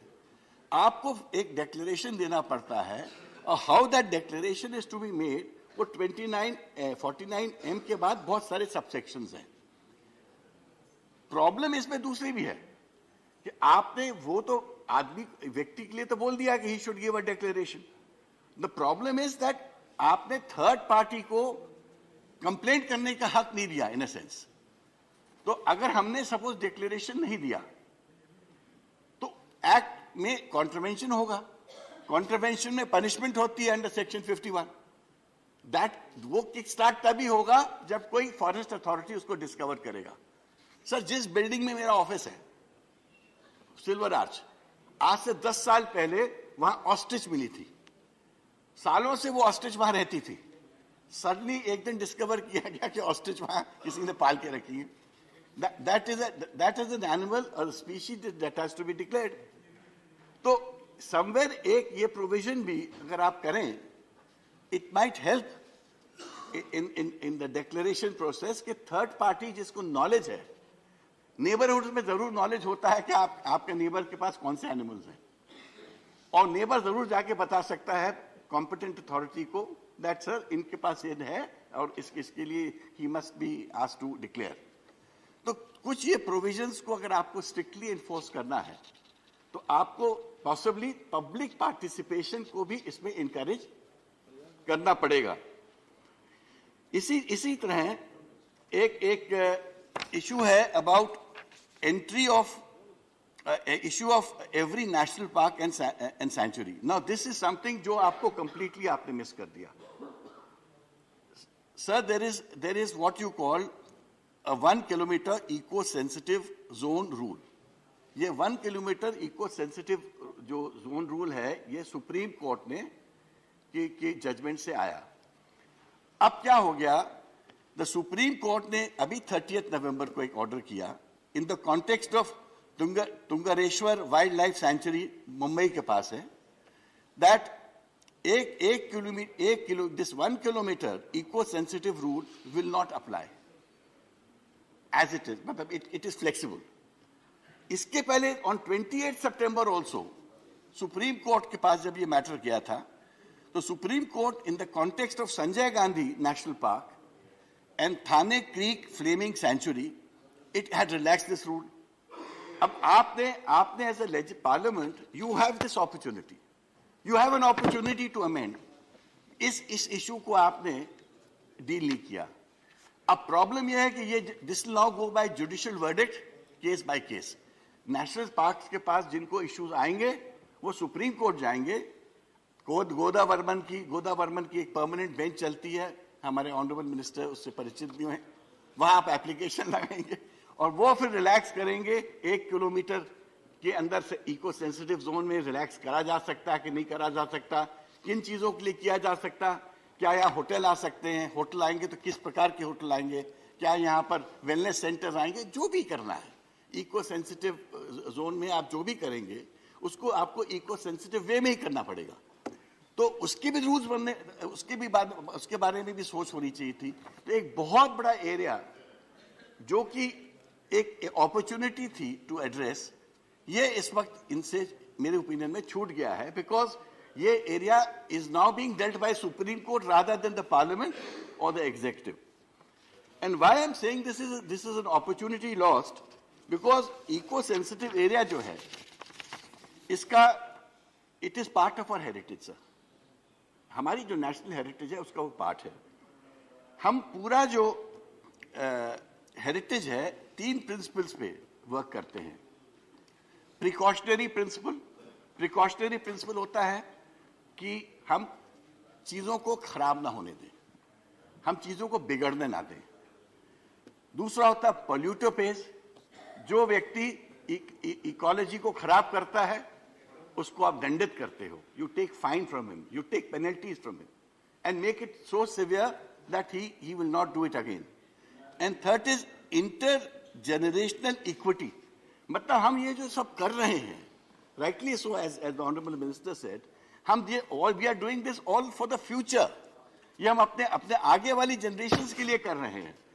And as he rightly said, tiger farming is a concept Southeast Asia में, it's a concept which thousands of people go and enjoy. वहाँ पर tigers are tamer than dogs. I mean, आपके Indian dogs are more ferocious than a Thailand tiger. तो as I said, wild life का concept भी change हो रहा है, ecology का कॉन्सेप्ट भी चेंज हो रहा है। Wildlife is also now a revenue earning machine. कई African countries through wildlife This is that main economy. Then असली जो पूरा उनका जो earning है is out of that wildlife. तो हमको उसको भी ध्यान में रखना है, हमको अपनी इकोलॉजी को भी बचाना है, हमको बहुत सारी चीजों पे ध्यान रख के ही इस चीज को आगे बढ़ाना है. तो जितना aggressive हम इस चीजों को, but this aggression has to be a very consultative aggression. It can't be an aggression जिसमें आप किसी चीज को रोक दो. I still remember, हम तो गोदा वर्मन केस में, I was appearing for years as counsel for Madhya Pradesh, and हम लोग की तो सबसे ज्यादा applications वहाँ pending होती थी. मेरा शहर जबलपुर कि all around eco-sensitive parks हैं. There's Kana on one side, Bandhavgarh on one side, Pench on another side. आप जहाँ जाएं उस सब तरफ हमारे sanctuaries हैं, tiger reserves हैं. तो ये भी एक बहुत बड़ी earning का जरिया बन सकते हैं. So, as you rightly said, sir, that it is correct that law amendments are necessary, but when we make these laws, we also should not lose opportunities, which the law gives us to make an intergenerational future. Because हम जो law आज बना रहे हैं, this is not only for us, it is also for the future. Our children are going to enjoy this law. Not only the law, the environment of which creates out of this law. तो मेरा यही कहना है, while nobody will be objecting to this bill per se, but there are so many gaps in this bill, whether it be 43M, yes, and this Supreme Court judgment which has not been taken into consideration. I would like the minister to take these facts into consideration before finalizing the bill, so that at least when you finalize a thing, you have a comprehensive picture before you. Thank you, sir. Thank you, Mani Vinay Tankhaji. Dr. Kanimoji, please. Honorable Chairman, sir, wildlife wealth is the world's natural wealth. The protection and conservation of wildlife is the need of the hour and is one of the most important duties of the government and people to protect our wildlife wealth. Sir, the Wildlife Protection Amendment Bill amends the Wildlife Protection Act 1972 and seeks to increase the species protected under the law and implement the Convention on International Trade in Endangered Species of Wild Fauna and Flora. Sir, the human population has grown exponentially over the past 200 years to more than 7 billion people today, and it continues to grow rapidly. This means the natural resources are being consumed faster than ever by the billions of people on the planet. This growth and development and also endangers the habitats and existence of the various types of wildlife around the world. So humans are being the current rate of species extinction, which is at least 100 to 1,000 times higher than the nature intended. According to the WWF's Living Planet Report 2018, the world has witnessed an astonishing 60% decline in the size of populations of mammals, birds, fishes, reptiles, and amphibians in just over 40 years. In a healthy biome and biodiversity, world humans are the culprits. Their greed for development and advancement has made detrimental to the world wildlife. Therefore, any law which is aimed to protect and conserve wildlife population is absolutely necessary. So there is a conflict of interest between Forest Rights Acts and the Wildlife Protection Act. Protection of wildlife is important. At the same time, protection of the forest rights of the scheduled tribes and other traditional forest dwellers living near the protected wildlife zones. A near total ban on grazing, coupled with the system that undo the FRA has made life difficult of locals, stripping them their rights. Sir, cattle grazing has been recognized under the Tamil Nadu Forest Act 1882. The court then revised its order on March 17th. Now cattle grazing became legally permissible in forests outside tiger reserves, sanctuaries, and national parks. In effect, the verdict removed 8,101.79 square kilometer or 35.42% of forests and 6.23% of the state total's area from Tamil Nadu grazing area, even from those who were illegitimate right holders. The court thus rewrote the provisions of two major laws that the Parliament has enacted in 2006, the 2006 Amendment to the Wildlife Protection Act and the Wildlife Protection Act of 1972, rendered tiger reserves a statutory category and prescribed provisions for the notifications. The government has since notified 52 tiger reserves, both of which were designed to protect, preserve, conserve and manage forest, wildlife and biodiversity. According to the Wildlife Protection Act, Tamil Nadu has to prepare a tiger conservation plan to protect the agricultural, livelihood, developmental and other interests of the people living in the tiger reserves. The core area, the critical tiger habitat, is to be established without affecting the rights of the scheduled tribes or such other forest dwellers, while the buffer area should promote coexistence between wildlife and human activity with due recognition of livelihood, development, social and cultural rights of the local people. Separately, the scheduled tribes and other traditional forest dwellers recognize grazing and traditional seasonal resource access of nomadic communities. That is, it accorded community rights to the village to be regulated by its Grama Sabha and not an individual grazing permit to be granted on payment of the prescribed fees by the forest department. This has to be followed without any hindrances to the tribal population and traditional forest dwellers. Sir, in the vast country like our India, different regions will have different wildlife population. The wildlife species living in Western Ghats are not expected to be seen in the Aravalli ranges of the north. The wildlife in the northeast India is much different from those in the Eastern Ghats. Therefore, the state governments are better equipped to act upon the wildlife protection and conservation. I urge the Union Government to have a consultation with the state governments in forming the management authority and to provide adequate representation from the states in the composition of the authority. Sir, the pristine environment of the forest are deteriorating due to the unregulated tourism. Untreated sewage and plastic wastage have endangered the environment. Only if the people realize the importance of the clean environment and cooperate with the local administration, the natural resources can be protected. In Tamil Nadu, the Eastern Ghats and the Western Ghats are natural boon to protect fauna and flora typical to this weather and environment. We have tremendous coastal and marine habitat. Therefore, in protecting the wildlife,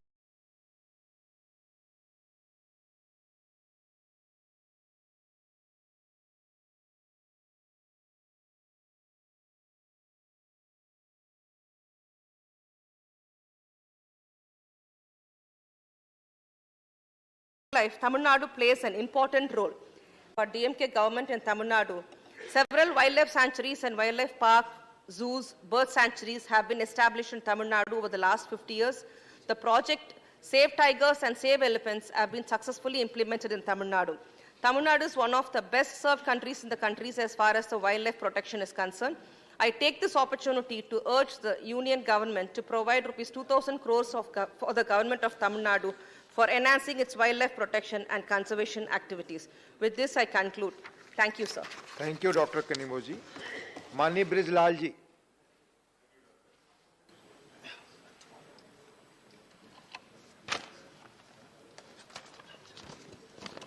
Thank you, Deputy Chairman, sir.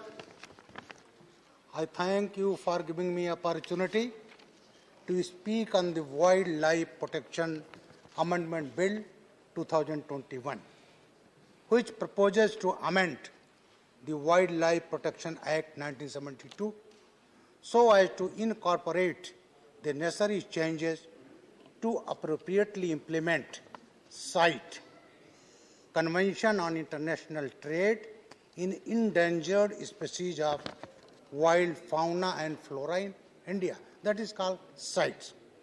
In addition to this, certain other amendments have also been proposed so as to make the Act more comprehensive. Deputy Chairman, sir, India is a signatory to the Convention on International Trade in Endangered Species of Wild Fauna and Flora, which requires the parties to take appropriate measures to enforce its provision and prohibit trade in violation thereof. CITES regulate trade in over 38,700 species of wild animals and plants. Currently, 183 countries are signatory to CITES. Non-compliance by a country to adopt appropriate legislation to implement CITES may result in a recommendation from CITES to suspend trade in CITES listed species with such country. Such a recommendation was made in respect of India, as a minister told, in 2004, but was withdrawn in March 2005 following an assurance by India. India has been implementing CITES through the Custom Act 1962, Foreign Trade Development Regulation Act 1992, the EXIM policy, and the Wildlife Protection Act 1972. However, the CITES Secretariat has noted certain gaps in India's implementation of the CITES. India has been identified by the CITES Standing Committee as one of the parties requiring attention as a matter of priority regarding the national legislation. A recommendation to suspend trade with India for CITES-listed species would affect India's export and imports, such as species including agarwood, sesame, red sandalwood, wood, medicinal plant, aromatic plants, etc. अभी मंत्री जी ने कहा कि एक plant हमारे यहाँ डलवर्जिया लैटिफोलिया जिसको हम रोज वुड कहते हैं कि ज़्यादा इसका प्रोडक्शन केरला वहाँ होता है, कर्नाटक में, हरियाणा में, और इसके प्रोडक्ट बड़े कॉस्टली हैं और ये साइट की लिस्ट में है. अगर हमने लेजिस्लेशन ना किया तो वो हमारा प्रोडक्ट जिससे हम फॉरेन एक्सचेंज कमा रहे हैं वो सस्पेंड हो सकता है. इसी तरह से the other species which is in the site list is called agarwood. इसको ऊद भी कहते हैं. अभी मैं होम अफेयर कमेटी को लेकर गया था असम और वहाँ मैंने इस पर बातचीत की, क्योंकि अगरवुड वहाँ ये होता है, उसमें एक इन्फेक्शन होता है, मोल्ड डेवलप होता है और उसके बाद उसका हार्टवुड टर्न्स ब्लैक और उसके बाद रेजिन होती है, उससे ऑयल निकलता है, and that is very very costly and that is use in perfume and incense. तो ये हमारा जो है और इसका ग्लोबल ट्रेड है 6 to 8 बिलियन $. तो ये प्रोडक्ट हमारा अगर हमने नहीं किया तो ये हम उस श्रेणी में आएंगे और हमारा एक्सपोर्ट जो है इससे प्रभावित होगा. महोदय, मैं असम के मुख्यमंत्री को इस हाउस के माध्यम से बधाई भी देना चाहता हूं. उन्होंने अभी 26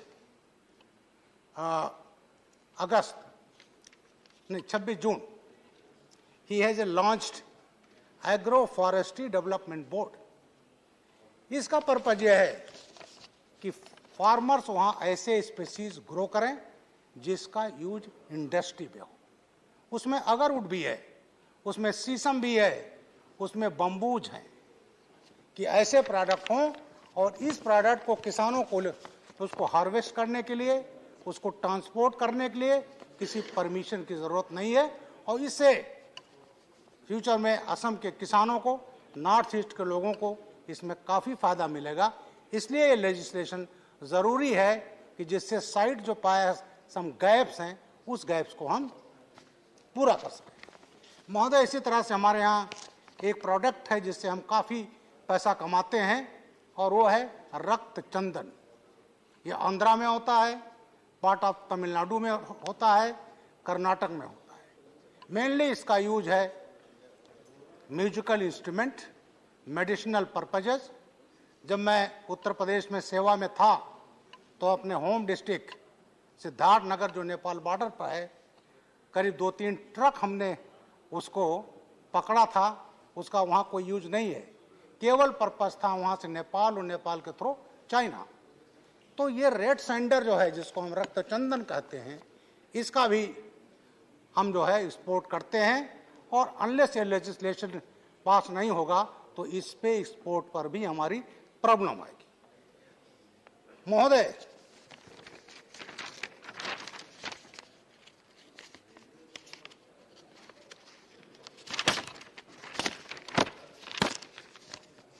in nutshell, the bill seeks to include provision of site regulation in the Wildlife Protection Act 1972 in order to control illegal trade in wildlife, their parts and products. Number two, it also envisages to constitute a standing committee of SBWL, State Board of Wildlife, rationalize the schedule in the Act from current 6 schedule to 4 schedule, and second for protected animal species, schedule 3rd for specified plants, and schedule 4 for site listed species. In the amendment, the monetary penalties for contravention of the provision of the Act are proposed to the increase so as to ensure that it function as a deterrent in present times. महोदय, इसमें इस act में बात किया गया है about invasive fauna and flora. हम बड़े अच्छी तरह से परिचित हैं. एक प्लांट है जिसको हम कहते हैं वाटर हाइसिंथ, जलकुंभी, और ये कहाँ आया? करीब 1774 के पास आया, और ये लेडी हेस्टिंग्स कलकत्ता में लाई थी, और उनको उसके बैगनी फूल बड़े खूबसूरत लगे, चमकीले पत्ते ले आए, और लग गया आज केवल भारत नहीं पूरे साउथ ईस्ट एशिया के लिए जलकुंभी एक प्रॉब्लम हो गई है. और मैं तो डल झील में गया था, कश्मीर, वहाँ भी है. तो आज पूरा साउथ ईस्ट एशिया इस इन्वेसिव प्लांट से, और आज चाहे नॉर्थ इंडिया हो, एटलीस्ट मैंने नॉर्थ इंडिया तो देखा ही है, चाहे बंगाल हो, बिहार हो, सब जगह जितने हमारे वाटर बॉडीज थी, गाँव में जो तालाब थे वो पट गए हैं जलकुंभी से. और तमाम जो हमारे किसान उसमें से खेती करते थे, तमाम प्रोडक्ट उसमें से पैदा करते थे, मछली पालन करते थे, सिंघाड़ा पैदा करते थे, वो खत्म हो गया. हमारे कुछ बंगाल के मित्र हैं जिनको मछली बड़ी पसंद थी, मागुर मछली और सिंगी, आज गायब हो गई हैं क्योंकि ये बहुत कम रह गई है.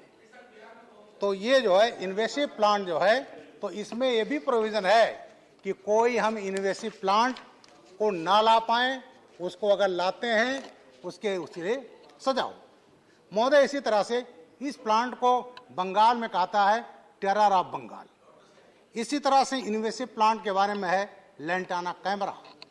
ये भी साउथ अमेरिका से आया था, और आज हमारे फॉरेस्ट में इट हैज क्रिएटेड हैवक, चाहे वो कर्नाटक हो, बांदीपुरम सेंचुरी में.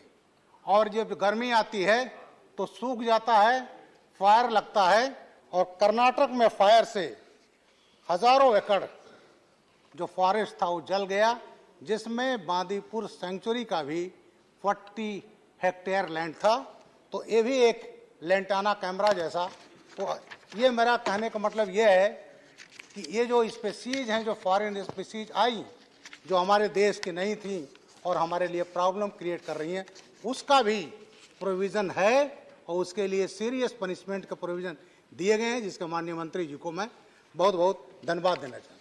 पार्थेनियम, जिसको कहते हैं कांग्रेस ग्रास, इसको ये जो इसको गाजर ग्रास, ये आया था PL 480 से 1954. जब हमारे पास खाने को नहीं था, हम लोगों के पास अनाज नहीं था, तो अमेरिका से इंपोर्ट होता था अंडर पब्लिक लॉ 480, और उसी के तहत ये प्लांट आया.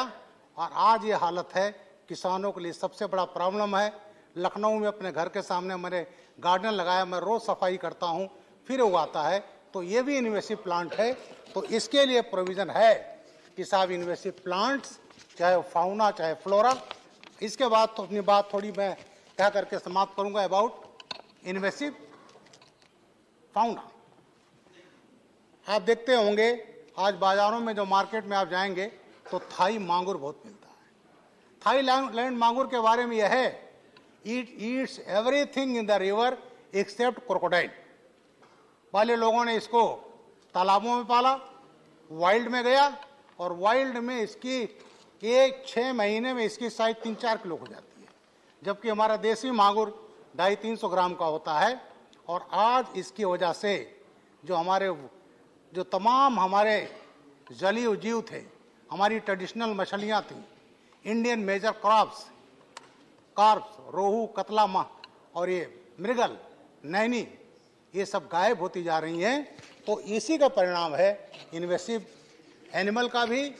इसी तरह से इन्वेसिव दूसरी मछली के बारे में कहूँगा और उसका नाम है तलपिया। तलपिया ये अफ्रीकन फिश थी और ये आई अफ्रीका से नहीं आई, ये हमारे यहाँ थाईलैंड और लंका से आई और ये आई करीब 1960 के आसपास।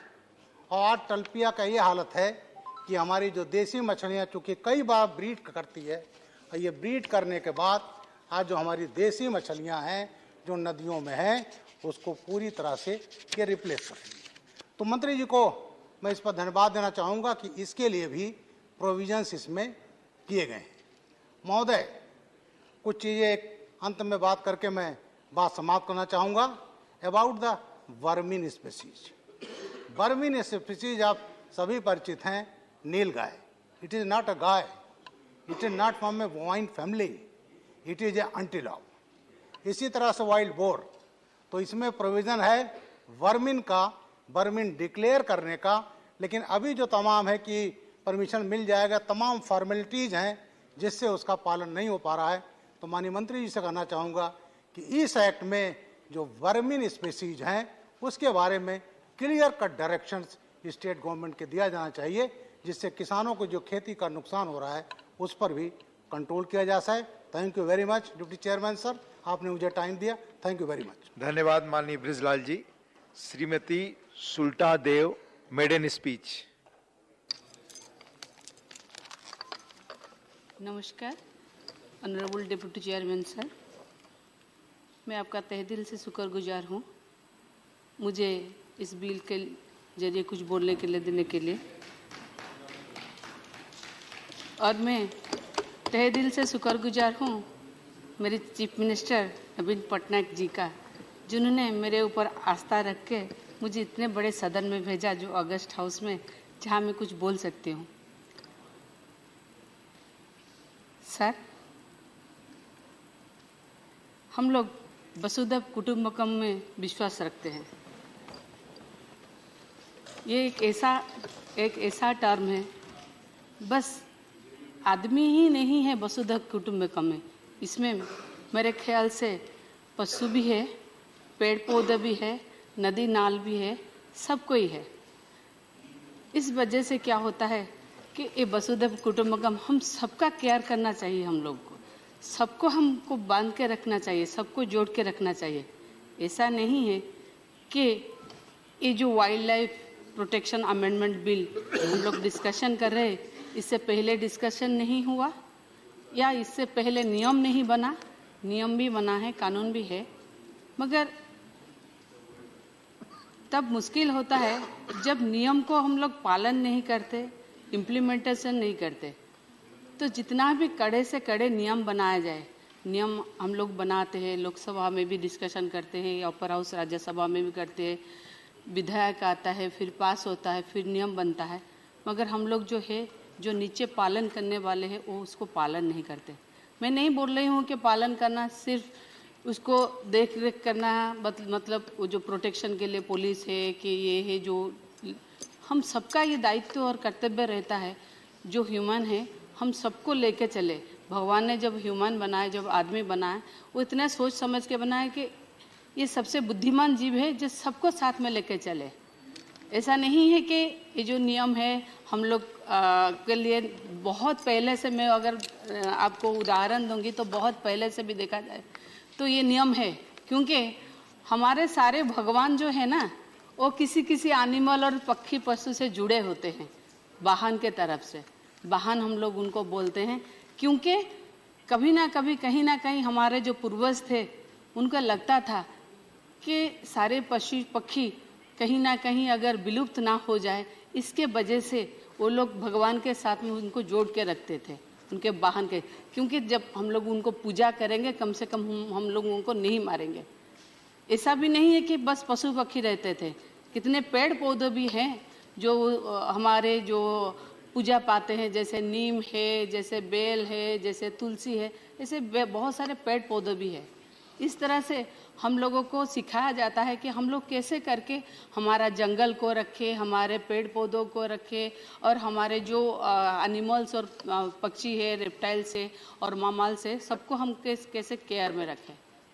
हम लोग उड़ीसा से बिलोंग्स करते हैं। ये उड़ीसा जो है हम लोग को आपको बताना चाहूँगी, यहाँ पर हमारे 19 सेंचुरीज है, 2 नेशनल पार्क्स है, 2 टाइगर रिजर्व्स है, 3 एलिफेंट रिजर्व्स है, एक बायोस्फीयर भी है। और उड़ीसा एक ऐसा स्टेट है जहाँ पर आपको टाइगर भी मिलेगा, आपको एलिफेंट भी मिलेगा, आपको ऑलिव रिडले भी मिलेगा और आपको इरावदी डॉल्फिन भी मिलेगा चिलिका में। जो चिलिका लेक होता है वो एशिया का सबसे लार्जेस्ट ब्रैकिश सॉल्ट लेक होता है, जो उड़ीसा में जहाँ अभी भी अगर चलेंगे तो वहाँ पर लाखों के हिसाब से अगर देखा जाए माइग्रेटेड बर्ड्स आते हैं। हम लोग उसका बहुत ख्याल रखते हैं, कैसे करके वो वहाँ पर जो 4 महीने के लिए आते हैं, बहुत सारे हमारे सरकार ने, नवीन पटनायक जी ने वहाँ पर गार्ड्स रखे हैं, लोकल पीपुल जो है उन लोगों को भी रखे हुए हैं, किस तरह से उनको ठीक से कोई मारे नहीं, कोई खाए नहीं। जो बोल रहे थे अभी एक भैया हमारे, जो मेडिसिन के लिए भी कुछ लोग पक्षियों को मार देते हैं, कुछ पौधों को भी मार देते हैं, उनको जगने के लिए हमारे पास में बहुत सारे हैंड्स भी है। अगर देखा जाए हमारे पास में बस ये नहीं है, इरावदी डॉल्फिन के अलावा हमारे पास में क्रोकोडाइल भी है, जो स्वीट वाटर क्रोकोडाइल है, मगर और घड़ियाल बोलते हैं, और क्रोकोडाइल जो है सॉल्ट वाटर क्रोकोडाइल जिसको हम बोला बोलते हैं, जो बोला कुंभीर है वो हमारा मस्कट था, गौरी मस्कट भी था। अगर देखा जाए जो भारत क्या पूरे विश्व में मिलानेस्टिक टाइगर जो है ना हमारे यहाँ पर कहाँ पर जहाँ सिमलीपाल है वहीं पर मिलते हैं। और हम लोग देखते हैं जो ऑलिव रिडले है, इस साल 5 लाख ऑलिव रिडले का जो नेस्टिंग होता है वो प्रजनन प्रक्रिया में ऋषिकुल्या में भी हुआ और गहीरमथा में भी 5 लाख ऑलिव रिडले ने अपना अंडा दिया। और उसके लिए भी हम लोग वहाँ पर लोकल कमिटीज़ बनाए हुए हैं कि इस तरह से उनको प्रोटेक्शन में रखें, कैसे उन लोग को ठीक से रख सके और ठीक से उन लोग समुद्र में जाए। उस टाइम में फिशिंग करने के लिए भी मना किया गया है गवर्नमेंट से। बहुत सारे काम हैं। वही मैं बोली, एशिया का जो सबसे बड़ा लेक चिल्का लेक है, वहाँ पर अगर देखा जाए तो सारे प्रजाति का भी आप लोग को मिलेगा वहाँ पर, इसलिए उनका भी अभी बोल रहे थे। जो जलकुंभी है ना, जो डाल लेक में दिखाया जाता है, वो जलकुंभी हमारे चिल्का लेक को भी प्रदूषण कर रहा है। कुछ ना कुछ करके सबके लिए वहाँ पर वो व्यवस्था बनाना चाहिए, कैसे वो जलकुंभी को समूल विनाश कर सके, जैसे कि सारे जो वहाँ पर जो मछली है, जो कुछ है, जो वो रेप्टाइल्स है, वो सब कैसे आराम से रह सके। अगर देखा जाए यहाँ हम एक ज़रूरी बात बोलेंगे कि 2002 से 2022 में हम लोगों का जो फॉरेस्ट कवर एरिया था उसको अगर देखा जाए तो 10,000 square kilometre forest cover area हम लोग का बड़ा है। क्योंकि अगर देखा जाए तो ये 48,000 स्क्वायर किलोमीटर था, अभी 58,000 स्क्वायर किलोमीटर बना है। अगर ये मैं नहीं कह रही हूँ या उड़ीसा सरकार नहीं कह रही है, ये अगर देखा जाए ये report of forest survey of India का है। ये हिसाब से हमारा फॉरेस्ट भी बढ़ रहा है। इससे सोचिए हमारा गवर्नमेंट कितना काम कर रहे हैं, कितना प्लांटेशन हो रहा है, जिसके वजह से फॉरेस्ट लैंड भी बढ़ रहा है। और यहाँ देखा जाए तो हम अभी आएंगे ह्यूमन और एलिफेंट कॉन्फ्लिक्ट में, क्योंकि जंगल भी है हमारा, एलिफेंट रिजर्वर भी है, सब है। अगर देखा जाए तो ह्यूमन एलिफेंट कॉन्फ्लिक्ट होता है, तभी क्या होता है ना, कभी कभी एलिफेंट का भी डेथ होता है, कभी कभी ह्यूमन का भी डेथ होता है इस कॉन्फ्लिक्ट में। इसके लिए गवर्नमेंट ऑफ उड़ीसा ने एक ऐप बनाया है जिसको अनुकंपा मोबाइल ऐप बोलते हैं। अनुकंपा मोबाइल ऐप से हम लोग कितने जल्दी एसग्रेसिया मनी जो होता है वो जो विक्टिम होते हैं उनको दिया जाता है। इसके लिए शायद उड़ीसा ही पहला स्टेट है जिसमें अनुकंपा मोबाइल ऐप बनाया गया है। अगर देखा जाए ये जंगल जो है और ये कंकरेंस लिस्ट में आता है। इसमें स्टेट के साथ साथ केंद्र सरकार का भी सहभाग रहना चाहिए, क्योंकि अगर ठीक टाइम से ठीक से पैसा जाएगा, ज़्यादा अमाउंट जाएगा, प्रोजेक्ट जो जंगल का प्रोजेक्ट होता है उसमें जो हाथी रहते हैं, टाइगर्स रहते हैं, उनके प्रोटेक्शन के लिए जो लोग गार्ड्स रहते हैं उनके लिए अगर ज़्यादा से ज़्यादा पैसा जाएगा तो कम से कम हम लोग उनको ज़्यादा से ज़्यादा अच्छे से अच्छा लाइफ भी दे सकते हैं, अच्छा प्रोटेक्शन भी दे सकते हैं। मगर कभी कभार क्या होता है ना, हम लोग को देखे हैं गवर्नमेंट का जो, जैसे हमारे पास अभी भारतवर्ष में 30,000 के करीब हाथीज है, एलिफेंट्स है। अगर देखा जाए तो जैसे नेशनल टाइगर कंजर्वेशन अथॉरिटी है, उस हिसाब से टाइगर कंजर्वेशन अथॉरिटी के हिसाब से एलिफेंट कंजर्वेशन अथॉरिटी बनाना चाहिए, क्योंकि ये जो एलिफेंट कंजर्वेशन अथॉरिटी बनाने के लिए पहले अगर देखा जाए एलिफेंट टास्क फोर्स, इसको पहले 2010 में एक प्रपोजल दिया था। पता नहीं क्यों वो प्रपोजल के हिसाब से कुछ अभी तक कुछ हुआ नहीं, कुछ सोचे नहीं। ये बड़ा दुखद की बात है, क्योंकि हम लोग अगर टाइगर के लिए करते तो हम लोग को एलिफेंट के लिए भी करना चाहिए। अगर देखा जाए तो फिर हम लोग देखते हैं कि जो टाइगर कंजर्वेशन अथॉरिटी के माध्यम से जो पैसा खर्चा होता है, अगर देखा जाए तो इस साल 300 करोड़ का बजट आया है टाइगर कंजर्वेशन अथॉरिटी के लिए, मगर पिछले साल जो था वो 350 करोड़ का था। इस साल थोड़ा कम हुआ है। 350 करोड़ जिस टाइम था, 1400 टाइगर को बढ़ा के वो लोग 3000 टाइगर कर चुके हैं। मगर अगर पैसा अगर कम होगा तो सभी कभी ना कभी टाइगर के ऊपर भी उसका इम्पैक्ट आएगा। अगर ये देखा जाए तो हाथी भी इतना है, मगर इस बार हाथियों के सुरक्षा के लिए, हाथियों के लिए खर्चा करने के लिए 35 करोड़ ओनली दिया गया है, पर लास्ट टाइम उसके लिए 70 करोड़ दिया गया था। ये जो 35 करोड़ का भी हम लोग बोल रहे हैं, ये शायद अभी तक मैं तो सितंबर में भी बात की थी, सितंबर तक भी हमारा जो सब बजट था वो बजट नहीं पहुंचा था। अगर बजट भी जो जितना, एक तो कम बजट होता है, अगर दूसरे देखा जाए अगर बजट इन टाइम में नहीं पहुंचेगा तो सबके लिए फिर भी प्रॉब्लम होता है, काम करने के लिए प्रॉब्लम होता है। यहाँ पर क्या होता है ना, 18-19 में 350 करोड़ बजट था और तभी बैघ्र जो टाइगर कंजर्वेशन है वो बढ़ के बहुत ज़्यादा हुआ था। इस हिसाब से अगर देखा जाए जो ट्रेन और हाथी और टाइगर के हिसाब से ट्रेन लाइन में आपके सबके नज़र में आया होगा, ज़्यादातर हाथियों का डेथ हो जाता है ट्रेन लाइन से कट के। हम लोगों को उसको बहुत जोर से ध्यान देना चाहिए कि इस तरह से कि वो जो उनके जो यातायात का रास्ता है उनको किस तरह से अंडरपास बनाना चाहिए। जो हमारा देहरादून का जो वाइल्ड लाइफ इंस्टीट्यूट है ना, वो इसके विषय में प्रपोजल भी दिया था।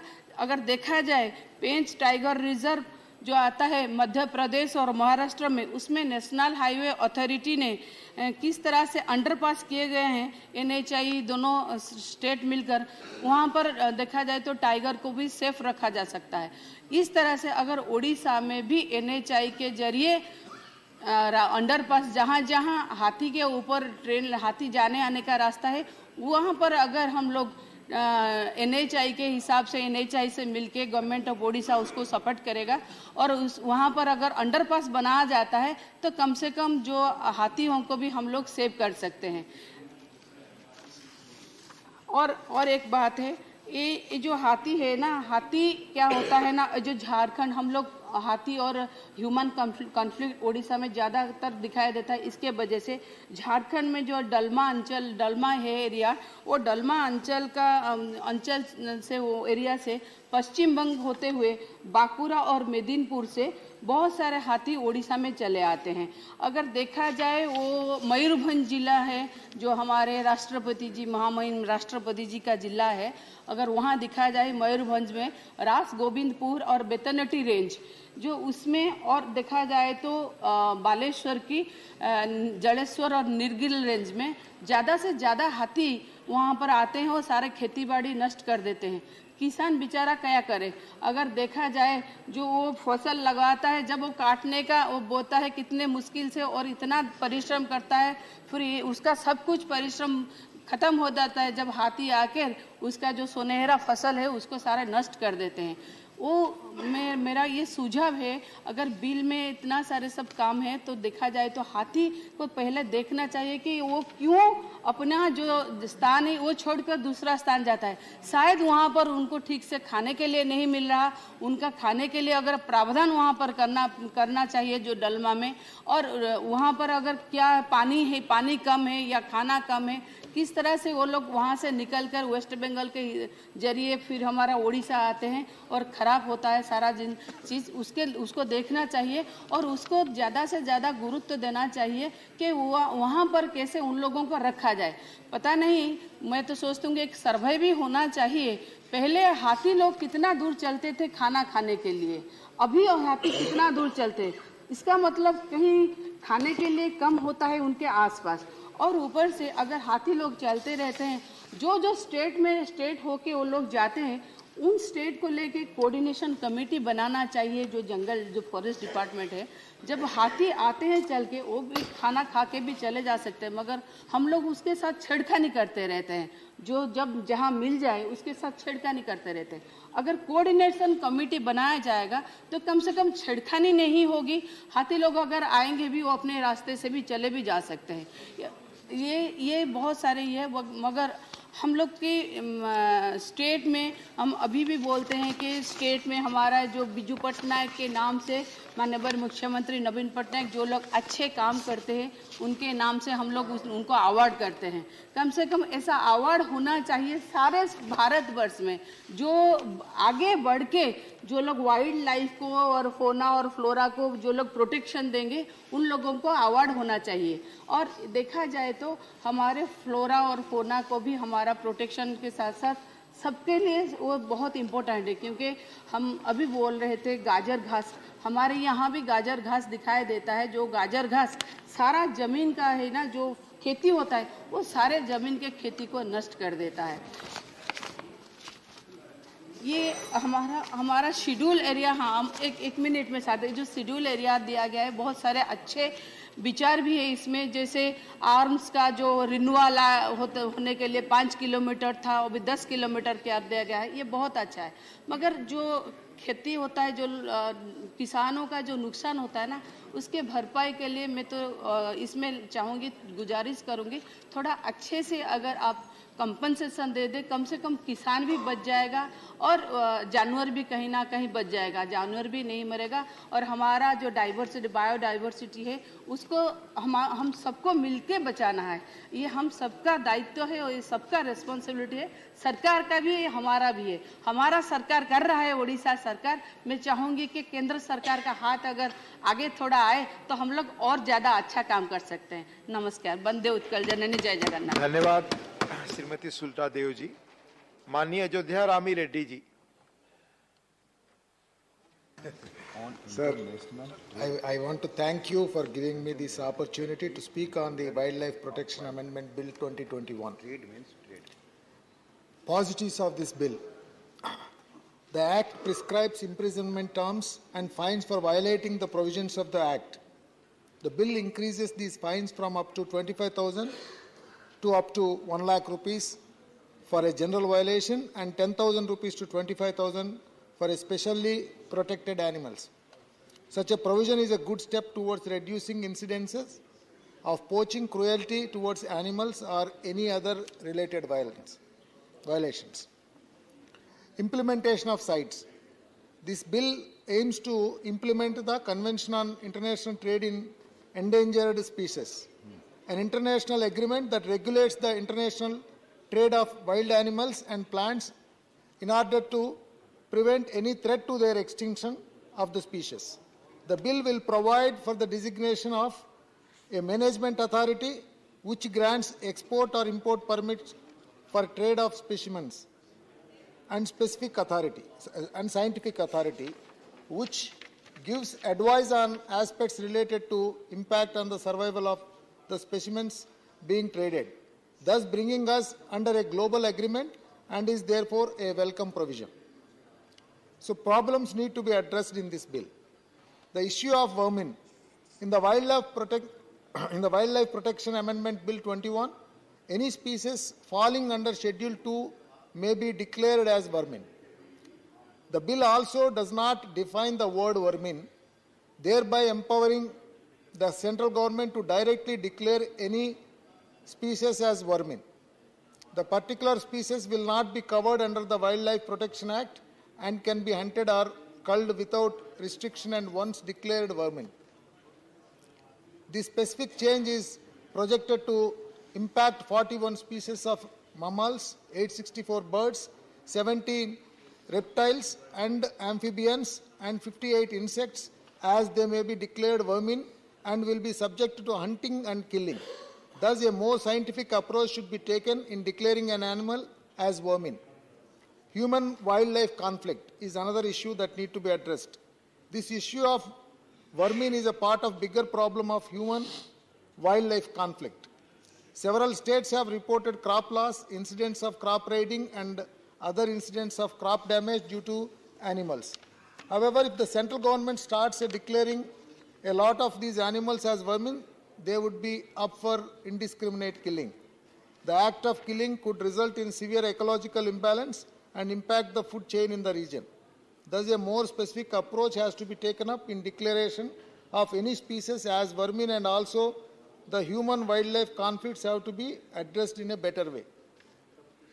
So, human-wildlife conflicts are also increasing due to habitat destruction and encroachment and the developmental works, industrialization and agricultural expansion, which leads to reduced forest cover and reduced land for wild animals. Therefore, these issues have to be addressed. In this regard, Andhra Pradesh has taken several steps involving the local community from different areas to help in reducing the animal-human conflict and ensuring protection of their wild habitat. Elephant trade is one of the issues that is effectively addressed in the state. While 43 of the Principal Act clearly provides for a ban on any sale or transfer of captive animals in their ownership, the proposed amendment bill will introduce an exemption clause to Section 43 in the case of transport of ownership of the live elephants.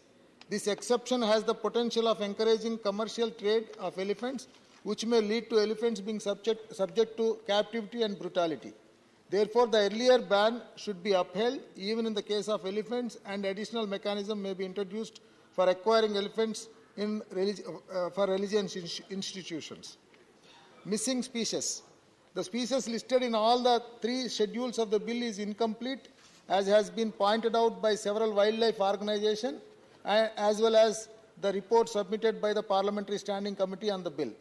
And so, there is a need for a greater inclusion of scientists, botanists, biologists, and others in the process of listing all the existing species of wildlife. Elimination of State Board for Wildlife. As per the existing Act, there exists a State Board for Wildlife headed by the Chief Minister as the chairperson and the Minister in charge of Forest and Wildlife as the Vice Chairperson. The proposed amendment bill renders the State Board to defunct and instead provides for establishing of a standing committee of the Board for Wildlife, which is to be headed by the Vice Chairperson, that is the Forest Minister, and not more than 10 members to be nominated by the Forest Minister. Therefore, it decreases the state's involvement and ability to make decisions in matters of wildlife. Andhra Pradesh wildlife conservation efforts are worth mentioning, sir. I would like to state that this opportunity to highlight some of the successful endeavors undertaken by the Andhra government toward wildlife conservation. Tiger numbers are on the rise. The tiger numbers in the state have seen a 60% rise from 47 in the year 2018 to 75 in 2022, with 64 in Nagarjuna Srisailam Tiger Reserve, 9 in Seshachalam Corridor, and 2 in Papikondalu, through a process of taking censuses with a more scientific method of employing drones and cameras. We are also proud to have the country's largest tiger reserve, NSTR, in Andhra Pradesh, spread over 3,727 square kilometers. The first time the black buck survey has been conducted by the Andhra Pradesh State Wildlife Department, started the first ever survey of black bugs along a stretch of islands between the Godavari and Dhavaleswaram and Yanam with the goal of drawing up a conservation plan to protect the endangered species. Nodal officers are being deployed, especially in places like Vijayawada, Vizag, to prevent cases pertaining to cruelty against animals. The district police have appointed a circle inspector as the nodal officer to protect animals. People may contact the officer to register complaints pertaining to cruelty against the animals or cases of smuggling. There is also an ongoing plan for upgradation of infrastructure in Indira Gandhi Zoological Park in Visakhapatnam. The state has also been focusing on rescuing the king cobras in North Coastal Andhra Pradesh with King Cobra Conservation Program, rescuing a good number of cobras in the past 3 years. To minimizing man-animal conflict across the state. The Forest Department has been working on several areas to address wildlife conservation and would appreciate the assistance of the central government in scaling up these efforts. While inclusion of sites is a welcome step, it is more focused on regulation of trade of wildlife rather than its conservation. Protection of wildlife has to be seen along with protection of their wild habitat, and therefore we need to see the bill in accordance with the Forest Conservation Act and the Environment Protection Act. With these suggestions, we on behalf of YSR Congress Party support the bill. Thank you, sir.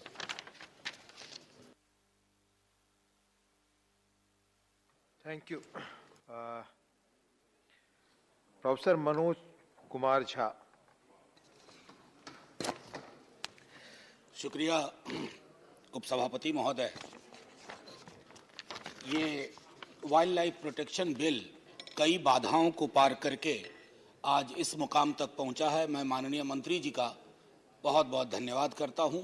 बहुत वक्त लगा, हम सुनते थे कि इस पर ये काम हो रहा है, इस पर ये काम हो रहा है, इस पे यहाँ टेस्टिमोनियल आ रहा है। तो आमतौर पर मैं बधाई के साथ साथ कुछ ऑब्जर्वेशन मेरे होंगे, मैं समझता हूं कि उसके बारे में मैं जिक्र करूंगा। पसंद आए तो ग्रहण करिएगा, ना पसंद आए तब भी ग्रहण करने की कोशिश कीजिएगा। हाँ, संग्रहण कीजिएगा। माननीय उपसभापति महोदय, इस बिल का क्यों आना हुआ, क्या वजह है, ये हम सब जानते हैं। मंत्री महोदय ने अपने आरंभिक संबोधन में इस पर बातें रखी। मेरी चिंता या यूं कहूं कि दुविधा बीते 19 के बाद से, जब से दोबारा सरकार बनी है, अभी मैं एक अपने साथी से बात कर रहा था जो अक्सर मित्रवत ही रहते हैं हमारे भाजपा के साथियों के साथ। तो उन्होंने एक बात कही कि सारी बिल का मजमू कुछ भी हो, एक चीज कॉमन है, कहीं ना कहीं फेडरल स्ट्रक्चर को चोट पहुंचाने की कोशिश होती है। तो मुझे लगता है कि कुछ वर्षों बाद अगर आप ही की सत्ता बनी रही तो राज्य नाम की अवधारणा शायद कहीं खत्म ही ना हो जाए कि India is A union of states के बदले रहे India is A union of union. तो वो एक पहली चिंता है, क्योंकि सब कुछ आप जानते हैं। आप ही मैनेजमेंट अथॉरिटी बनाएंगे, आप ही साइंटिफिक अथॉरिटी बनाएंगे, आप ही को एम्पावर किया जाना चाहिए। माननीय मंत्री महोदय ने एक बात कही, और जो बात उन्होंने सही कही, कि ये यूपीए के दौरान का ही कमिटमेंट था। जाहिर है हमारा कुछ इंटरनेशनल कमिटमेंट, बीते दिनों अंटार्कटिका वाला बिल इसी सदन से पास हुआ, कहा गया कि ये कमिटमेंट है।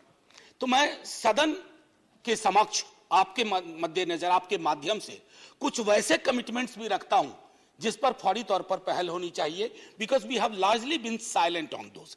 Couple of them I just note. International Covenant on Economic, Social and Cultural Rights, which talks about no distinction. The Committee on Elimination of Racial Discrimination. The International Covenant on Civil and Political Rights. United Nations Convention Against Torture and Other cruel, inhuman or degrading treatment or punishment. International Convention on Elimination of all forms of racial discrimination. Blah, blah, blah. Lot many. अभी आज सुबह ही माननीय प्रधानमंत्री जी ने भी कहा, फिर माननीय विदेश मंत्री साहब ने भी कहा, माननीय सभापति महोदय जिन्होंने आसन ग्रहण किया, G20 की बात की। एक पृथ्वी, वन अर्थ, कहते हैं ना, वन फैमिली वन फ्यूचर। तो सर उसके अंदर सबसे महत्वपूर्ण चीज यह है कि दुनिया में दीवार गिराने से पहले अपनी दीवारें भी गिराई जाए। अब वो एक हमारा उद्देश्य होना चाहिए इसको, क्योंकि ये वाइल्ड लाइफ प्रोटेक्शन में भी जब आप G20 में और बाकी देशों के साथ बात करेंगे तो बहुत सारी चीजें आपके लिए एक्सचेंज की बात होगी। अब एक मसला जिसको आपने कमोबेश एड्रेस नहीं किया है पूरी शिद्दत से माननीय मंत्री महोदय, अभी सितंबर के महीने में 8 चीते आए इस देश में, कुनो बड़ी चर्चा हुई, चीते ने कब खाया, चीता कब उठा, चीता ठीक से नहीं सोया, चीता आज रात बढ़िया से सोया, अब चीते ने जवाब देना शुरू कर दिया है, तो चीतामय हो गया था पूरा देश। चीते की आवाज, चीते क्या, चीतामय। अब चीतामय देश में हम भूल गए कि सहरिया ट्राइबल्स के साथ क्या हुआ। बगचा गांव के सहरिया ट्राइबल्स को डिस्प्लेस किया गया।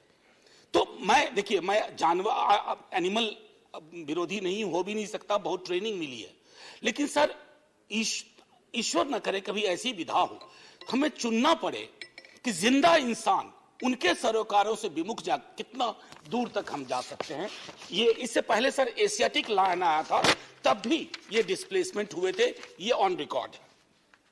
अब तो आदिवासी हमारे जो समुदाय के लोग हैं वो कहते हैं न धरती अपनी न जंगल अपना, और मैं तो उस डिबेट में जाना ही चाहता, वनवासी या आदिवासी कुछ भी कह लीजिए, कोई भी वासी, लेकिन उनके बसावट की चिंता अगर नहीं है, और मैं चीता विरोधी नहीं हूं, फिर से दोहरा रहा हूं, मैं भी बहुत समर्थक हूं चीते का, लेकिन चीता भी ज्यादा प्रसन्न होता अगर उसको किसी का घर उजाड़ना ना पड़ता। अब आइए सर, आपकी जो अभी तक की भी व्यवस्थाएं मैं देख रहा हूं, इसमें 4 मिनट बोल भी गया मैं, sorry sir, criminalisation of tribes, ये मैं एक आग्रह करूंगा माननीय मंत्री महोदय से, जब कभी ऑफेंस आपने पेनल्टी बढ़ाई है, जेल टर्म बढ़ाया है, आप एक बार एफआईआर पढ़िए, किस तरह की एफआईआर लिखे जाते हैं और कौन फंसता है उसमें। बड़े एफआईआर जब क्योंकि वायलेट किया उसने इस कानून को, उस संदर्भ में कह रहा हूं। माननीय मंत्री महोदय का सवाल पूछने का अधिकार है, मैं उनको यही कह रहा था कि narratives of how offences are constitute and the actions of accused person, please read the FIR. नहीं, जो वाइल्ड लाइफ जो लॉ के वायलेशन की बात होती है, अब इन्वेस्टिगेटिव एजेंसीज की आपकी अनचेक्ड पावर्स हैं, आप उस पर थोड़ा काम करो, और wild life protection act specifically targeting and prosecuting forest dwellers, ये कई लोगों की जो ह्यूमन मानवाधिकार के लिए काम कर रहे हैं, उन्होंने भी लगातार एक बात कही है। एक आग्रह करूंगा कि दुनिया के खास करके यूएस का भी देखा है कि एक establishment of national wild life corridor system, बस 1 मिनट लूंगा सर, 1 मिनट हो चुका उस तरह की जो यूएस की तरह का है एक वाइल्ड लाइफ कॉरिडोर सिस्टम हम विकसित करें। और आखिरी में कहूंगा, मैं ये कहना नहीं चाहता था, सेक्शन 1 कई साथियों ने कहा 43, हाथी पे बड़े मेहरबान है आप, मतलब मेरी समझ में नहीं आया, हाथी मेरे साथी फिल्म कितना पहले रिलीज हुई थी, लेकिन हाथी के महिमा मंडन में आपने एक रिलीजियस एंड अदर पर्पसेस, तो बाकी के स्पीसीज ने क्या बिगाड़ा है।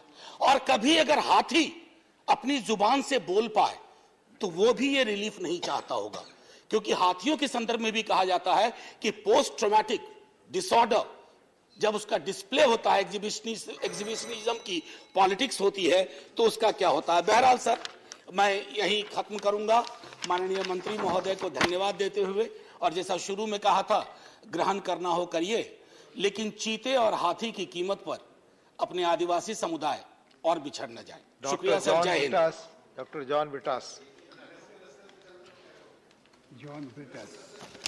Thank you, sir.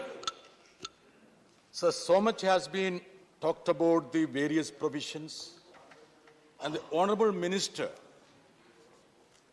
has concluded his initial remarks by saying that he was reciprocating to the international treaty to which various provisions, and the Honorable Minister has concluded his initial remarks by saying that he was reciprocating to the international treaty to which we are part of. Yes.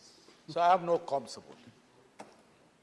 Sir, my concern is that there is a deliberate design in every action of this government to usurp into the powers of the states. Shivaji is here. Sir, I am astonished that my colleagues from Andhra Pradesh, Orissa, they're all welcoming this bill without understanding the so-called scheme of this government to get into the powers of the states. Bhupendra Sir, you are a nice man, though I don't agree with your politics. You shouldn't be part of this scheme of distorting the federal principles of this country. There are three U's. What are they, sir? One is unitary. They don't want a federal constitution. Thereafter, unitary, unilateral, and they want another thing, that is uniformity. Shivaji, you are here. He represents Tamil Nadu. Sasmiti, I was slightly, I would say, disillusioned. Your party colleague didn't even see through the game. I will come to that point, sir. I will come to the point. Thambidurai, you are also a federal man. You should understand that. Sir, in the Principal Act, Section 29 permits state governments being satisfied in consultation with the state board to authorize the chief wildlife warden to issue a permit to destroy, exploit, so and so. Sir, the clause 11 of new amendment bill tries to take away this right of the consultation with State Board of Wildlife by proposing to substitute the same with National Board, not only infringing the cooperative federalism, the principles, but also having far-reaching consequences as the National Board can effectively block any proposal from the state. Sir, do you think that this country should be run only by the central government? You want only the union government, you dismiss all the state governments. Even other ways, you have a dangerous scheme of destabilizing opposition-led state governments. If you can't do that, you disrupt the government, you defame the government. Even the bill camouflages your intention of taking away every right of the state government, sir. I strongly oppose this bill because of this, sir. Sir, one more thing, sir. I will come to another clause. Sir Smithi, you should be supporting my bill. You are supporting the government without knowing the nuances of this bill. Now, clause 27 of the new amendment bill proposes for adding a new proviso to section 43 of the Principal Act. Transfer or transport of captive elephant for religious, okay, I will know. And this should be prescribed by the central government. Sir, हम कहाँ sir? आप बिहार से sir? Bihar government का कोई इरादा नहीं है क्या सर? है? Sir, should we surrender all the powers to them? Don't we have a federal constitution? They harp on cooperative federalism every time, from Prime Minister. But even for a bill like this, they get into the small nitty-gritty where the state government has some flexibility. Sir, I would say there are so many clauses which infringes on the rights of the state government. Sir, give me, this is very important. This deals with the federalism of this country. Sir, the chairman has been very liberal today. You should also talk his line. According to chairman, I am going by the rules. Declaring the vermin. Conclude. Sir, declaring the vermin. Sir, whenever we meet the minister, he says, no, we cannot allow the wild boar to be killed in Kerala because the tiger has to be given its feed. Sir, aap tiger ke liye gaya? You're not for the human beings. You know the havoc being played in Kerala? See, I would say, in a single year, 88 people have been killed. Incidence of crop damage is more than 2,000, despite the fact that we have increased the forest cover. Sir, don't blame us. We have been deliberately, consciously trying to, nurture the forest cover. But what are we being paid at? You don't allow us. Farmers are fleeing their cultivated land. Thakur Sahib, you are a farmer. Today you are being harping about the Dhartiputra, Karshyaputra, what more? You don't want the farmers to survive here? I would request the Honorable Minister, he should strike a balance. He should try to make sure that the rights of the states are protected. He should also make sure that the lives and the livelihood of the people are protected. And All these clauses which are detrimental to the principles of federalism should be withdrawn. Thank you very much. Thank you. Thank you, John Britas. Very good, very good. Mani Anil Hegde ji made a speech. Deputy Chairman, sir, I rise to speak on the Wildlife Protection Amendment Bill 2022. First of all, I'd like to congratulate the government for inserting provisions to control the invasive alien species. Sir, these invasive alien species have done irreparable loss elsewhere in the world and even in our country. These invasive alien species are not natural to our biome. Genetically modified organisms are also invasive alien species, sir. These need deadly pesticides and herbicides.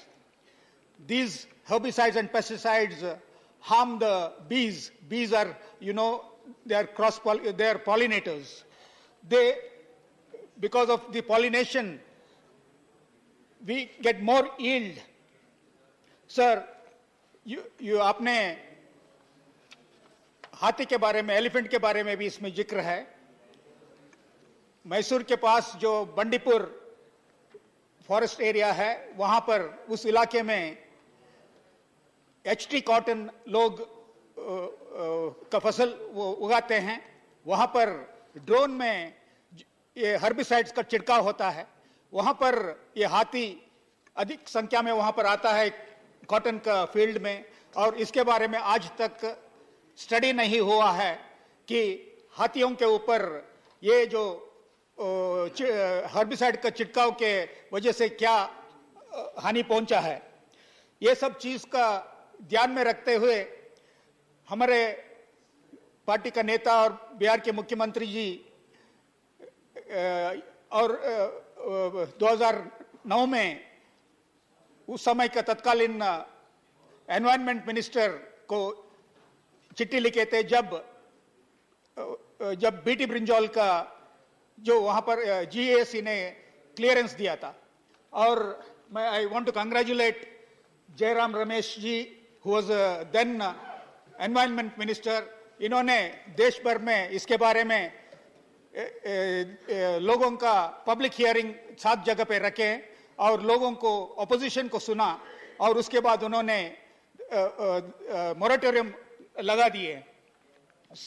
Sir, this I'm sorry, we got to know that on October 25th the GEAC, Genetic Engineering Appraisal Committee under your ministry, and has given clearance for GM, genetically modified mustard.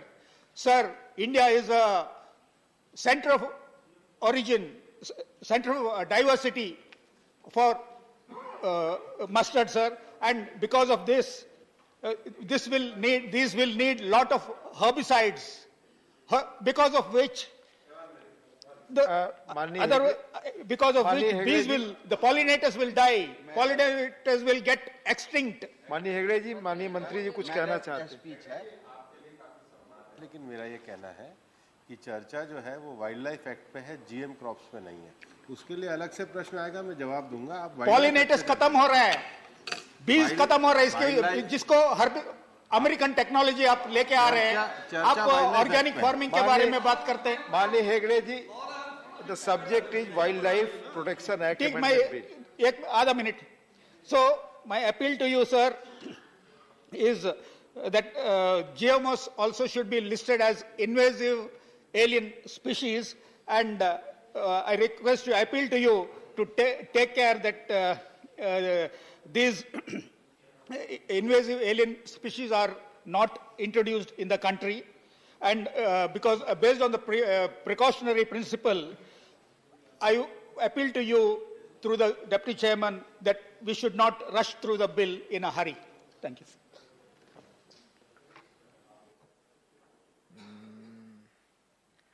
माननीय जोस के money.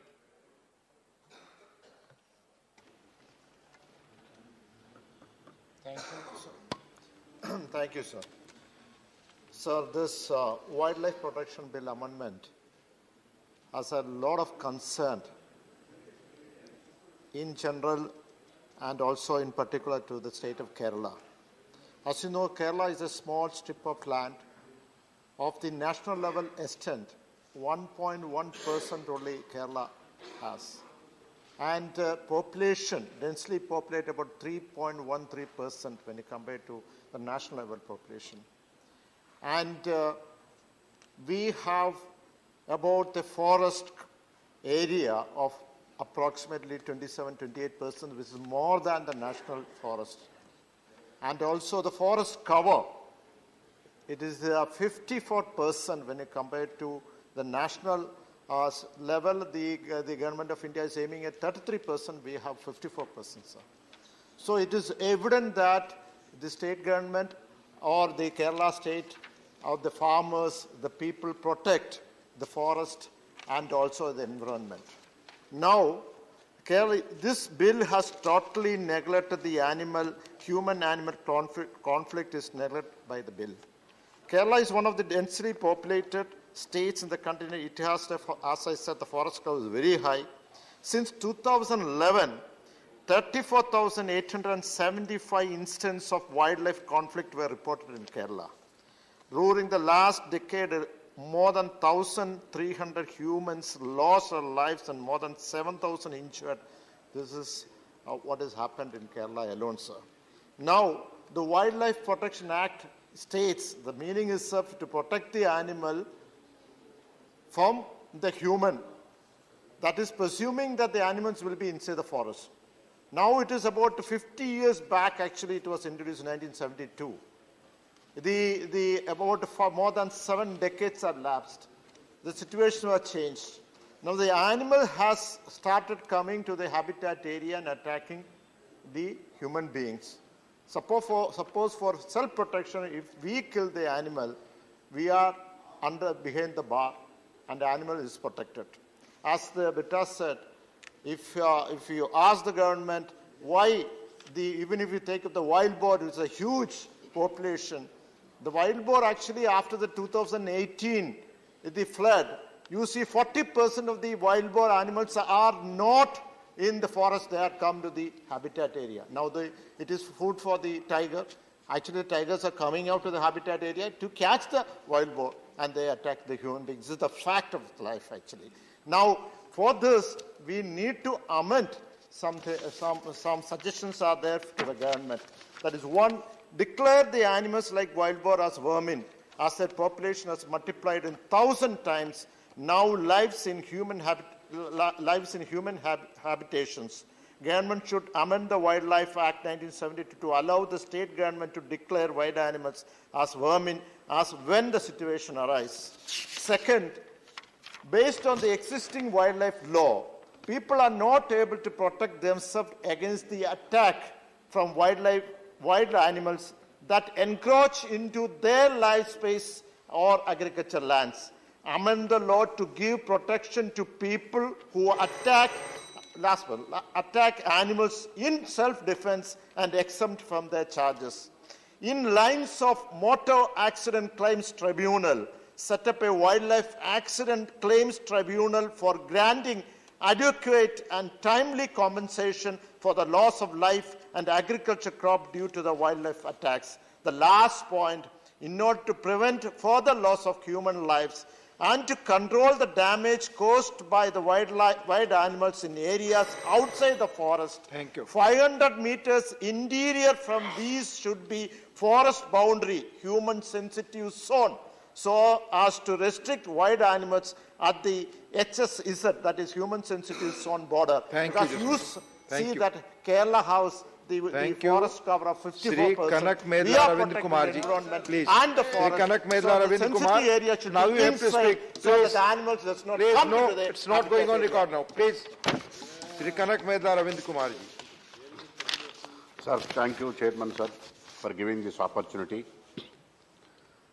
Sir, we have to discuss with this Act not in the Indian scenario, we have to discuss in the global scenario this aspect is concerned. Sir, I would like to state that the ecological security and the environmental security means the protection and the safety of the wild animals, birds and plants, they are also part and parcel of the ecosystem. That's why it's a prime responsibility that each and every citizen, as well as the entire society, to see the wildlife, especially wild animals, birds and plants are protected. Security and safety of these things have to be taken to be prime consideration. Sir, clause 2, subclause 6, prior to this amendment, there was a definition which was, it included cattle. Subsequently, in the 1991, the amendment, it was omitted. At the same time, there is a part 1 schedule also that is termed elephants have to be protected. So my suggestion is that it is to be incorporated in the schedule because Asiatic elephant is there. It includes the Asiatic elephant but excludes the tamed elephant so that it can be protected. Sir, coming to the another clauses, it concerns clause 3 of the bill, which talks about invasive alien species.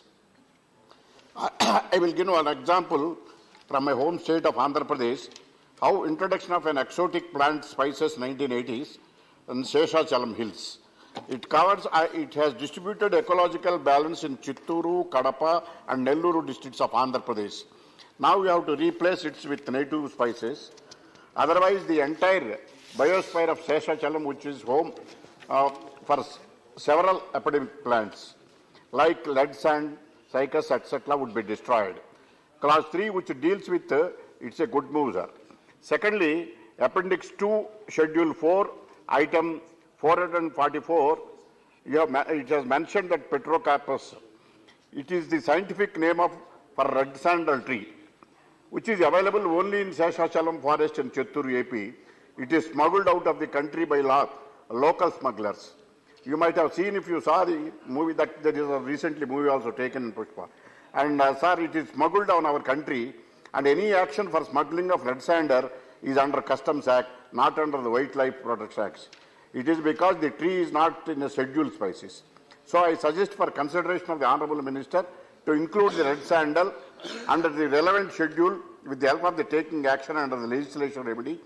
Thereby we can reduce smuggling and save the red sandal from extinction.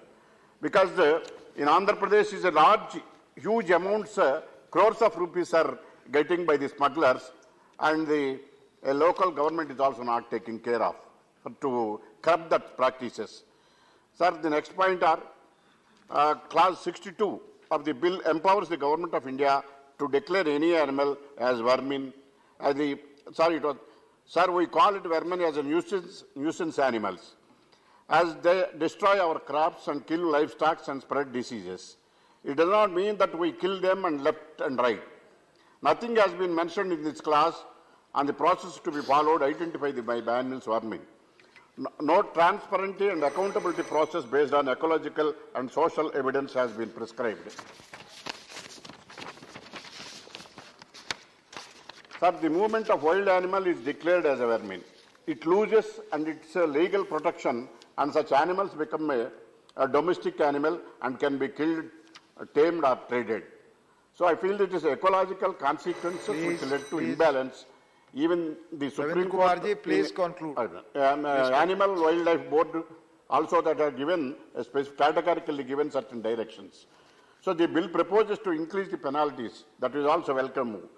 So, sir, these are the points I wish to bring to the notice of the Honourable Minister and would act accordingly, take the appropriate suggestions. Thank you. Thank you. Sri Ramji.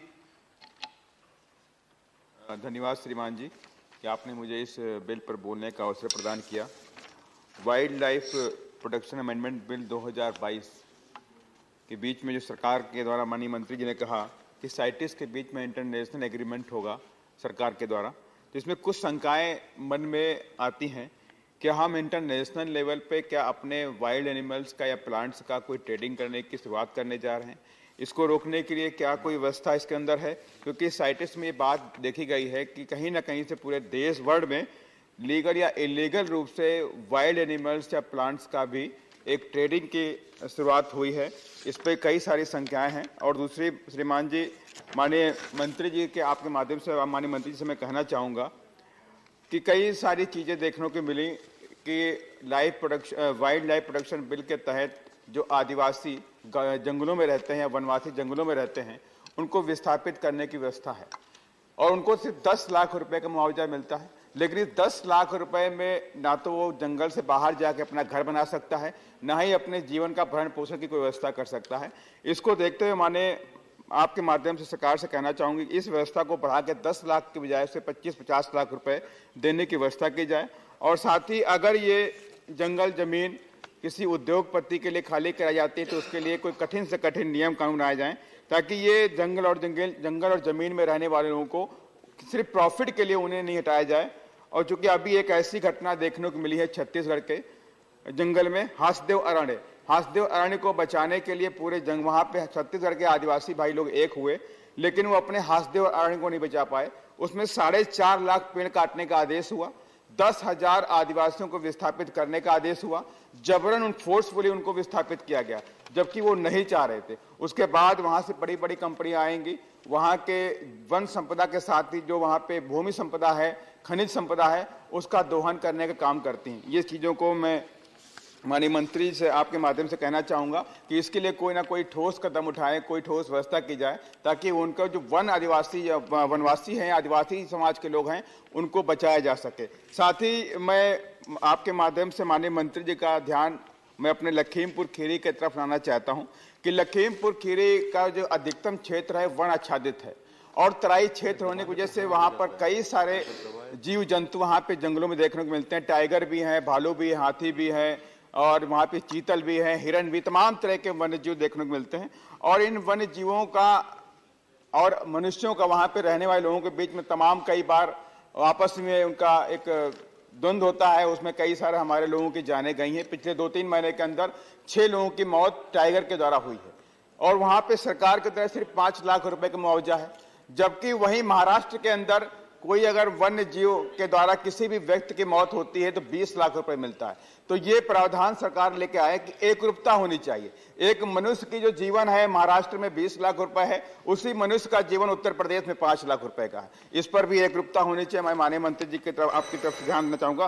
थोड़ा सा एक last point में कहना चाहूंगा कि चूंकि मैं लखीमपुर से ही हूं तो 2 बातें मैं लखीम कर रहा हूं। एक तो ये बात, दूसरी बात कहूंगा कि तराई क्षेत्र होने की वजह से वहां पर बहुत सारे वेटलैंड इकट्ठे बन जाते हैं बरसात के समय, और उन वेटलैंड के में तमाम तरह की जैव विविधता उत्पन्न होती है। तमाम तरह के बाहर से साइबेरियन पक्षी आते हैं जो ठंडक में वहां पे रहते हैं, यहाँ तक कि सारस और हंस जैसे पक्षी भी वहां पे अपना बसेरा बनाते हैं। लेकिन कुछ दिनों के अंदर देखने को मिल रहा है कि बड़े बड़े भूमाफिया अधिकारियों से मिली भगत करके उन वेटलैंड को पार करके वहां पर प्लॉटिंग करते हैं, मकान बनाते हैं। इसको भी रोकने की व्यवस्था मैं आपके माध्यम से सरकार से चाहता हूं। धन्यवाद। धन्यवाद माननीय राम जी। माननीय Honorable Sri G.K. Vasan. It's our collective responsibility to protect the environment, sir, which is essential for the survival of flora and fauna, sir. Sir, I would seek a clarification from the Honorable Minister, sir. One aspect, sir, traditionally the declaration of wild animal and vermin has been done without any scientific assessment or study. In the case of this bill, sir, it could now mean that species such as striped hyena, Indian fox, Bengal fox, etc. could be declared as vermin very easily. This could have far-reaching consequences for the environmental ecosystem and may result in an imbalance. It could also affect other endangered species which could be harmed due to traps set out for hunting and sale of vermin. Therefore, sir, there is a need for clarity on what types of animals can be declared as vermin. The overall sentiment and direction of the bill is something that no well-wisher of the country and the flora and fauna can deny. With these words, sir, I welcome the bill. Thank you. Thank you. माननीय अब्दुल वहाब जी। Honorable Abdul Wahab, not present. माननीय श्री वीरेंद्र प्रसाद बैस जी, माननीय Virendra Prasad Bais ji, not present. माननीय Vinay Vishwam ji, honourable Vinay Vishwam. Sir thank you. ये वाला चल रहा है, ये वाला चल रहा है। अच्छा ठीक, दोनों चलता है। Sir, I question the purpose of the bill and the intention of the government behind the bill. When I question the intention, I would like to remind the government and the Honourable Minister the famous quote from our traditional scripts, Ega Nidame Logam. The whole universe and the world is one place for a bird's house, Nidam. That was the concept of our forefathers. I share that view. A communist I am, I share that view. The universe and the world is Ega Nidam, in which all of us are supposed to live together. When we say all of us, it doesn't mean that you or me, the humankind, the rich people. No. This earth has a place for the wildlife also, for the plants also. All living beings should have a place there. That's the concept. If you allow me to quote Karl Marx, I will quote from him. Any quote? Karl Marx, quote. Of course.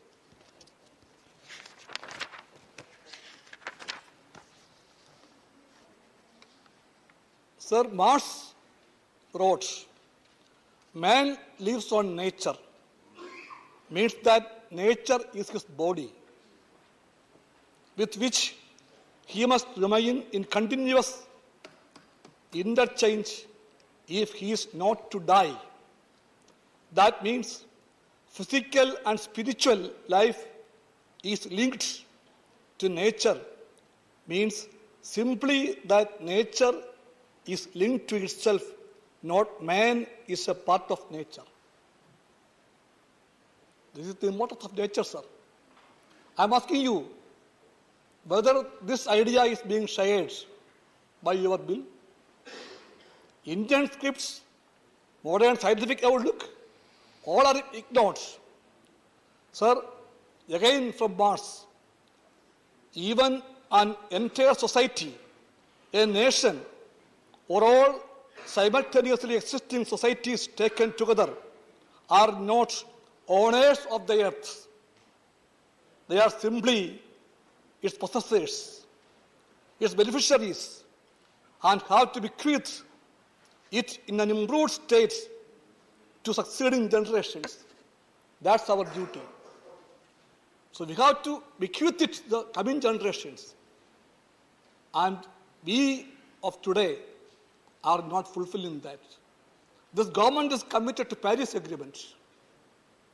We chair the G20. In that way, we are committed to biodiversity, to the environment. In that way, to wildlife also. I'm asking the minister very politely. Many of the provisions of this bill contradicts the Biodiversity Act. Many of it. If we have time, we can explain it in bits. So this is a trade-oriented act, amendment, trade-oriented.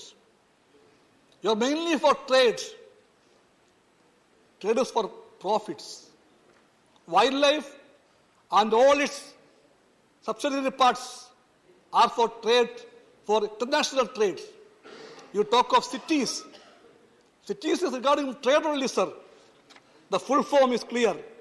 International trade in endangered species of wild fauna and flora. You asked here, what about GM? Vinay Vishwanji, please Sir, conclude. this actually affects the lives of the wild conclude. bees also. Please conclude. Bees. Please. Bees are important for the country, for the please economy conclude. also. All these basic approaches are forgotten in this bill. So I request you, please reconsider this. Refer I'm calling this bill now, to a please, standing... please, no, sir, please, all of please you have refer taken this more bill time. to standing committee. Please. Support me, sir. Please. I request him to refer this bill to a standing committee for further debates, discussion, to make it foolproof. I believe that he will agree to me. Thank you, sir. Thank you, Vinay Bhushan. माननीय राकेश सिन्हा जी। उपसभापति महोदय, wild life protection bill amendment bill के समर्थन में मैं बोलने के लिए खड़ा हुआ हूं। मैं मंत्री जी को बधाई देना चाहता हूं कि वेल ड्राफ्टेड, वेल थॉट एक बिल को उन्होंने सदन के सामने प्रस्तुत किया है। जिस बात की चर्चा आज से 20 वर्ष पहले होनी चाहिए थी, convention on international trade in endangered species, यह समझौता 1973 में वाशिंगटन में हुआ था। भारत ने 1976 में रेटिफिकेशन किया था। 1979 में इसका एक अमेंडमेंट हुआ था। 76 से लेकर लगभग 40 वर्षों तक हम इस पर ध्यान नहीं दिए। उपसभापति महोदय, भारत को कई बार फटकार मिला। 183 देश इस कन्वेंशन में शामिल हैं। 182 देशों से भारत के ट्रेड पर प्रतिबंध लगाने की भी धमकी दी गई थी। इसलिए मैं प्रधानमंत्री नरेंद्र मोदी जी के नेतृत्व में जिन बातों पर ध्यान दिया जा रहा है, जो अब तक उपेक्षित थी, लेकिन जो मानव अस्तित्व के लिए, पृथ्वी के अस्तित्व के लिए, हमारे पर्यावरण के लिए आवश्यक है, जो राजनीति का हिस्सा नहीं है। नई दिल्ली में चाहे जिसकी भी सरकार हो, पर्यावरण मंत्री और प्रधानमंत्री जो कोई भी हो, कुछ ऐसे मुद्दे होते हैं जो मानव के अस्तित्व से, मानव के हित से और पृथ्वी के संरक्षण से जुड़ा होता है, वो राजनीति का विषय नहीं होता। लेकिन दुर्भाग्य की बात है कि मैं जिस बात की आज चर्चा नहीं करना चाहता था, लेकिन मैं उस बिल पर आने से पहले मैं उन दो बातों की चर्चा करूंगा आज। विपक्ष से एक बात आई, यह बिल संघीय व्यवस्था के प्रतिकूल है। कैसे प्रतिकूल है, उसका कोई तार्किक बात नहीं कही गई। संघीय व्यवस्था कोई नारे की चीज नहीं है। संघीय व्यवस्था की पवित्रता को यह देश जानता है कि राज्य और केंद्र के बीच हमारा संबंध एक पवित्र संबंध है। वह रिश्ता कोई अपॉर्चुनिज्म का नहीं है, अवसर का नहीं है। वह रिश्ता संवैधानिक बातों से सिर्फ स्थापित नहीं है, वह हमारी भावनात्मक बातों से स्थापित है। भारत ने 60 वर्षों से इन्वेजिव प्लांट्स और एनिमल्स के कारण 127 बिलियन रुपए का नुकसान पहुंचाया है 60 साल में। 127 बिलियन का तात्पर्य आप समझते हैं? खरबों रुपया आपने खो दिया। जिन ट्राइबल की बात कही जा रही है, इन खरबों रुपया में तो जिस सहरिया ट्राइबल की चर्चा करते हुए कहा गया कि चिता के लाने से वे ट्राइबल खतरे में आ गए हैं, उनको विस्थापित कर दिया गया है। गलत सूचनाओं के आधार पर सदन में ऐसी बात नहीं करनी चाहिए। सहरिया ट्राइब वहां पर है। मैं माननीय प्रधानमंत्री जी को इस बात के लिए अभिनंदन करना चाहता हूं। जो चिता पहली अंतिम बार 1947 में देखा गया, 1952 में ऑफिशियली कहा गया कि चीता की समाप्ति भारत से हो गई, 8 चीता को लाया ही नहीं गया। हमारा जो पृथ्वी का परिवार है, जो हम अर्थ को मां मानते हैं और अर्थ में रहने वाला, चाहे पशु पक्षी हो, चाहे वनस्पति हो, चाहे मनुष्य हो, उस भारतीय संस्कृति और परंपरा में जो हम एक दूसरे से जुड़े होते हैं, उस चिता को लाने का काम प्रधानमंत्री जी ने जब किया, तो सहरिया ट्राइब के कुछ परिवारों को व्यवस्था के तहत, 20 से 22 परिवारों को व्यवस्था के तहत वहीं पर उन्हें विस्थापित किया गया। और सहरिया ट्राइब की स्थिति क्या हुई? जो सहरिया ट्राइब 2 जून खाने के लिए तरसते थे, पर्यटन के कारण सहरिया ट्राइब के लोगों की आमदनी, उनका पर कैपिटा इनकम बढ़ा है, जिस बात के लिए माननीय प्रधानमंत्री जी का अभिनंदन किया जाना चाहिए, भारत की सरकार का अभिनंदन करना चाहिए। सहरिया ट्राइब आज उन 8 चीतों के आने के बाद से, 8 चीतों के आने के बाद से उनकी पूरी पर्यावरण बदल गई है, जीवन का पर्यावरण बदल गया है। इससे पूरे देश और दुनिया को जानना चाहिए, सिर्फ 8 चीते नहीं आए हैं। भारत के वन्य जीवन के संरक्षण के दिशा में ये एक महत्वपूर्ण कदम है, और इस महत्वपूर्ण कदम को उन ट्राइब के कंधे पर हम पर बंदूक नहीं चलानी चाहिए। आप जाकर सहरिया ट्राइब से मिलकर आइए, जो नहीं गए हैं जाकर देखें। पर्यटकों की संख्या बढ़ने का प्रभाव क्या होता है, शायद हम नहीं जानते हैं। यदि यही पर्यटन बिहार में बोधगया के नाम पर, वैशाली के नाम पर बढ़ गया होता तो जीडीपी 7% बढ़ता।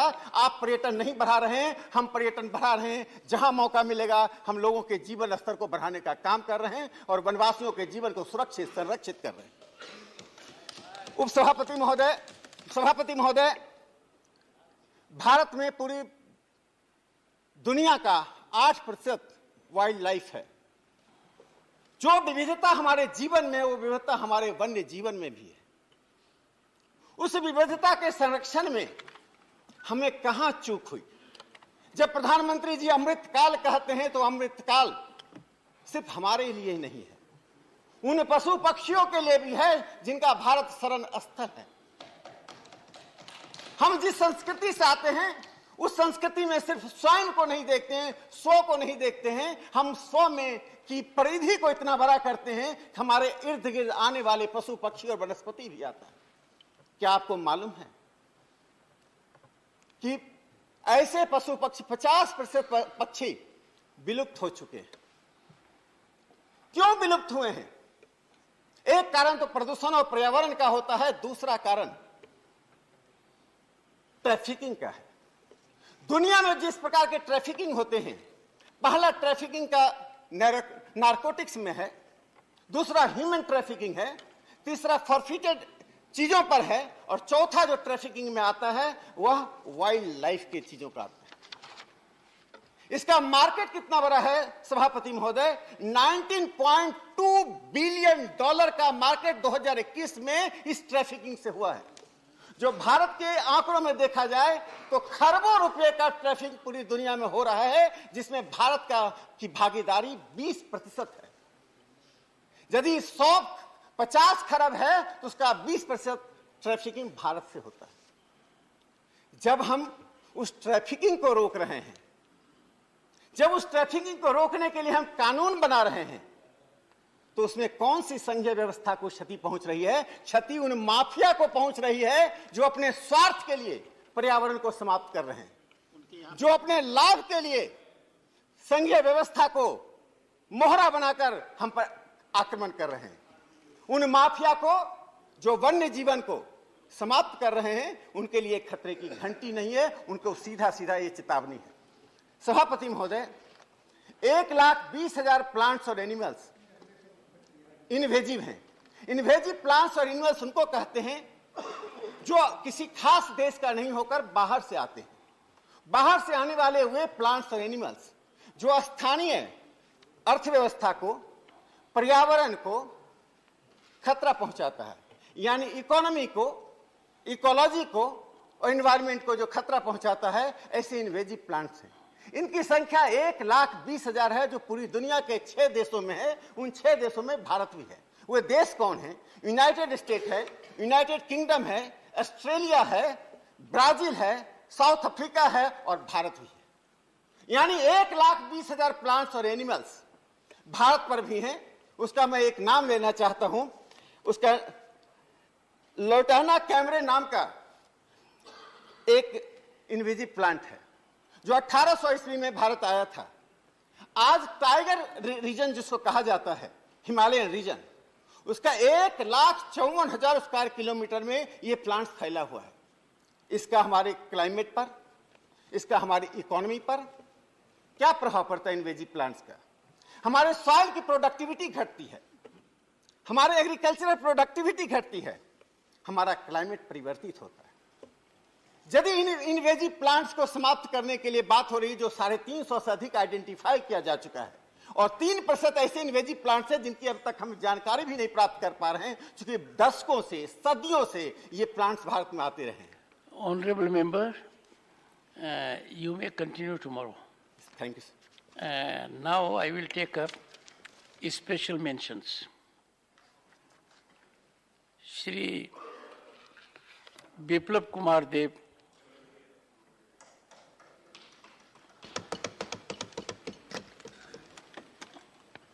मैं पहले सभापति महोदय को प्रणाम करता हूं और साथ ही साथ मैं राज्यसभा में नया आया हूं और मेरा पहला दिन है और जो हाउस में है आप सभी को मैं अभिवादन करता हूं, प्रणाम करता हूं। Honorable member, like you, मैं जानता हूं। no, like you, it is also my first day. Okay. And we both must set very high standards. So we will avail the opportunity on some other occasion, right now, confining only to the text. Okay. Thank you. Special mention में मैं त्रिपुरा के संबंध में उठाना चाहता हूं। You'll have to read out the text. राष्ट्रीय धरोहर के रूप में त्रिपुरा में विश्व प्रसिद्ध मां त्रिपुरा सुंदरी मंदिर के अलावा उनकोटी, पिलाक, भुवनेश्वर मंदिर और बक्सनगर तरीके अद्वितीय सांस्कृतिक विरासत के पुरातात्विक स्थल है, जो कि राज्य के पर्यटन को 4 चांद लगा सकता है। इनकी देखरेख का जिम्मा भारतीय पुरातत्व सर्वेक्षण के पास है। संस्था अपना काम बखूबी कर रही है, मगर राज्य में इसका सर्कल कार्यालय ना होने के बजाय से कई बार कम्युनिकेशन गैप की स्थिति उत्पन्न होती है। अगरतला में एएसआई का सर्किल ऑफिस होने से इन स्थलों के विकास और प्रचार प्रसार में राज्य के साथ सहयोग बढ़ाने में मदद मिलेगी। इसके अलावा राज्य में स्थित पुरातात्विक जो महत्व के अन्य स्थानों के अन्वेषण और सांस्कृतिक रूप से महत्वपूर्ण अन्य पौराणिक स्थलों के खोजने की और विकसित करने का भी सहायता मिलेगी। आज प्रधानमंत्री श्री नरेंद्र मोदी जी के नेतृत्व में समूचे नॉर्थ ईस्ट का विकास हो रही है। इनके मार्गदर्शन में त्रिपुरा सरकार भी प्राथमिकता के पर राज्य के सांस्कृतिक और पुरातात्विक स्थलों का आरक्षण, संरक्षण, उन्हें संवारने का कार्य कर रही है। पुरातात्विक महत्व के स्थलों को संरक्षण एवं सांस्कृतिक विकास के त्रिपुरा में पर्यटन क्षेत्र का विकास होना होगा। श्री मोदी जी के नेतृत्व में डबल इंजन की सरकार त्रिपुरा के पर्यटन के विशेष मानचित्र पर स्थापित करने के लिए प्रयासरत है।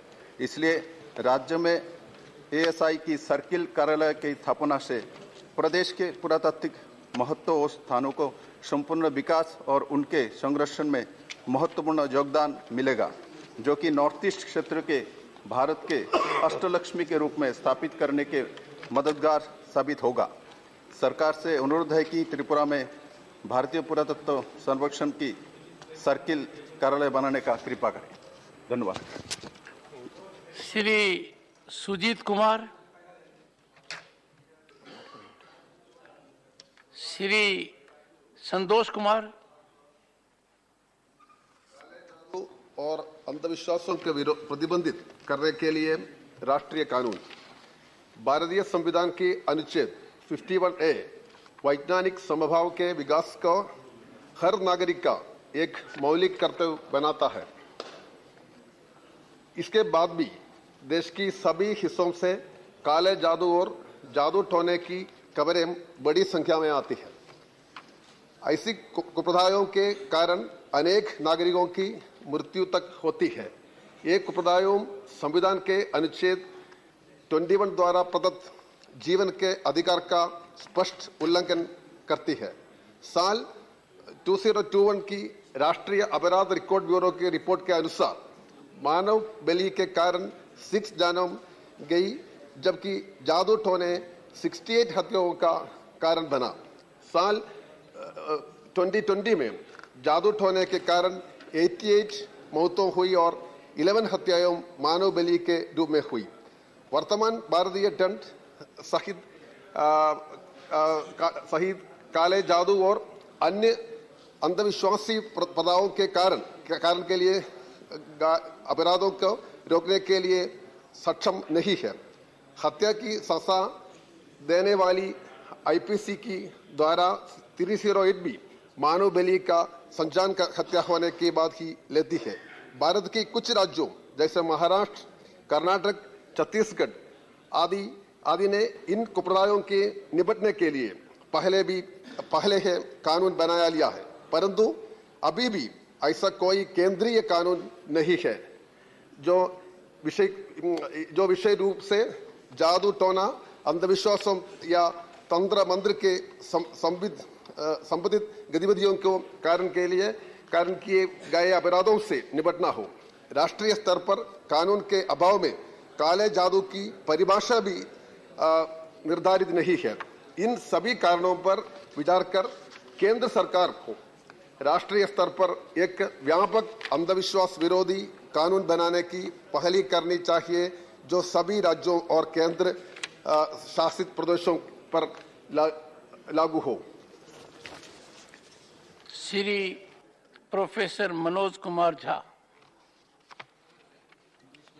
Honorable Chairman, sir, with your kind permission and with the subject line, India's obligations and commitments under human rights conventions. So, every year, the Parliament passes domestic legislation that is consistent with India's obligations under various international covenants. However, India is also a signatory to various other human and socio-economic rights conventions that remain unfulfilled. The International Covenant on Economic, Social and Cultural Rights, ICESCR, requires that India to enact legislation to ensure civil and political rights for all citizens without distinction of any kind. The convention also talks about discrimination in the private sphere, such as landlords refusing homes to a certain section of individuals. However, no such legislation has been designed in India. The Committee on Elimination of Racial Discrimination in 2007 urged India to take more effective measures to tackle segregation and denial of equal access to health care and education to Dalits and Adivasis, which persist despite the Atrocities Act. Similarly, India is also a signatory to International Covenant on Civil and Political Rights, which prohibits advocacy of national, racial or religious hatred that constitutes incitement to discrimination, hostility or violence. Despite that, there is no separate legislation or strong laws on mob lynching. Further, under the Genocide Convention, India is obliged to prevent crimes against humanity through international cooperation. However, Rohingyas were expelled from the Indian territory and sent to a place where their lives and freedoms would be threatened. In light of this, I urge the government to honor India's international obligations and bring in necessary legislation and amendments. Thank you, sir. Jai Hind. Shri Binoy Vishwam. Sir, thank you. So my mention is regarding the fraud in union government's welfare schemes. Rampant frauds and leaks in several welfare schemes funded by the union government have meant that the intended beneficiaries bear the brunt and are adversely affected. According to the statement made by the Minister of Agriculture and Farmers' Welfare, over 150 crores of frauds have occurred under the PM Kisan scheme due to ineligible beneficiaries drawing benefits. Several FIRs have already been filed in this regard across the country. Similarly, the Pradhan Mantri Bima Fasal Yojana, a scheme to provide insurance protection to farmers who face crop loss, have given abysmally low sums. Farmers have had to face harrowing distress due to such low payouts. Their distress is further compounded by the frauds done by private insurance companies who have pocketed a large part of the money spent by the central government and state governments. Another project of the union government that was portrayed as one of the flagship schemes was the Praଧାନମନ୍ତ୍ରୀ Awas Yojana, which aimed to aid economically weaker sections of the society in building homes by providing subsidies, home loans, etc.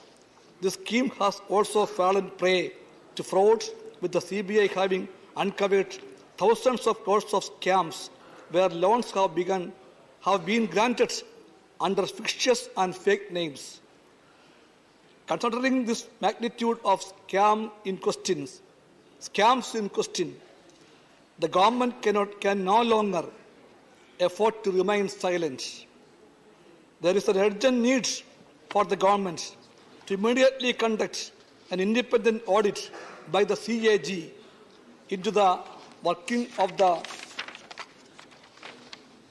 schemes, prosecute the culprits, and restructure the schemes to check such frauds. Thank you. Sri GVL Narasimha Rao. Sri Ilnam Ram Karim. Sri Sushil Kumar Modi. Sri M. Sanmugam. Dr. John Bitas. Sri P. Wilson.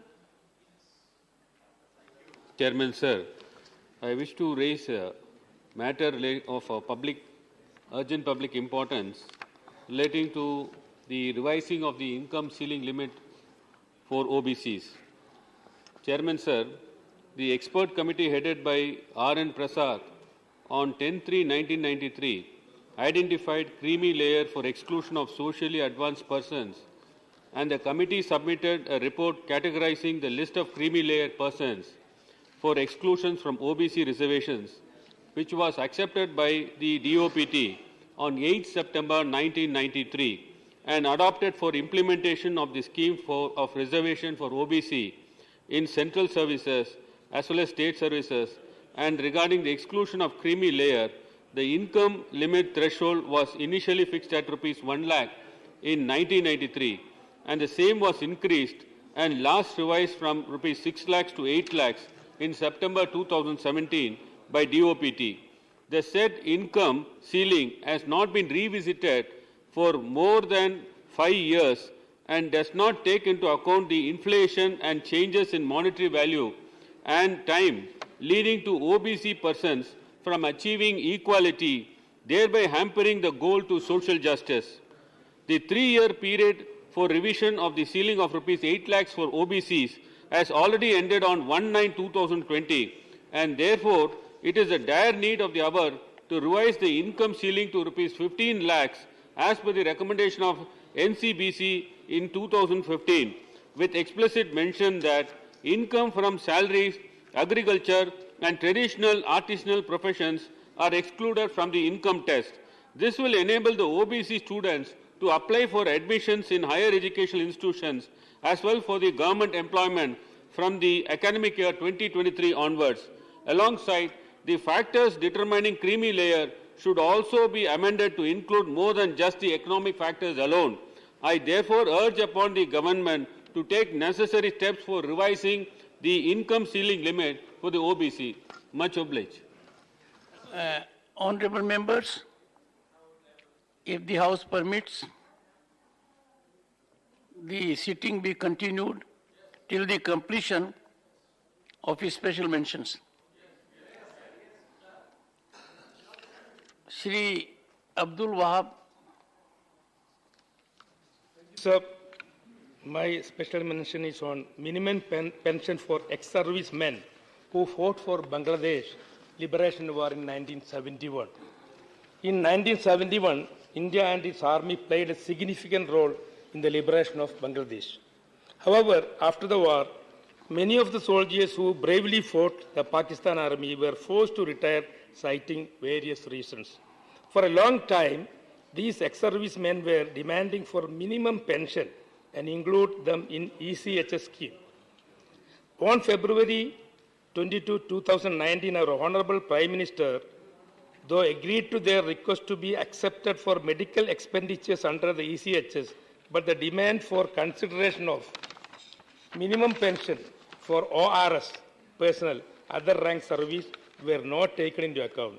I urge the government, particularly the Office of Prime Minister, to consider the demand of all who took part in Bangladesh Liberation War, particularly the other rank service personnel with a service of 7 years, be considered for minimum pension scheme and full coverage under the ECHS medical plan. Thank you. Jai Hind. Shri K.R.N. Rajesh Kumar. The Honorable and respected Chairman, sir. First, I thank you, sir, to allow permitted the special mention after 6 p.m. And I am also convey my wishes to you. This day is in your life is a historical day. First session of this day of in Rajya Sabha. Yeah, my special mention in the smart education and the telemedicine program at Kolli Hills for the tribal population under the Article 270/1, Namakkal district in Tamil Nadu. The Kolli Hills in Namakkal district, Tamil Nadu is full of tribal population. Approximately 35,000 people living in 14 hamlets, villages at an altitude of 4,500 feet, spread across approximately 280 kilometers. These people does not have access to proper internet connectivity and network coverage, which in turn affect their daily life.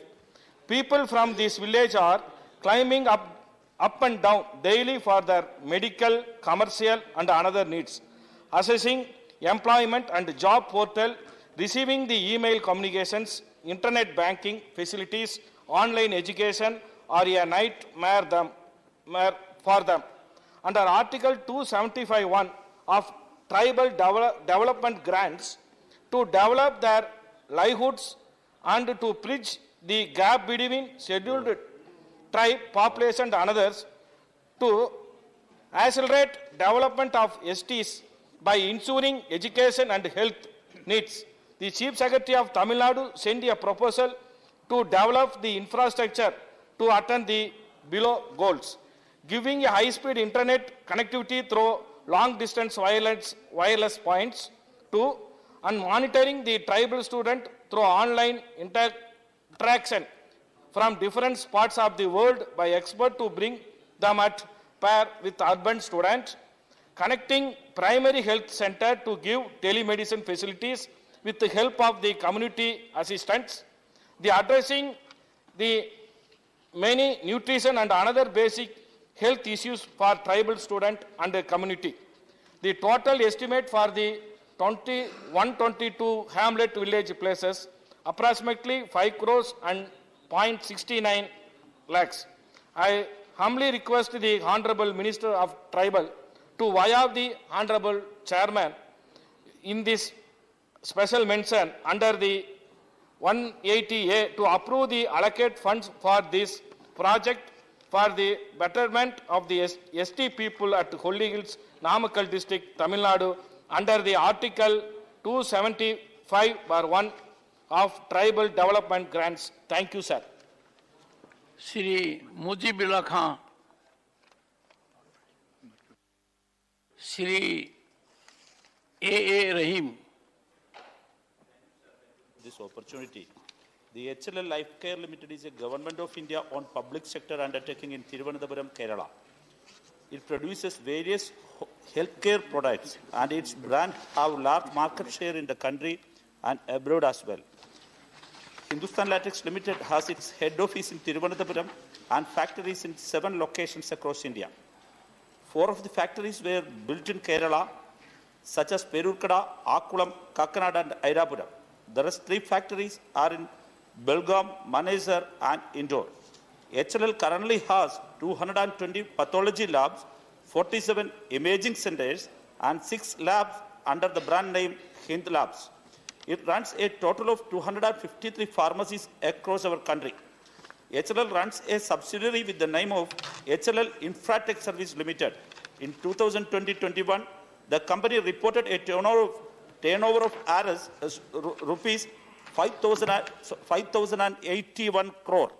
It is employing thousands of persons across states. The HLL also played a key role in providing assistance during the COVID pandemic. This was particularly possible as it is a public sector unit and is not operating merely to make a profit but to serve a public purpose. Hence, Hindustan Latex Limited must not be disinvested and privatized. HLL factory in Kerala is situated on land given by the state government in view of advancing the private sector. Given that circumstances, Kerala has the right to retain HLL as state public sector unit that's free from the center's hold. The land and assets owned by HLL should therefore be returned to Kerala, or alternatively, the state should be allowed participation in this auction. Thank you, sir. Dr. Amar Patnaik. Thank you, Chairman, sir. So I rise to make this statement relating to demand for revising the sharing pattern of centrally sponsored schemes for Orissa. So inter- and intra-state regional imbalances stem from an asymmetric growth exacerbated by historical socio-economic backwardness of vulnerable groups, calling for the focused attention of the government. The aspirational districts of program is a step in that direction, with Orissa having 10 out of those 112 districts. However, without any budgetary allocation and delinking 8 centrally sponsored schemes will have a steep increase in the state's share, an immense financial burden has been imposed on the Orissa's exchequer. Further, the unique geoclimatic conditions of Orissa make it vulnerable to multiple natural disasters. The total financial losses incurred by Orissa due to natural calamities from 1994 to 2019-20 amount to 85,313 crore. As per the Revenue and Disaster Management Ministry of Odisha, the state incurred a loss of over 1471 crores to cyclones in 2020-21 alone, impacting over 60 lakh lives, and this is exclusive of the losses of capital assets.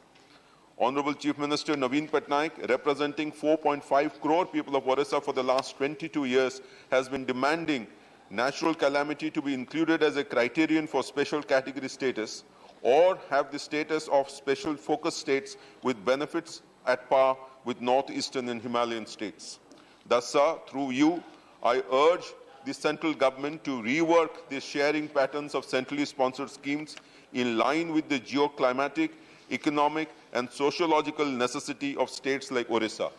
A special allocation should accompany this on developing disaster-resilient power infrastructure with underground cabling connections and a coastal embankment for guarding against ocean water surges. Thank you, sir. Shri Sanjeev Arora, Dr. V. Shivdasan. Here, my special mention on Kannur railway station. Kannur railway station, situated at the heart of the city, is an important gateway to the historic land of Kannur. Kannur has one of the largest network of cooperatives in India, and the district has an educated and skilled population. Kannur is unique in having largest network of public libraries in India. The land has immense tourism potential, as the less explored areas of the district is attractive to those who pursue experience tourism. The railway station at Kannur becomes an important connecting point in ensuring outward and inward mobility, and hence there is a need to develop it to international standards. The government should pay a special attention to the railway station by improving the facilities which are quite minimal now. A railway station of international standards will be a great boost to the economical potential of the land of looms and loads. The development of Kannur railway station will also enhance the potential of the Kannur airport. A synergy of all these avenues of mobility will help in the all-round development of Kannur. The immediate action by the railways in this regard is essential for the land to achieve its true potential. Thank you for this opportunity. Thank you, sir. Thank you. Dr. Fawzia Khan. Thank you, Chairman, sir. Mike, thank you. A study conducted by Toxics Link, a Delhi-based NGO in November, concluded that 2 of the most popular sanitary pads of the country contain 6 kinds of phthalates. Phthalates are most popularly employed as plasticizers in several products, referring to chemicals that ensure a product is soft, flexible, and has reduced friction on the surface. Their usage has dominated the production of plastic products for a long time now, sir. Their presence in sanitary pads can induce endometriosis, complications in pregnancy, underdevelopment of the fetus, hypertension, etc. The presence of VOCs used to add fragrance has further alarmed the situation, as they can potentially have harmful effects on human health. These chemicals are easily procured by the manufacturers due to a loophole in the Bureau of Indian Standards 1980 prescribed test. This test is to evaluate the absorbent filters and pad texture, but remains silent on the toxicity of ingredients so utilized, sir. The optional nature of the test, which determines the toxicity of the ingredients, is also witnessed in the US Food and Drugs regulations and in countries like France, Australia, and China. Hence, a structured approach accompanied by a study or a test of the sanitary pads available in the market should be our top priority. The consumers should be made aware of the presence of such chemicals by labeling these products. It is high time that the government commences to improve and strengthens the standards prescribed, suiting the modern-day scientific advancements, which would ultimately protect the women and the mothers of our country, sir. Thank you. Shri Ajay Pratap Singh.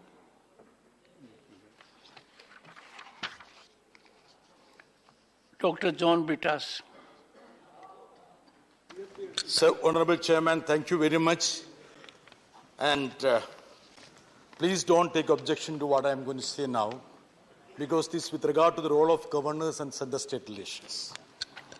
Dr. Ambedkar, during Constituent Assembly debates, referred to the governor's position as ornamental and said that he has no functions which he can discharge by himself.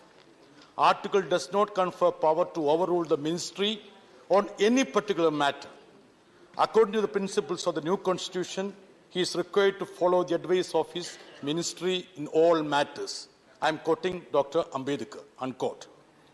Sir, 73 years later, the status quo is anything but what has been envisaged by the framers of the constitution.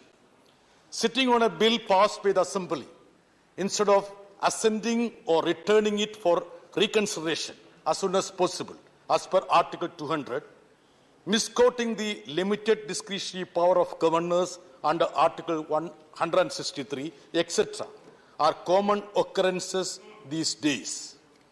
Sarkare Commission, MM Punji Commission, National Commission to review the working of the Constitution, as well as the Supreme Court, have all stressed over the years the importance of governor as an autonomous and impartial agent who would serve as a bridge between the state and the center.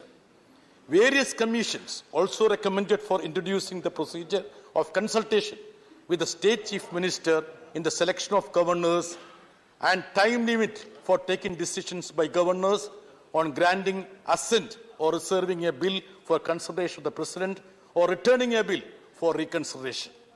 But none of these recommendations have been accepted by the government in letter and spirit so far. I urge upon the government to take urgent steps to implement the recommendations of the said commissions vis-à-vis the governors for upholding the principles of the Constitution and ensuring harmonious relations between centre and state, sir. Thank you very much, sir.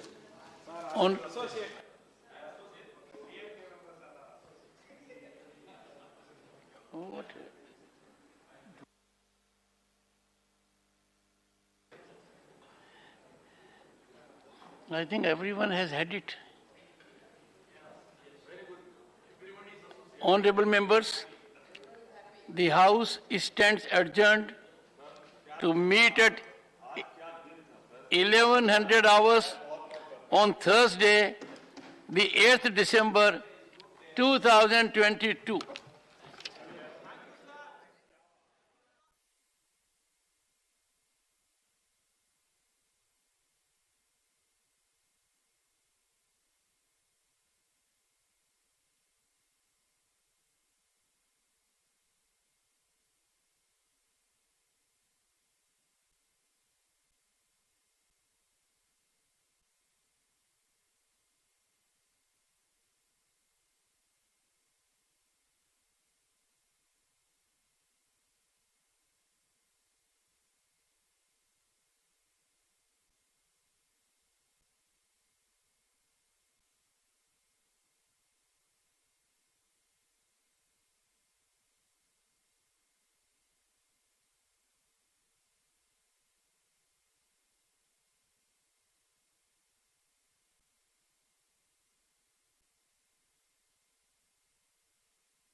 आज हम आपको संसद भवन में मौजूद एक ऐसे department के बारे में बताने जा रहे हैं जिसकी बहुत बड़ी भूमिका होती है लोकसभा और राज्यसभा की प्रोसीडिंग्स में। इस डिपार्टमेंट को मिनी इंडिया भी कहते हैं और इस डिपार्टमेंट का काम होता है अलग अलग क्षेत्रों से आए मेंबर ऑफ पार्लियामेंट के बीच की दूरी को कम करना।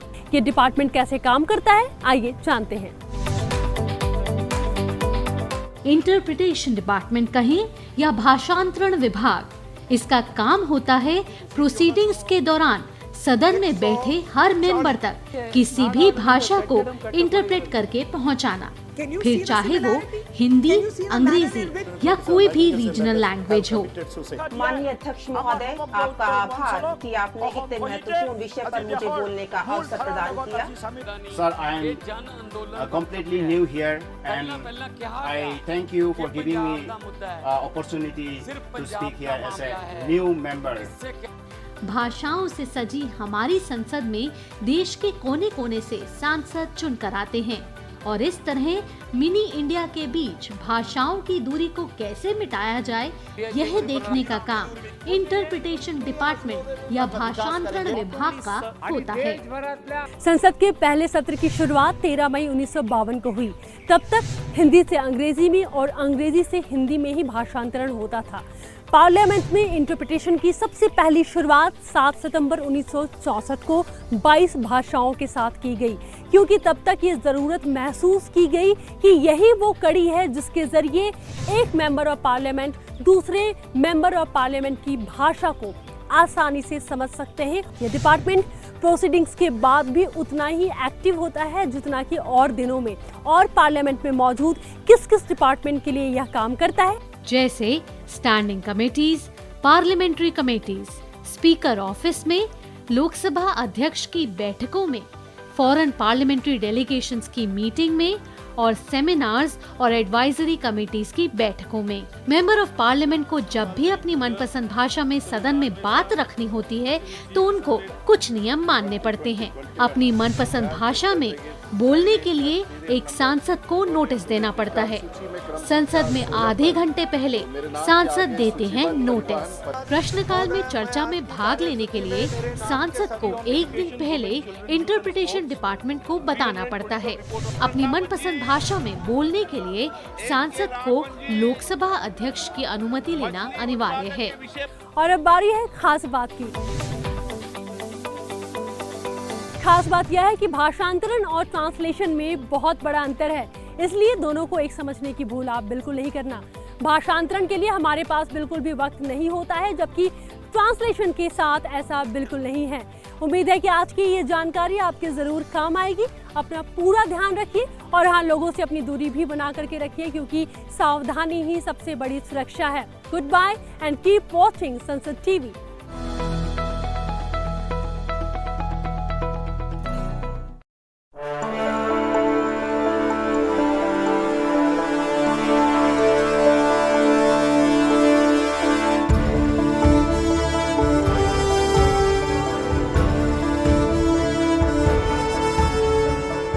Those in favor please say aye. जो सदस्य विरोध में ना गए, I think the ayes have it. हवालों के पक्ष में हुआ, ayes have it. The bill is passed.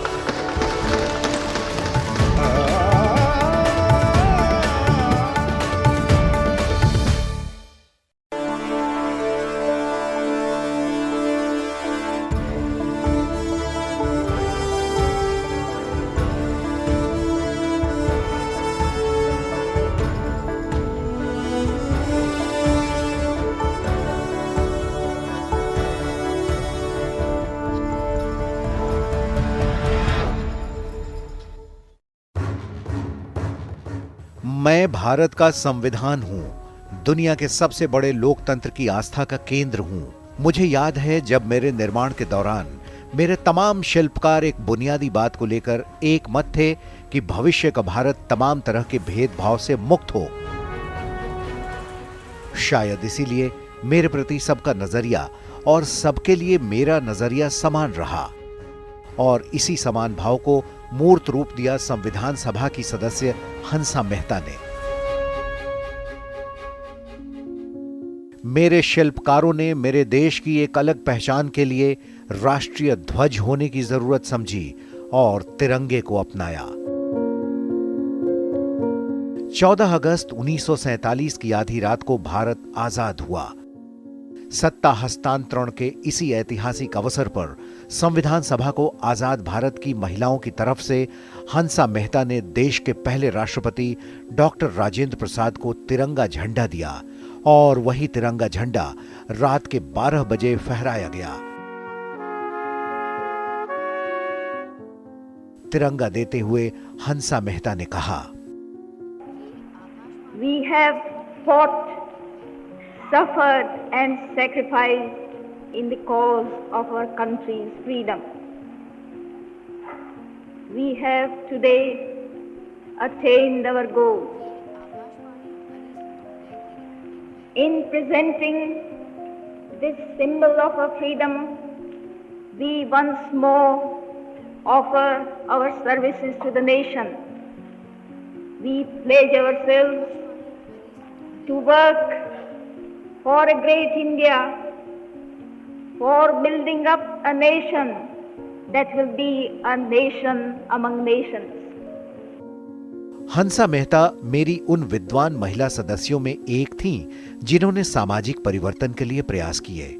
समान नागरिक संहिता को हमारे मौलिक अधिकारों का अंग होना चाहिए, इसी मांग को हंसा मेहता ने ड्राफ्टिंग कमेटी के सामने रखा, जिस पर कई सदस्यों ने सहमति भी जताई।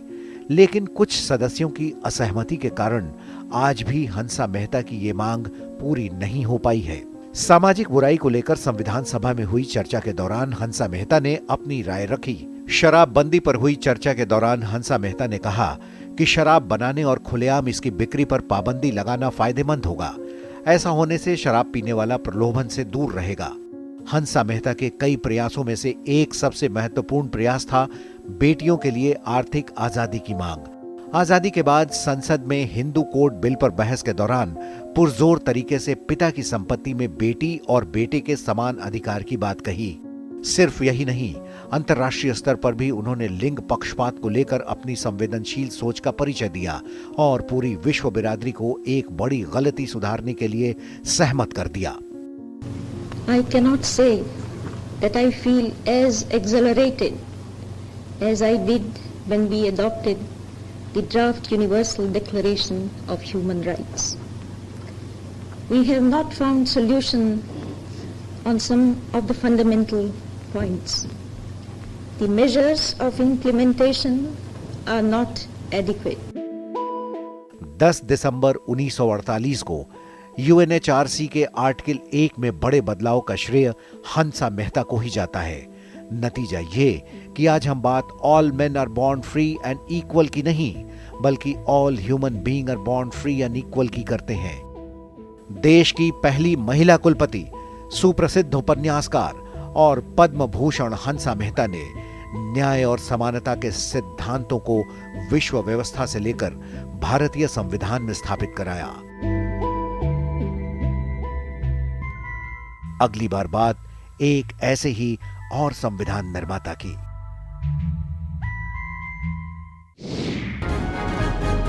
We are discussing the anti-defection law of 1985. Anti-defection law is one of the most important ways that we in this largest democracy in the world maintain and ensure that there is political discipline and most important that the trust of the electorate is maintained.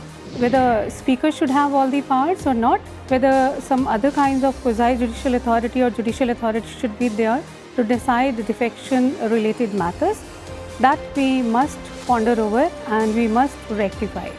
Watch with us 75 years laws that shaped India.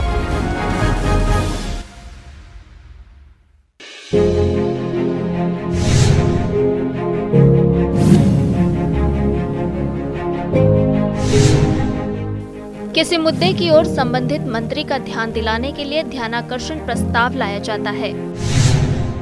ध्यानाकर्षण प्रस्ताव को प्रश्नकाल के तुरंत बाद लिया जा सकता है। प्रस्ताव पर एक दिन में 30 से 45 मिनट का समय दिया जाता है। प्रस्ताव लाने वाले सदस्य को अपने विषय को रखने के लिए 10 मिनट का समय मिलता है। प्रस्ताव के लिए बाकी सदस्यों को चर्चा के लिए 5-5 मिनट का समय मिलता है। प्रस्ताव का उद्देश्य महत्वपूर्ण मुद्दे की तरफ संबंधित मंत्री ध्यान दें और समय से मामले का समाधान निकालें। ध्यानाकर्षण प्रस्ताव पर चर्चा और मतदान नहीं होता है।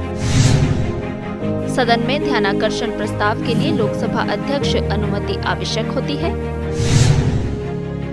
सदन में ध्यानाकर्षण प्रस्ताव का प्रचलन 1954 से चला आ रहा है।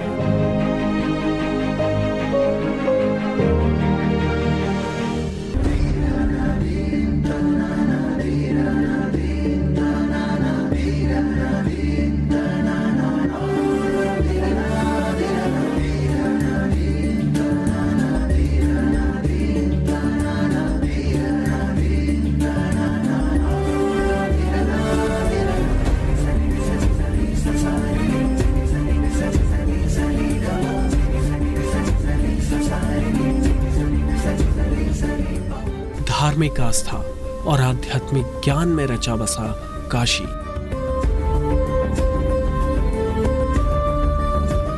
अपनी सांस्कृतिक परंपराओं के ताने बाने को समेटे हुए तमिलनाडु, भौगोलिक दूरी, भाषा भेद के बावजूद इन दोनों क्षेत्रों की कल्पना करने पर जो चित्र उभरता है वो भगवान शिव के बिना नहीं हो सकता। तमिल संस्कृति में जहां महादेव का विशिष्ट स्थान है, वहीं काशी और विश्वनाथ एक दूसरे की पूरक हैं। तमिलनाडु और काशी एक दूसरे की ही तरह अलौकिक और मलंग हैं। भारतीय सभ्यता का ये जीवट केंद्र एक लंबी ऐतिहासिक यात्रा समेटे हुए है। अतीत के पन्नों से नई पीढ़ी को रूबरू कराने के लिए काशी में आयोजित हो रहा है काशी तमिल संगमम।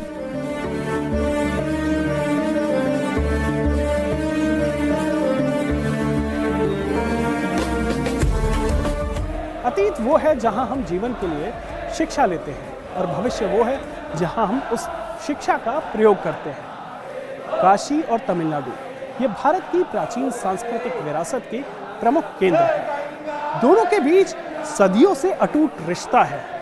इस रिश्ते को पुनर्जीवित करने के लिए, इस रिश्ते को और मजबूत करने के लिए काशी तमिल संगमम का आयोजन किया जा रहा है।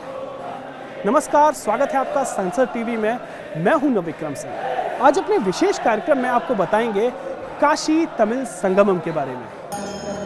काशी और तमिलनाडु की विशेषताएं, विचारधाराएं, दर्शन और पौराणिक धरोहर इन क्षेत्रों को विशिष्ट बनाती है। ये जो आज यहाँ विरासत मौजूद है, दरअसल वो सैकड़ों वर्षों की यात्रा है। इस विरासत को सहेजने और जन जन तक पहुंचाने के लिए सरकार ने एक अहम शुरुआत की है। प्रधानमंत्री नरेंद्र मोदी ने 19 नवंबर को वाराणसी में 1 महीने तक चलने वाले कार्यक्रम काशी तमिल संगमम का उद्घाटन किया। इस मौके पर उन्होंने कहा कि चाहे वो नदियां, विचारधारा, विज्ञान या ज्ञान का संगम हो, भारत में संस्कृति और परंपराओं के हर संगम का उत्सव मनाया जाता है। उन्होंने कहा कि वास्तव में ये भारत की शक्ति और विशेषताओं का उत्सव है और इस प्रकार ये काशी तमिल संगम को अद्वितीय बनाता है। हमारी सांस्कृतिक राजधानी काशी है, तो दूसरी ओर भारत की प्राचीनता और गौरव का केंद्र हमारा तमिलनाडु और तमिल संस्कृति है। ये संगम भी गंगा यमुना के संगम जितना ही पवित्र है। ये गंगा यमुना जितनी ही अनंत संभावनाओं और सामर्थ्य को समेटे हुए है। इस कार्यक्रम के दौरान प्रधानमंत्री ने पुस्तक तिरुक्कुरल का 13 भाषाओं में अनुवाद का भी विमोचन किया। प्रधानमंत्री ने कहा कि काशी तमिल संगम आजादी के अमृत काल के दौरान हो रहा है। उन्होंने कहा कि अमृत काल में हमारे संकल्प समूचे देश की एकता से पूरे होंगे। उन्होंने कहा कि भारत एक ऐसा राष्ट्र है जो हजारों वर्षों से सहज सांस्कृतिक एकता को जी रहा है। प्रधानमंत्री ने जोर दिया कि काशी तमिल संगमम हमें हमारे कर्तव्यों का बोध कराने और राष्ट्रीय एकता को मजबूती देने वाले संकल्प का एक मंच बनेगा। हमें आजादी के बाद हजारों वर्षों की इस परंपरा को, इस विरासत को मजबूत करना होगा। इस देश का एकता सूत्र बनाना था, लेकिन दुर्भाग्य से इसके लिए बहुत प्रयास नहीं किए गए। काशी तमिल संगमम आज इस संकल्प के लिए एक प्लेटफॉर्म बनेगा। ये हमें हमारे इस कर्तव्यों का बोध कराएगा और राष्ट्रीय एकता को मजबूत करने के लिए ऊर्जा देगा। स्वाहा तत्सवितुर्वरेण्यं भर्गो देवस्य धीमहि धियो यो न प्रचोदयात्। काशी तमिल संगमम का मकसद देश के 2 सबसे महत्वपूर्ण और प्राचीन शिक्षा केंद्रों तमिलनाडु और काशी के बीच सदियों पुराने संबंधों का उत्सव मनाना, फिर से इसे मजबूत करना और खोज करना है। तमिलनाडु से 2500 से ज्यादा प्रतिनिधि काशी की यात्रा कर रहे हैं। राष्ट्रीय शिक्षा नीति 2020 के तहत ये कार्यक्रम आयोजित किया जा रहा है, जिसमें आधुनिक प्रणालियों के साथ भारतीय ज्ञान परंपरा भी युवा पीढ़ी तक पहुंच रही है। शिक्षा मंत्रालय की ओर से किए जा रहे प्रयासों के सार्थक परिणाम काशी में दिख रहे हैं। अलग रहन सहन, अलग भाषा यहाँ कोई मायने नहीं रखती। भाव और अपनत्व ने तमाम दूरियों को खत्म कर दिया है।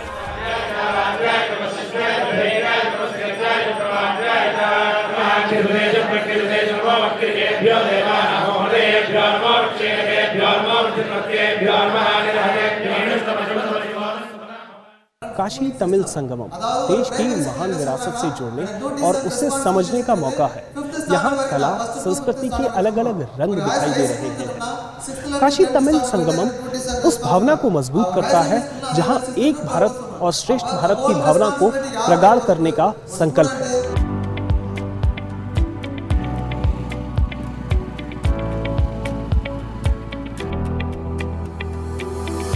मोटरसाइकिल पर सफर करते ये तमिलनाडु की होसूर के रहने वाले रमा और राजन हैं। ये दंपति देश को जानने और करीब से समझने की जिज्ञासा की वजह से पूरे भारत का सफर कर चुके हैं।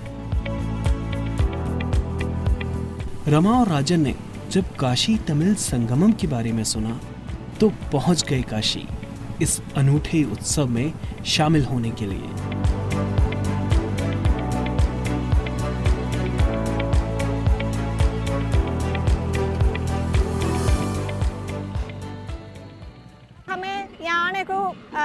कैसा प्लान करे सो वाराणसी में तमिल संगम जाको देखदाल को फिर नेपाल जाने को प्लान करिए। This was the plan. There are so many borders we can enter Nepal, but we plan to see the Kashi Tamil Sangam how it has been, because I am big fan of Modi ji, Yogi ji and all. I am impressed about their governance, how they are running this one. So I want to see in direct Kashi Tamil Sangam. So we have it is in our list to enter here, see here, visualize all these things and go to Nepal. This is the plan. यहाँ पहुंचकर काशी तमिल संगमम के विशेष उत्सव और मनपसंद खाने ने रमा और उनके पति की थकान को दूर कर दिया।